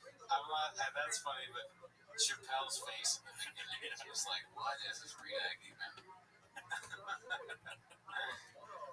You get an appetizer, like I got the tomato heirloom, you know? They're fucking slapping the table. So like everyone's looking. On this week's Food Truck Diaries, and I'm feeling Wagyu burgers. I'm feeding them. Wagyu. That's great. It's such a weird kind of predicament when it comes to UFC. We're taking bats and hard, angry, axe handles to his feet. They were beating his feet, the top of his feet. He was in the back of the pickup. Why? They didn't like him. He was on the other side. He was on the opposite. He was on the opposite. He was part of an opposing group.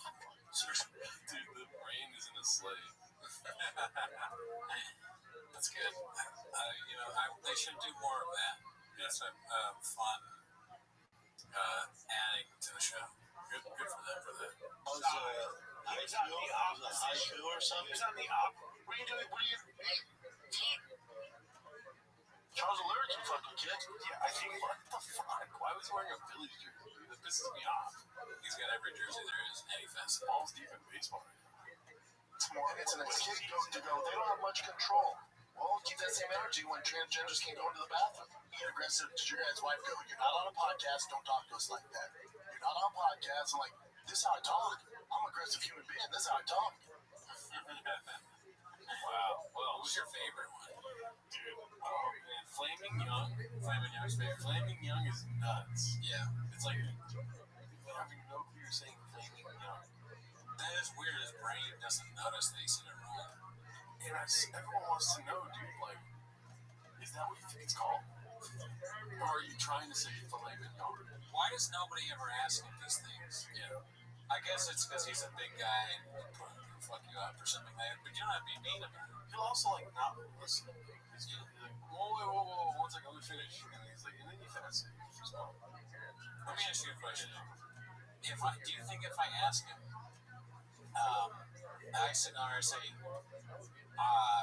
do you like filet mignon? I asked John that. Does he hear that? Right. Does he hear filet mignon or does he hear flaming young? No, I think he's like, I don't know what you're talking about. He doesn't even know what it is. Because he thinks it's Flaming Young. That's so funny that he would think, if he thinks it's flaming young, like, does he think that it's named that because they cook young calves or something like that? That would be funny. Yeah, that's why it's expensive. That's Flaming Young. It would be so heartless to call it that. Flaming young. Also, we're going to eat Wagyu burgers pretty good. Yeah, I think that one was because he said something crazy before. Feeding. Or feeding. Instead of feeding. What was your favorite? My favorite, because I don't think I've heard that one before, is the Innocent Bystander. That's a good one. Innocent Bystander. Wow, dude, I need to stop watching British Child. Alright, let's watch this one and we're done. Yeah. Papa's got a problem with Nate. Hey, be cool, man. Posted by Khabib Time. Oh shit, Khabib Time's up. I don't get why there's an issue between us. Where did it start from? It originally started. That's not. Who's that? That's not Chase. It's Griffin. Griffin.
Sub slots.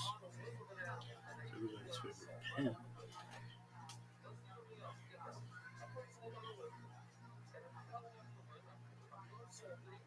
14th year, 5786, Friday, May 1st. No one really knows for sure. Everybody ever did right ever came Chaim, but this is the Missouri we live by.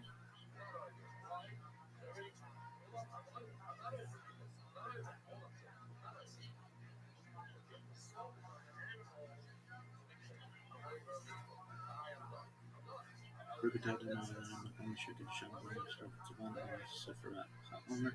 Blessed are you, Hashem, God, King of the universe, who has inspired us with his commandments and commanded us concerning the coming of the Homer.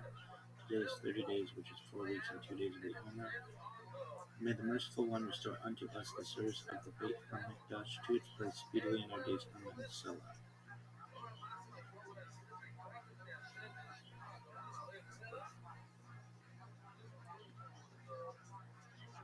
3761, creation of the world. Birth of Adam and Eve, Chava. 3631, Seth, son of Adam, was born. 3526, 235, Enosh, son of Seth, was born. 3436, 325, Kenan, son of Enosh, was born. 3366, 395, Mahalalel, son of Kenan, was born. Into his pitch 126 days. Copying Kabbalah Salam Kuafi. 20 of these bitches, man.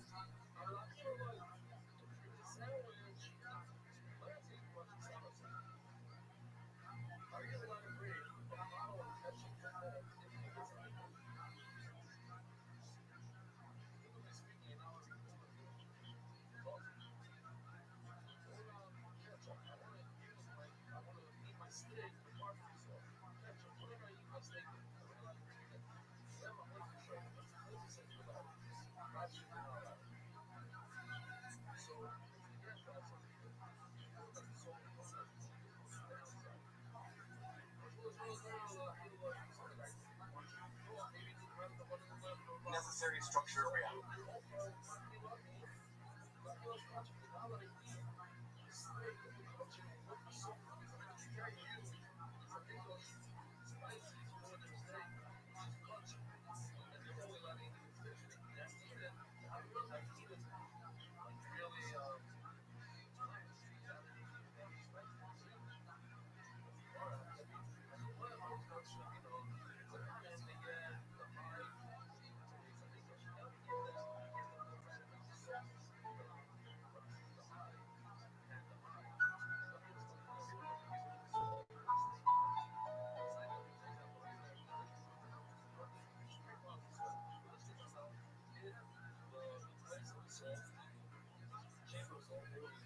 I'm Dr. Justin Sledge, and welcome to Esoterica, where we explore the arcane in history, philosophy, and religion.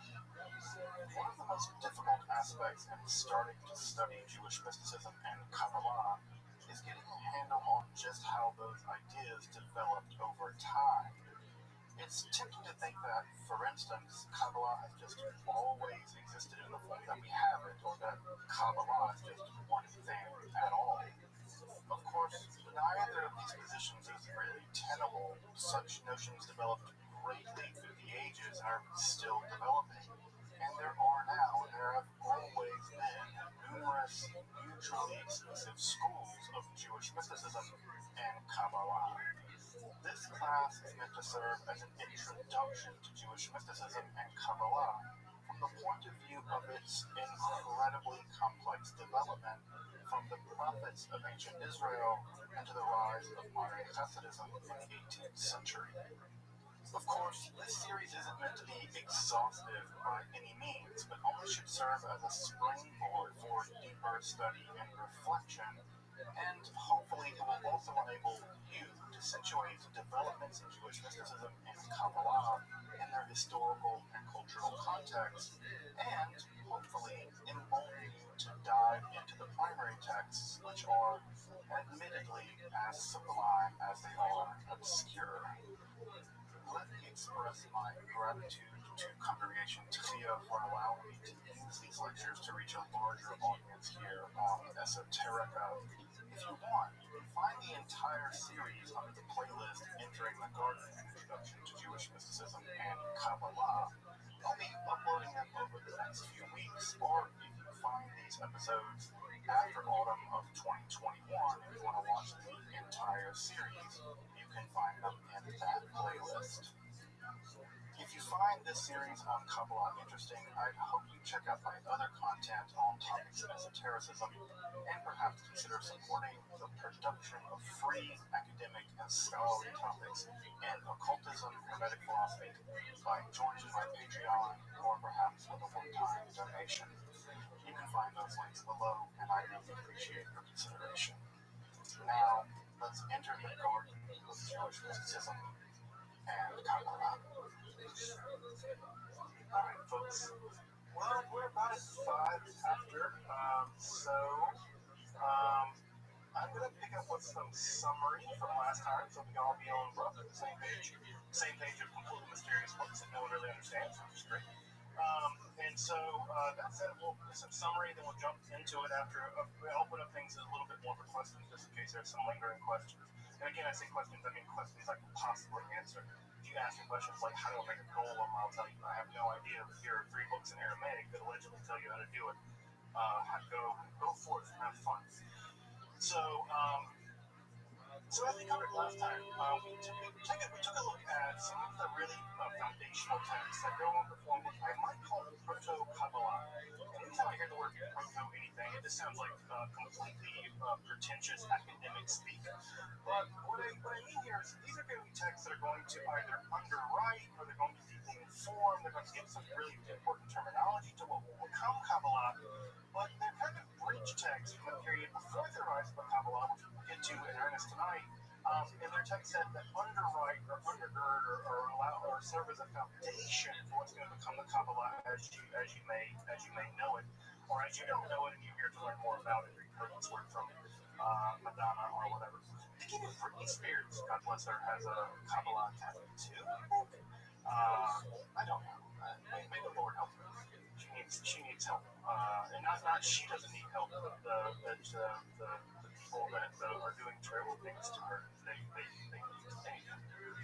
At any rate, the Sefer Yetzirah is probably one of the more famous of these books, and it's a very tiny little book. Like I think I said last time, in its normal extension, it's only a couple thousand words long, and it's a book of cosmogenesis, which is just a $2 word that means something like how the world came into being. We're still writing cosmogenic books, right? If you've ever read The Brief History of Time by Stephen Hawking and other kinds of books like that, we're still very interested in how the world came into being, and the Sefer Yetzirah is an early attempt to describe that using two different categories. The first category is the Sephirot of nothingness, right? The Sephirot Belima. And as I talked about last time, we're not really sure what these are. What we do know is they're not divine emanations. And we know that because the text never refers to them as such, never even sort of invokes that notion. That notion's going to come a bit later, and we're going to see it in full force tonight for sure. And the other, of course, is the 22 letters of the Hebrew alphabet. And what we have in the Sefer Yetzirah is a story about how the world came into being, with God using the 10 Sephirot of nothingness, probably mathematical terms of some kind, right? Some kind of math term, and then the 22 letters of the Hebrew alphabet, and using those together, God fused creation out of nothingness. Now, I love this image of hewing.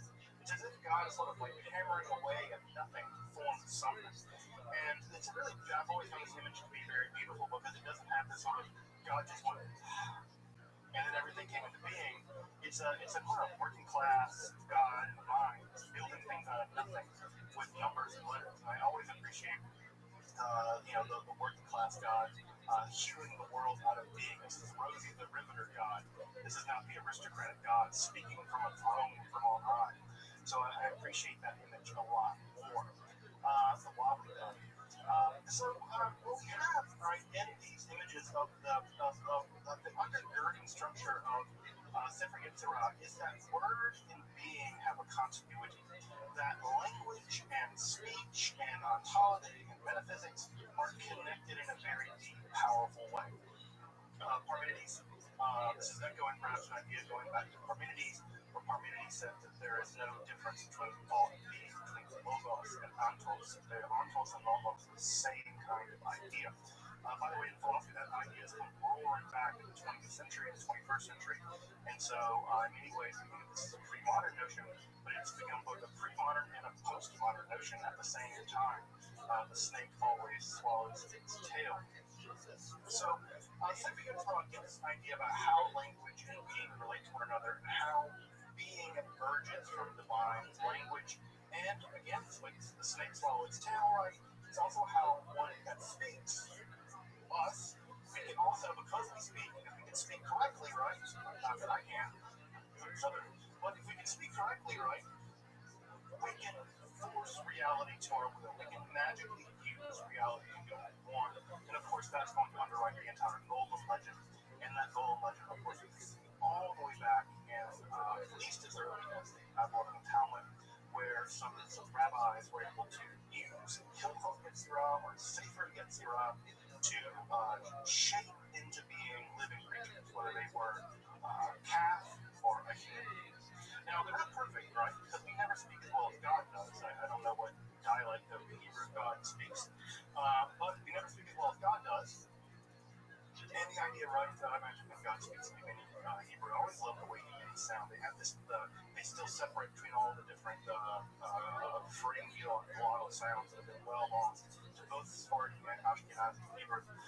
By the way, the Babylonian Talmud says that you can't pronounce the difference between an aleph, that God doesn't hear your prayers.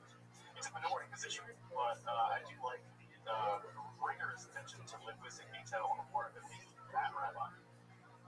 At any rate, what we have in the Golem legend is the ability to speak being into being.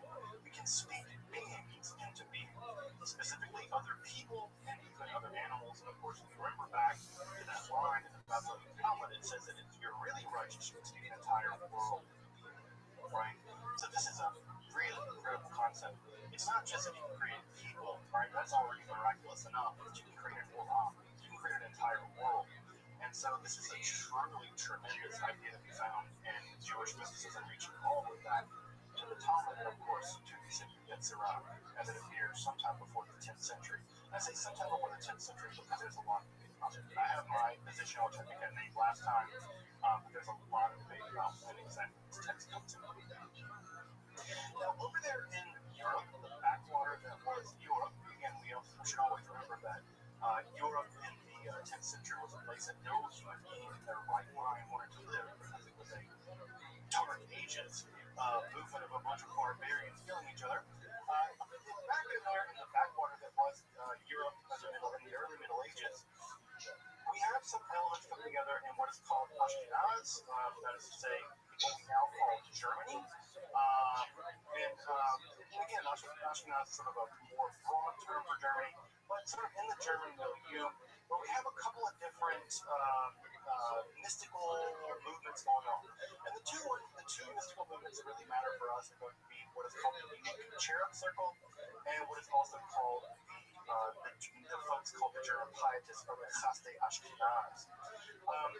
The unique cherub circle is going to be very important because they're going to develop a very unique theology in which they really center the idea of Ha'atzalut, right? And Ha'atzalut is the idea of, or Ha'atzalata is the idea of emanation, which is to say that God doesn't just create being in the sense that there is God and there is being and God is outside of being. Rather, like, you can imagine it like, I always imagine those like really fancy weddings that have the big pyramids of champagne, right, where there's like one champagne, right, being poured at the top and it goes down all the different glasses.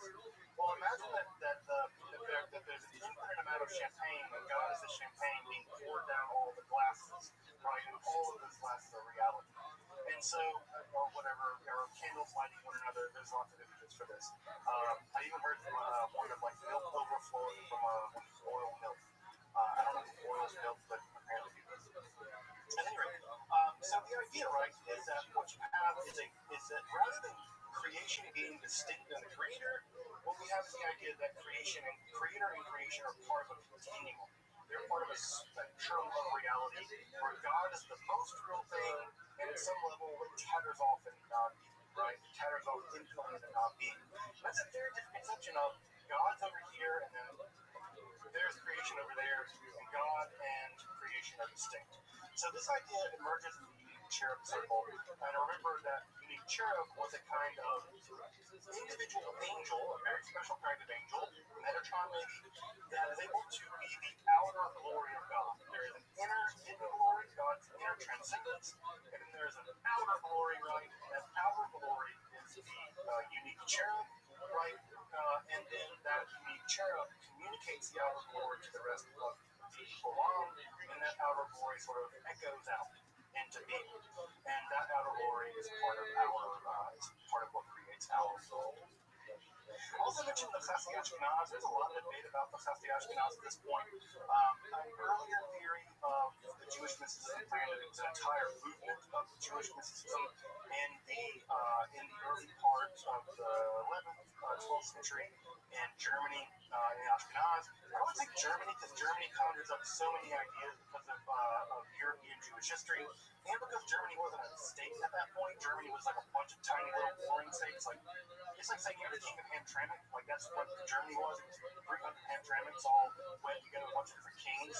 I like saying Ashkenaz because Ashkenaz communicates how amorphous the barriers are, right? What was Ashkenaz? If you want a general idea of what we're talking, if you know something about Germany, we're talking about the area around Regensburg. You may know another famous mystic also from the area around Regensburg. That is Hildegard of Bingen. Hildegard of Bingen and the Chaste Ashkenaz are very close proximity to one another. But anyway, what's really important about them is they seem to preserve a lot of magical texts. They preserve a lot of Hekala literature. They preserve a lot of amulet literature. They preserve a lot of this sort of strange ascetic literature that seems to have emerged at that time. And what we now think, what scholars now think, is that rather than being a mystical movement in Judaism, it was a kind of particularly weird family who just so happened to be very, very powerful, right? Who happened to be actually very, very powerful and had a good bit of money so the Chassid Ashkenaz were famous in many ways because of the relative influence they had, and because they were literate. They came from, they were connected to the Kalanimus family, which was a big family down in Italy. And it seems like what ends up happening is a lot of folks are coming in from North Africa and from the Middle Eastern world. They're entering into Italy, and they're being pushed into the Ashkenaz via the Kalanimus family. Also, just mentioned the Kalanimus family has one of the earliest examples of a possible transgender Jewish person poet. So we have a Kalanimus, one of the members of the Kalanimus family, writing a poem wishing that they were a woman, actually, and probably expressing some, again, something like a kind of queering transgender identity at the poetic register in the Kalanimus family. That document is not terribly well known, but it is in a great collection of LGBTQ history in Judaism. And of course, as I'm sure you know, one of the main things that's going to make Kabbalah very interesting is how gender bending it is. That God is going to be female, male, masculine, feminine, and neither of these things. And so part of what's going to make Kabbalah so fascinating is the gender bending that's going to go on. We'll talk a bit about that tonight. So again, to what degree that comes out of the Kalanimus family and the Chassid Ashkenaz, we don't know. They're also one of the few ascetic Jewish movements in history, that is to say, Jews who intentionally harm their bodies in order to get closer to God. Judaism doesn't typically have an ascetic dimension so much. They're fast, but they're very well constrained. They're not allowed to go beyond them. But the Chassid Ashkenaz movement had lots of different penitential and ascetic practices, like rolling around naked in snow to atone for their sins. Which I guess in the wintertime here in Michigan, if you want to try out the Chassid Ashkenaz practice, just take your clothes off and roll around in the snow and see if you can closer to God. Your mileage will vary.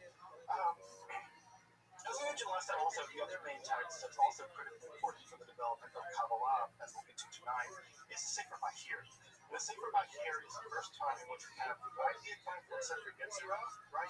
That the world was formed from the Sefer of Rabbi, the Sefer of nothingness, and from the unique cherub circle over there in Ashkenaz, we have the idea of Atzalah, or emanation.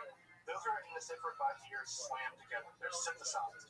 And for the first time in the Sefer Bahir, we see the idea that God is in fact 10 emanations. That idea first appears in the Sefer Bahir. And so in that way, the Sefer Bahir is the first true Kabbalistic book. So sometimes people ask me, where should I start studying Kabbalah? I want to start reading Kabbalistic literature. Well, if you don't want things to be too complicated, start with the Sefer Bahir, because it's the first. Now, does that mean it's going to be the most introductory? No. Because if you've ever studied any philosopher or any mystic when they're trying to forge a new idea, those texts are often the most difficult because they're having to synthesize and work with ideas that are half-formed and excuse me. Those ideas are very half-formed and they're very groping at things. And a classic example of this is I tell people, right, if you want to read the first book of metaphysics, you can go read Parmenides' books, or you can go read Aristotle's book of metaphysics. Those are some of those difficult books about metaphysics they've written. Why? Because they're inventing it, right? They're inventing the very language by which you describe things that aren't physical. It's the most abstract, difficult things you can imagine, so the language is very tough. And so the Sefer Bahir is notorious and difficult to understand. Now, again, is it always possible to understand? No, but it's pretty hard. It's pretty hard. But again, I think that the Bahir is a perfectly approachable text in lots of other ways. The other things, two things to say about the Sefer Bahir that are crucially important as we begin to get into Kabbalah tonight is one, Sefer Bahir is a pseudepigraphic text. I like that I said pseudepigraphic without making a single mistake. Pseudepigraphic texts are just texts that are written as if they were being written by someone else, almost always someone more famous than the person who wrote it. I don't know, Taylor Swift is probably not going to write a pseudepigraphic text because Taylor Swift is famous enough to write Taylor Swift, and Taylor Swift's going to sell her own book because she's magic. Well, if I write a book, I might attribute it to Taylor Swift. That's a probably bad idea because I'm pretty sure that she would sue me. But what I could do is attribute it to someone who couldn't sue, So what I would attribute it to is Nakana bin Hakuna, right? A guy who lived 2,000 years ago in Palestine, and he had a kind of general mystical idea. That's exactly what these guys are doing, or contributing to Enoch or Abraham or Moses or whatever. There's a long history of doing this in Jewish lore, and the Sefer Bahir is attributed to a first century sage. That same structure is going to be picked up by the Sefer Zohar, which we'll get to next time, and that text is being attributed to Shimon Bar Yochai, another second century sage.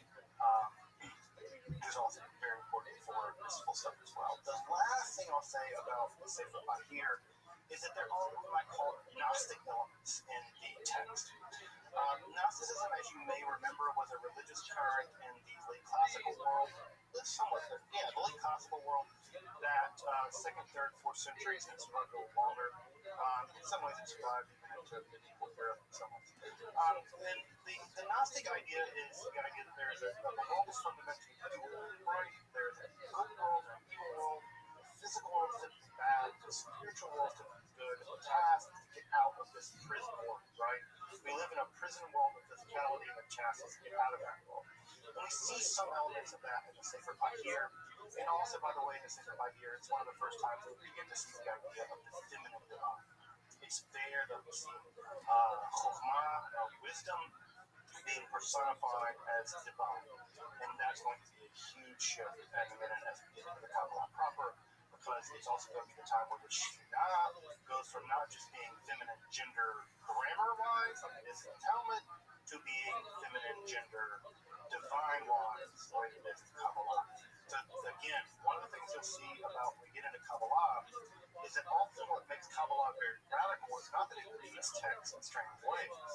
What makes Kabbalah very radical is it typically reads text very literally, hyper-literally.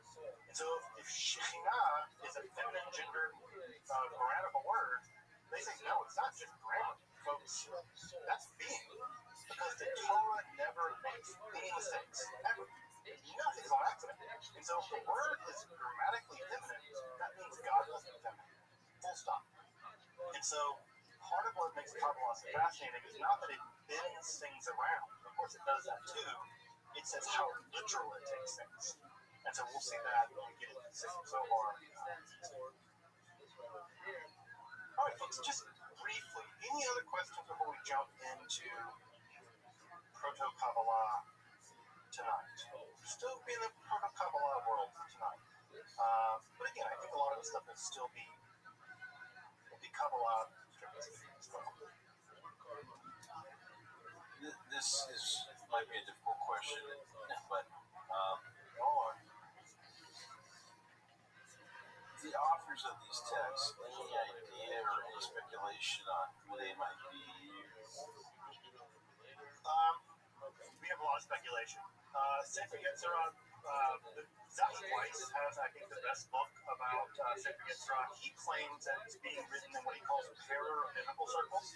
That is to say, people who are adjacent to the rabbinical world, but also have their knee or have their toe in the philosophical world, in the Christian Syriac world.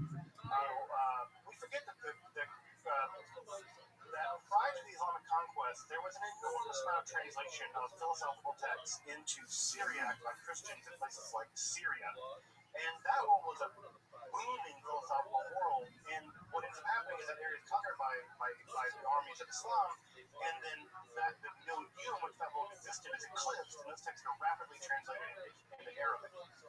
And so Zaki Weiss argues, I think convincingly, that if you look at some Samaritan literature and we look at some Syriac literature, there are texts that look a lot like the Sefer Yetzirah existing in those milieus. Does that tell us who? No. Does it maybe tell us when and where? Kind of. So someone with rabbinical knowledge, they're writing in very pure Mishnaic Hebrew, probably in contact with the rabbinical world, but also probably having their toe in the philosophical world, maybe in the mystical world, somewhere there. But the problem is that once Islam took over those areas, in which I think the Umayyad Caliphate took over, the data gets really jarbled. Because we're talking about a period of maybe a couple hundred years, maybe 150 years. So that world existed and it was quickly eclipsed in the literary field. The Sefer Bahir is just a mess. It could have originated in Europe. It could have originated in Mesopotamia. There are people, scholars, who are much better at this stuff than I am, much more articulate, much more learned. Convincing arguments have been made on both sides. Some people say it originated somewhere in Europe. Some people have argued it originated somewhere in Mesopotamia. I don't know. I've never seen an argument that's a slam dunk case. So the Bahir is just one of these texts where no one really knows exactly where it originated. The Bahir is much more closely in the rabbinical circuit. It reads a lot more like rabbinical literature. So it's so hard to say. It's one of these things where, I think about poets, right? I think about poets. And, when I think about a poet like, Arthur Rimbaud, right? Let's give an example of someone that jumps to my mind. Arthur Rimbaud. Arthur Rimbaud was a poet who existed in poetic circles in France in the 19th century, but created a poetic language that no one could have solved. He basically gave birth to poetic symbolism as we know it, in some sense, modern poetry. And if someone were to told me that was written somewhere else completely by someone, it's just a genius is a weird thing. And so it's so hard to know exactly where these texts emerged and how they developed, but the Sefer Bahir is profound mysterious. So I don't have. I think you have to look at the literature and see the arguments, but I've never seen a convincing argument about someone claiming where it emerged. You do know where it took hold. It took hold primarily in Europe. And for many people, that's a good argument that it's written in Europe because that's where we see it flourish. Sefer Yetzirah is weird because it seems to flourish in 5 different places simultaneously all through the world. So we see versions of it. We see commentaries being written in Italy at the same time they're being written in Iraq, at the same time they're being written in Egypt. And you're like, how the hell did this text get to these different places fast? And why do they all start writing commentaries in the 10th century? What happened? Right? And the answer is scholarship is still working on this problem. It's profound. Because we know they weren't working together. It's not like the Saudi Gaon and Shabbat and Manolo and Yehuda Barzilai over in Spain were all saying, hey, let's write commentaries and Sefer Yetzirah. They didn't even know they were doing it. And yet, so, I don't know. It's something's going, there's a story there. And the truth of the matter is, we don't know. And I'll say, by the way, Sefer Yetzirah is also composed in what is sometimes called the Jewish Dark Age. There was a period after the Talmud, but before the rise of the Midrash, where we have basically no documentation. There's a 300-year period in which nothing seems to have been written. Right? And yet, Sefer Yetzirah was. So it's weird. It's super weird. It's a weird thing. It's so profound. Again, and sometimes I tell people, young scholars who want to get into this field, they're like, is there anything left to do? And I'm like, you have no idea. Basic things we don't know. Basic things we don't know. And it's going to take people who read Persian, it's going to take people who read Arabic, it's going to take people who read Hebrew, and people are going to be in these archives in countries like Iraq, in countries like Iran, because it's in those places, I think, where if there is a clue in Syria, if there is a clue in any of this, it's going to be in the state archives of those countries. And lucky getting someone who can do all that work in those countries to do the work. So geopolitics subsumes this kind of literature, unfortunately. Other questions before I jump into tonight?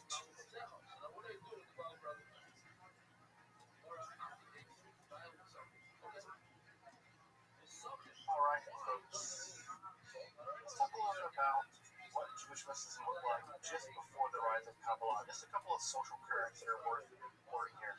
I don't have to tell y'all, right, that already by the time the Kabbalah appears, Jewish mysticism is already very complex. It's already intertwined. There are already several currents of it. Jewish mysticism wasn't one thing by the time Kabbalah appears.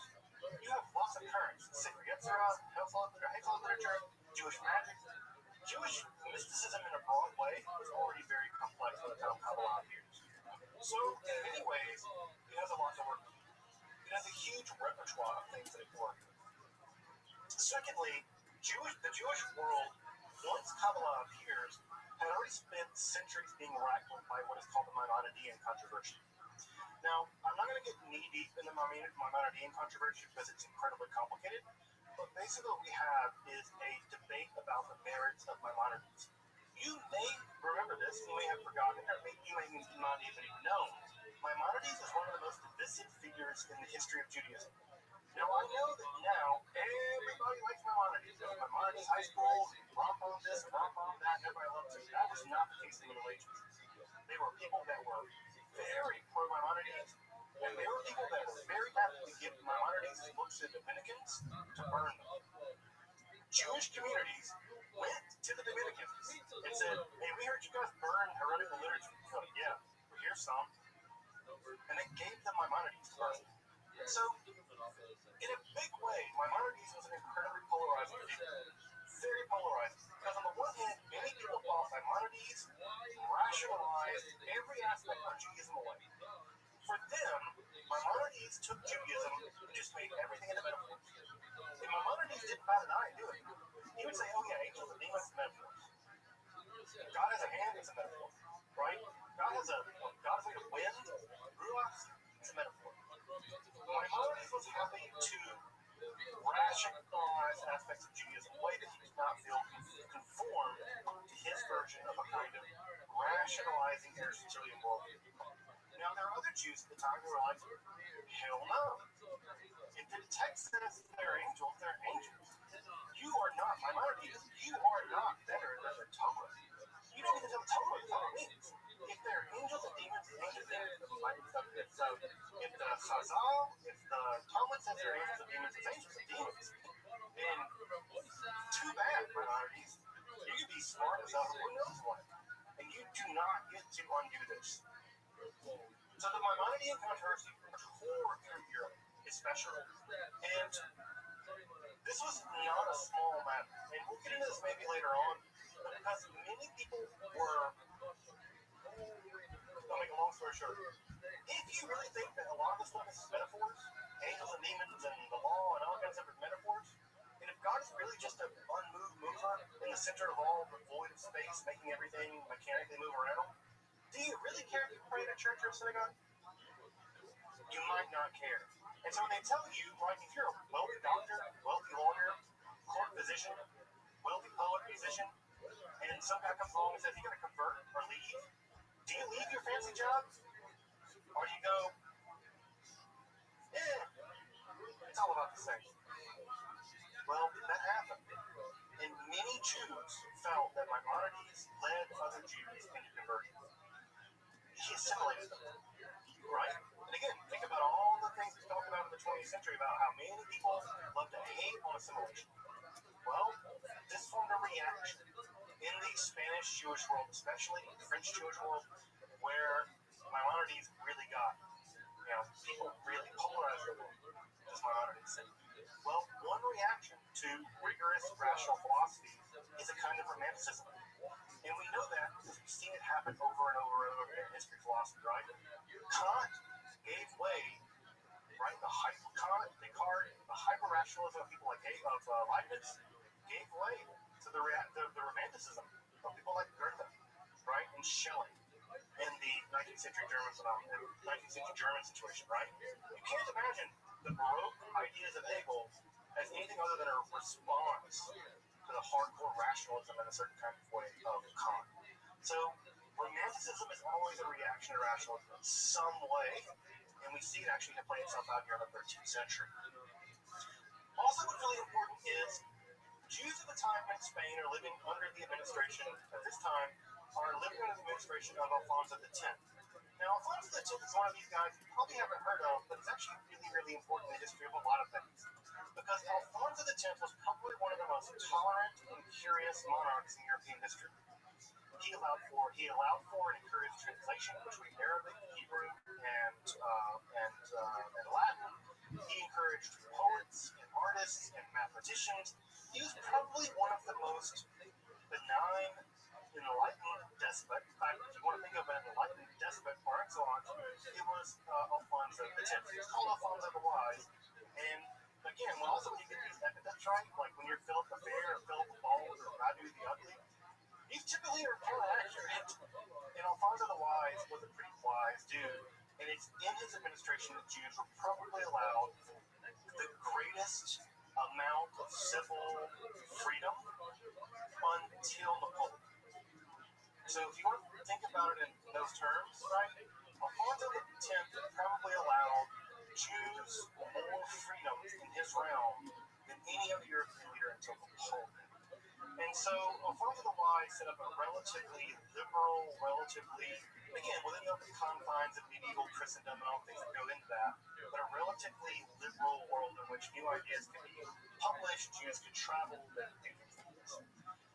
Also, what's important to note about this at the same time is that Jews and Christians are living in an unusually close proximity, especially in Spain and Girona, and they're talking at a level that they really hadn't prior, and they really don't ever after. And they're influencing each other.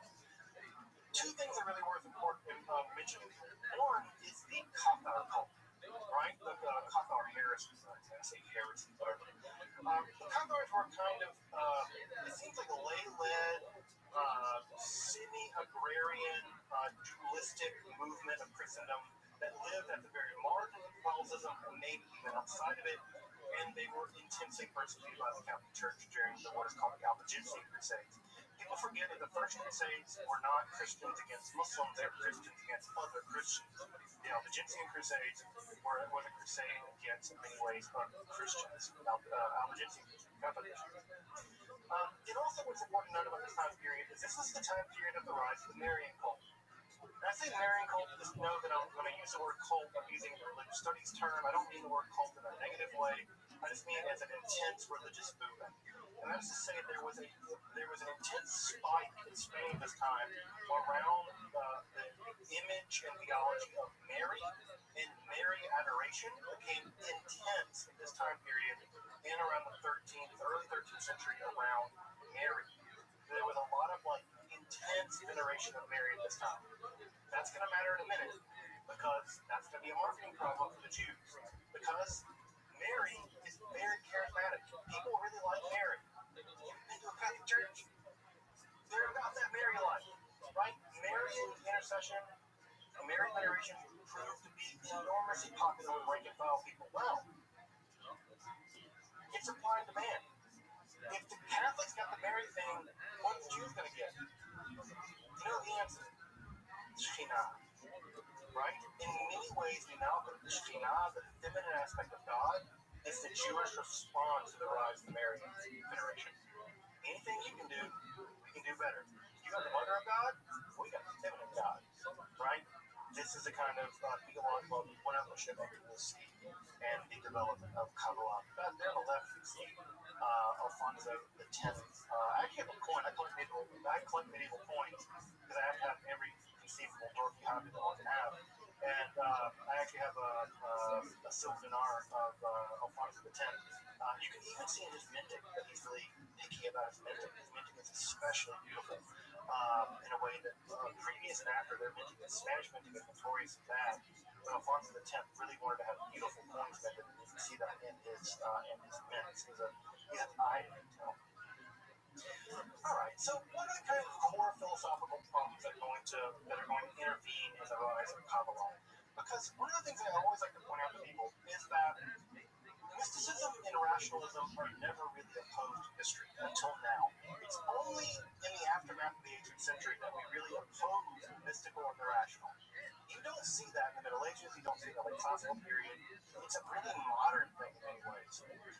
So what we get, right, is an attempt to solve a group of philosophical problems. And when we say philosophical, what we really might say is theosophical. They're philosophical problems that heavily overlap with theology. So it's not quite philosophy, it's not quite theology, it's something in between. Because there was already developed Jewish theology, and there was already developed Jewish philosophy. Maimonides, Zadigal, right? And there was the traditional visions of God that had been inherited from the Talmud. Well, this isn't either one of them. This is something in between, sort of a cutting edge kind of thing. So the question became this. This is basically a Neoplatonic question for folks who know a bit about history of philosophy. And I say it's a Neoplatonic question because Neoplatonism is now moving into Europe via the Islamic context for the first time. And that question is this. It's a pretty basic question that is probably unanswerable. We have an infinite God. Because no one wants a finite God, right? You don't want a God who like doesn't know stuff. Like you ask God, like, hey, what's the derivative of this? God's like, You don't want a God who doesn't know calculus. You want a completely transcendent God that is all knowing, all powerful, all wise, all good, all the things. Right? You want this God. Everybody wants that transcendent God. And yet, we ain't transcendent. We're immanent. I don't know everything about calculus. I guarantee you. Right? I don't know everything about the Kabbalah. I don't know everything about most things. 99.999 things I don't know anything about. I don't know anything about anything, probably. This is a basic philosophical problem. Yeah. Because let's do some basic math. Infinity minus 1 is still infinity. Infinity minus 10 million is still infinity. Infinity minus 12 billion, 11 billion, whatever. You can't subtract enough, right? If you think about trying to pull the infinite towards you by subtraction, you never get to it. And if you try to get to infinity, right, by adding more, a little bit more, you're never going to get there either. Because every time you add to a finite number, you'll never get to infinity. How do you bridge the gap? And Neoplatonism is infamous, for trying to solve this problem by adding in what they call hypostases. Hypostases is just a complicated word for things that are in between. They're things that are in the middle. They're states in the middle. And so you can see that these go from really complicated, right? Right? So this is the most simple one here on the far left. This is the system of Plotinus, the very famous Greek Roman philosopher from the 3rd century. And then by the time we get to the Orphic philosophies, right, this very small image, you can see how very complicated this has gotten. Now, right, these are just intermediaries between us and God, between the one and the sensible. Now, if you look at this image, right, or this image and this image, I bet you can already see where we're going. If you've ever seen an image of the Sephiroth, the tree of life, right? You see how these look the same? They're starting to look similar? It's because Kabbalists are going to solve the problem in a very similar way. Alright?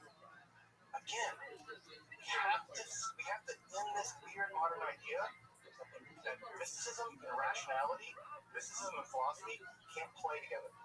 They always played together until recently. And this is a great example where they truly played together.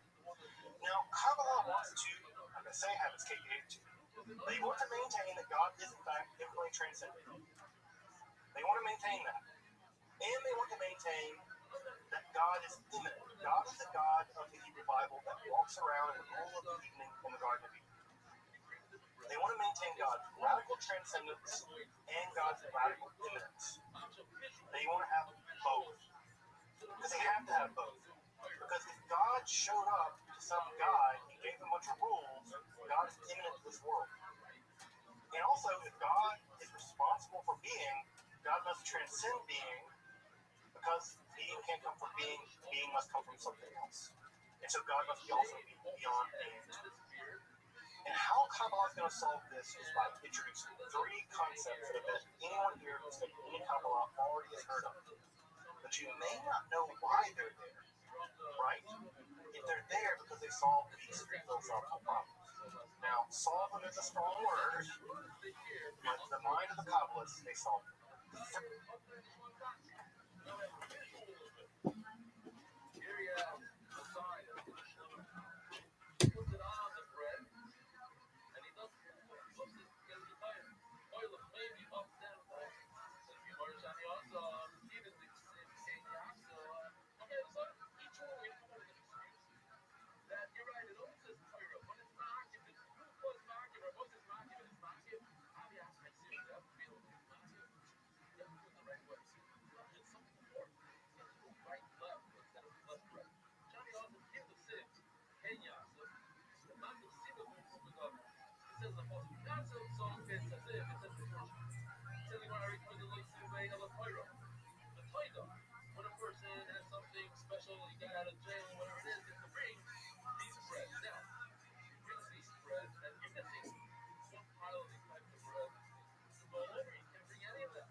First is the concept of Ein Sof.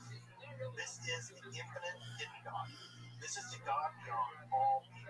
Ein Sof just means the infinite, right? Right? It's just the God beyond all being.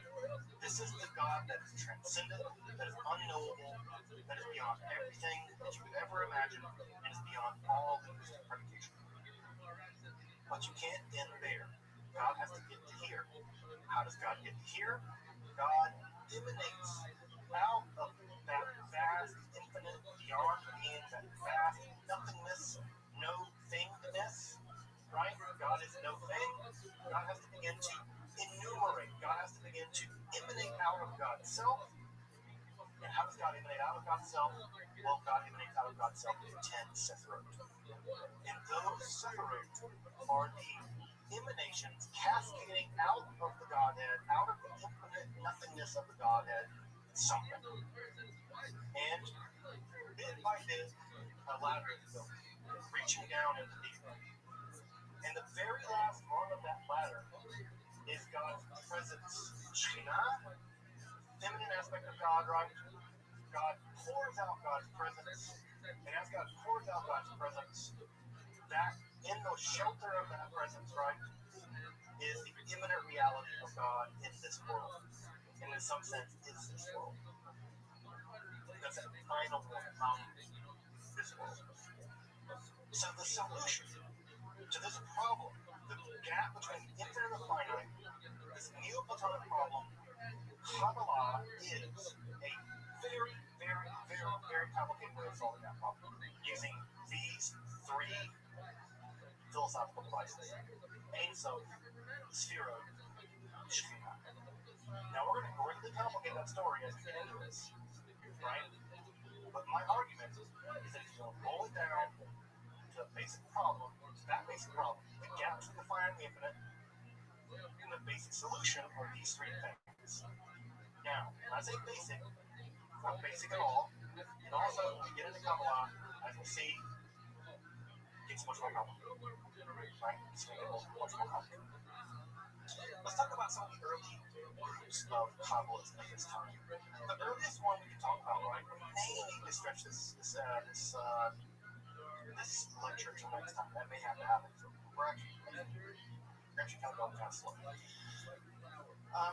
make what time we have, and we'll have to pick up next time where we leave off. We'll pick up next time. The earliest school of Kabbalah that we can recognize as such is what we would call the Hebrew circle, the speculation circle. This circle of folks existed somewhere either in southern Spain, although more recent scholarship puts them, or southern France, although more recent scholarship puts them in Spain. And this group of folks seem to have been a very small group of rabbinical elites focusing on these kinds of problems.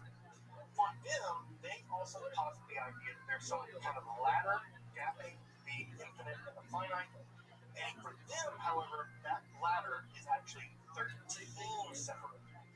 And what they do is they say that there are 10 sephirot, but the 10th sephirot contains 3 additional sephirot, right? So they think that there are 13. Now, you might be asking why 13?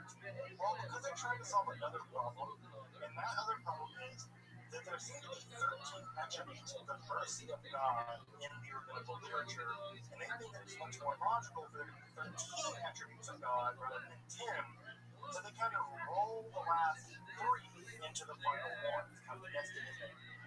Now, that idea of nesting emanations within emanations, right? That's going to go absolutely bonkers in a couple hundred years. Where you have nested sephirot inside nested sephirot inside nested sephirot, it's going to go out of control. Their metaphorical language really makes the human circle really important. Is that a lot of their symbolic language, like the language of lights, flames, lights, and fragrances, right? That when you smell a beautiful rose, right, it doesn't take anything away from the rose. Now, it's true, yes, it does, but they know that. Right? But the idea is that when you smell in the rose still stays the same, even though you get the fragrance. And so, in some ways, you can think about that the rose emitting fragrance is an image for the emanations of God in the world. In fact, this idea survives. Remember, in the 13-petal rose, the idea that the fragrance is given off by the flower that is God. By the way, it's an imminent symbol, right? flower and the bulb almost always connect together. Mystical poetry, or even you get this clearing aspect of the nature of the Godhead, regards feminine and male at the same time, both an active force, right, but also a passive force. That humans are the ones smelling God is getting off the odor. So again, you get this idea of this gender bending stuff going beginning to happen. The image of the overflowing fountain is very clear. They're actually looking at medieval fountains and imagining these cascading fountains of the Middle Ages in Spain as kind of like what God is like. So you can actually look at these medieval fountains. I've actually gone to Spain and seen some of these medieval fountains in Castile, and they're still there from this time period. And you're like, oh wow, that's what they were seeing. They thought of it separate, right? And sometimes they imagine the sun going down, and they see the sun coming through the light of the water, and that image to them is very powerful of how the universe, how the cosmos functions. They're also very keenly interested in the sacred in Sirah. They do write some commentaries involving the creation of the golem, and they're very interested philosophically in how creation began and persists. About 32 very brief works of the Eight Circle, the earliest circle of Kabbalists there, probably in Spain, survives. Although some of their works are only a page long. The most famous work they produced was called a text called The Fountain of Wisdom, and The Fountain of Wisdom goes on reprinted and reprinted and reprinted. Well beyond the survival of the human circle. There's a book I'll give a reference at the end. If you want to read basically the major works that come down to us from the human circle, I'll give you a book that you can check out if you want to read some of their works. Many of them have been translated. Some of them have been translated.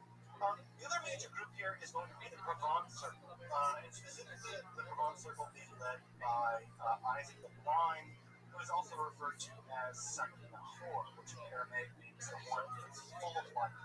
The idea is that while Sakin-Nahor couldn't see from birth, he could see from his eyes, and what he could see with his soul, and the fact that he was blind was not his ability, it was actually an ability. Because Sakin-Nahor wasn't deluded like the rest of us, Sakin-Nahor could see the inner structure of reality, whereas we just see a bunch of illusions. And so the idea that Sakin-Nahor was not blind, was full of light. So I always like to refer to him as Sakin-Nahor rather than Isaac the Blind. They're very focused on his ability than him. That's right, my route. Anyway, Sakin-Nahor is prior in the late part of the 12th century. And he is, as so far as we can tell, the first full-time Kabbalist. He was an adjunct Kabbalist. He was a full-time Kabbalist. He was a Kabbalah, he was a Kabbalist in tenure track. And we can thank him for fixing the amount of the Sephirot. He fixes it to 10. After Sakin-Nahor fixes the number of Sephirot to 10, he uses a verse in the Bible from 1 Chronicles 29:11 to fix the number of Sephirot to 10. It never changes after that. Sakin-Nahor basically sets the stage for Kabbalah, at least in terms of eliminating the amount of Sephirot that there are. And what he argues is that the Sefirot actually existed prior to our world. They're a bridge to our world.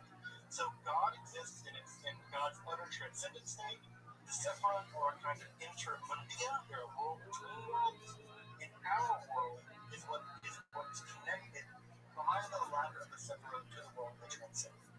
So, and this will be a debate, by the way, a lot in Kabbalah is to what degree does the Sephirot exist in our world or beyond our world, or are they a part of our world? Are they transcend our world? In what world do they exist? Do they exist before or after creation, right? When God said yes before, does that inaugurate the development of the Sephirot, or do they exist prior to that? Sakin-Nahor actually argues in a really dramatic and really ingenious, there's no word for it.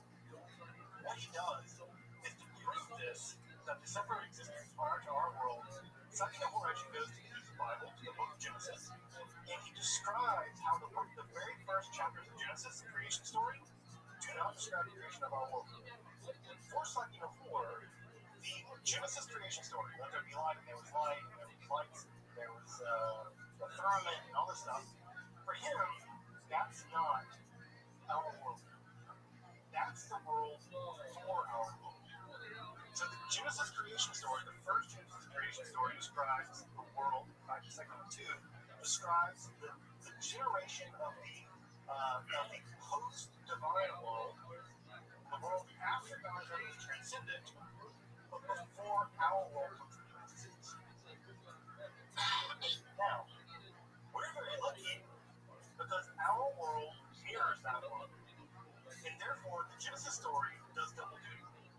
Read on one level, it's the story of how our world came into existence. But read on a deeper level, on a more transcendent level, it's the story of how this eternal world, the world of the Sephiroth, came into existence. And so if you know how to read it correctly, according to secular horror, in this very esoteric way, you can read into the Genesis story the preternatural coming into being of the world. And his commentary is, to my mind, the first commentary to do exactly that. Now, the Sacred Zohar, which we'll get to beginning next week, spends hundreds of pages on it. So again, Sagi Nahor sets the stage for what's going to become the huge unfolding of the world of the Zohar and the world of the Kabbalah proper. Now, as you might imagine, Sagi Nahor also prohibited teaching these ideas to the public, even writing them down. He had a famous quote that he sent to some of his students over in Castile, where he said, and that's the blinds in Provence, he said, look, if you said a book concealed in a cupboard isn't. If you lock a book in a cupboard, it's not concealed. It's going to get out, right? And so he says, write this stuff down. Right? He says a candle concealed in a cupboard is concealed. Why? It's the light shining. If you try to conceal a candle in a cupboard, you think someone's going to see it. Well, if you try to conceal this stuff in books, it's not going to work. Why? We're going to find the books. We're going to publish the books. We're going to copy them.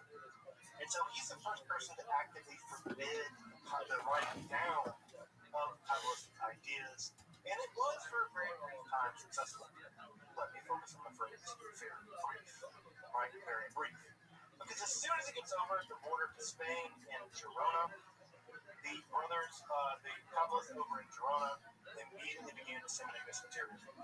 And what ended up happening is they further disseminated it, and they further write it down, and they began to disseminate it. You see here, this is an image of the Girona synagogue, which is still there in Girona. I've been there. It's very weird. They're all walk around the old Jewish sections of Girona, knowing that Kabbalah was basically birthed there. It feels like a wall or something. Kabbalah is and trauma, considering how many Jews were evicted from those areas. Rabbi Azrael, one of the Sagi Nahor's students, systematizes the Sephiroth for the first time.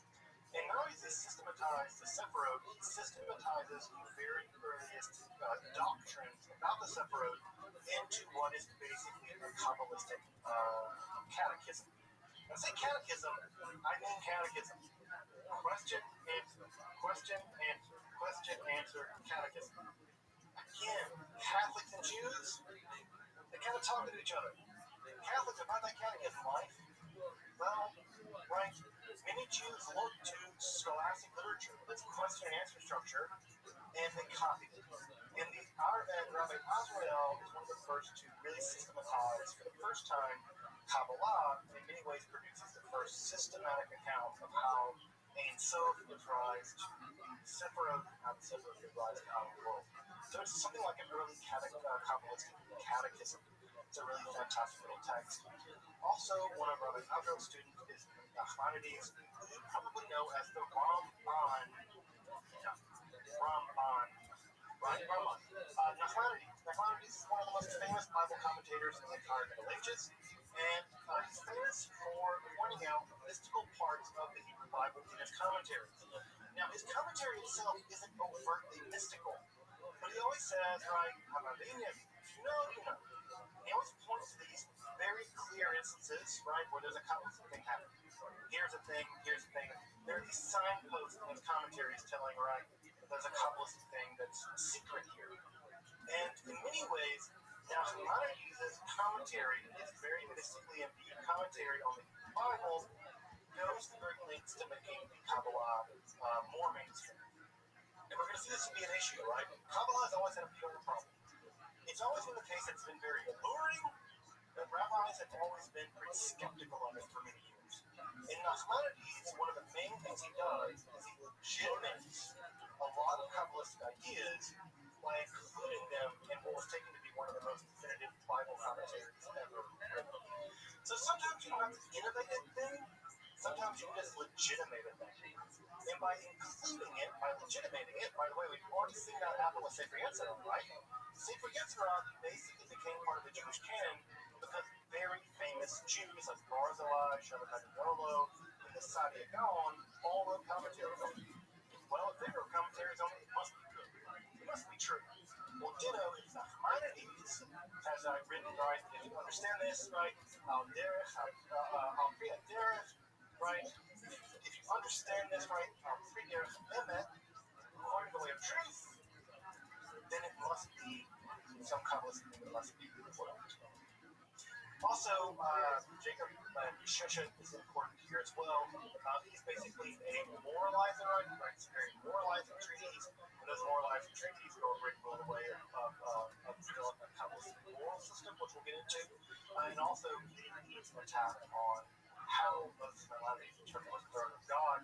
This is very important, right? Because one of the things Kabbalists want to do is maintain earlier forms of mysticism, like American mysticism. Remember, it often results with one being able to witness the throne of God.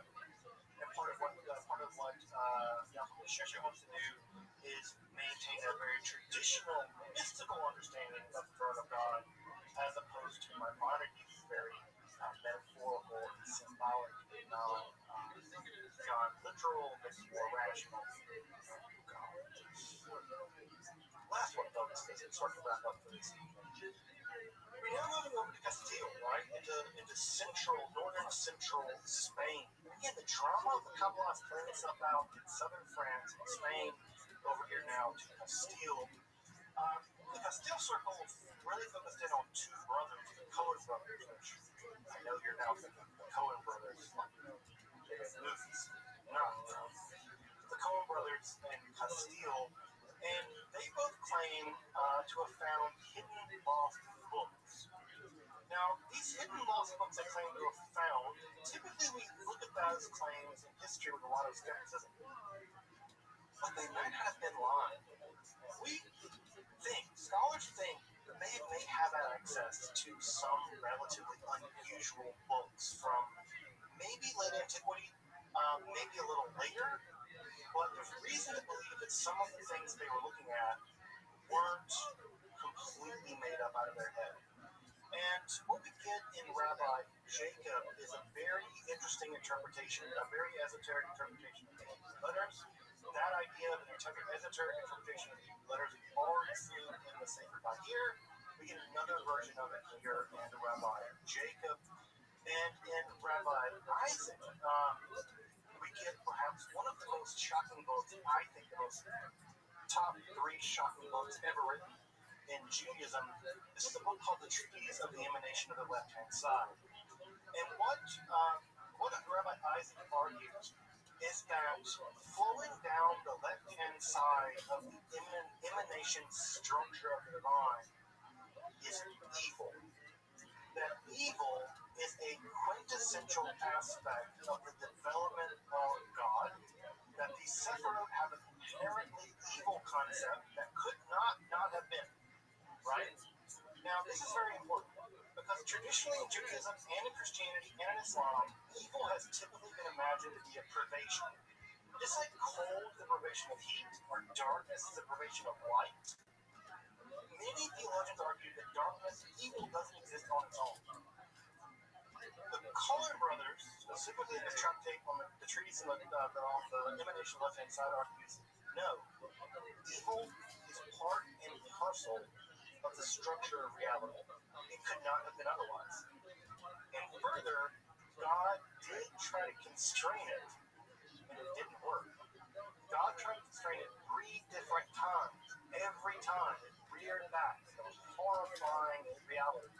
And the 3rd time, what ends up happening is there's an entire alternate separate system on the backside of the separate system that's evil. So imagine the divine system, right, with like all the little, dots of the separate. Well, imagine they have an inverse version. That inverse version is evil, right? Now the first three are destroyed. God destroys them, but the rest remain. And the last three, last seven that remain are demonic forces that still halt our reality. And those demonic forces are part and parcel of the necessary structure of reality. So this is where evil is actually primordial. Evil existed before creation itself, and it will be here until creation is destroyed. This idea, right, the idea that evil is primeval, seems to have really been influential over the early Kabbalah, and the idea that evil is from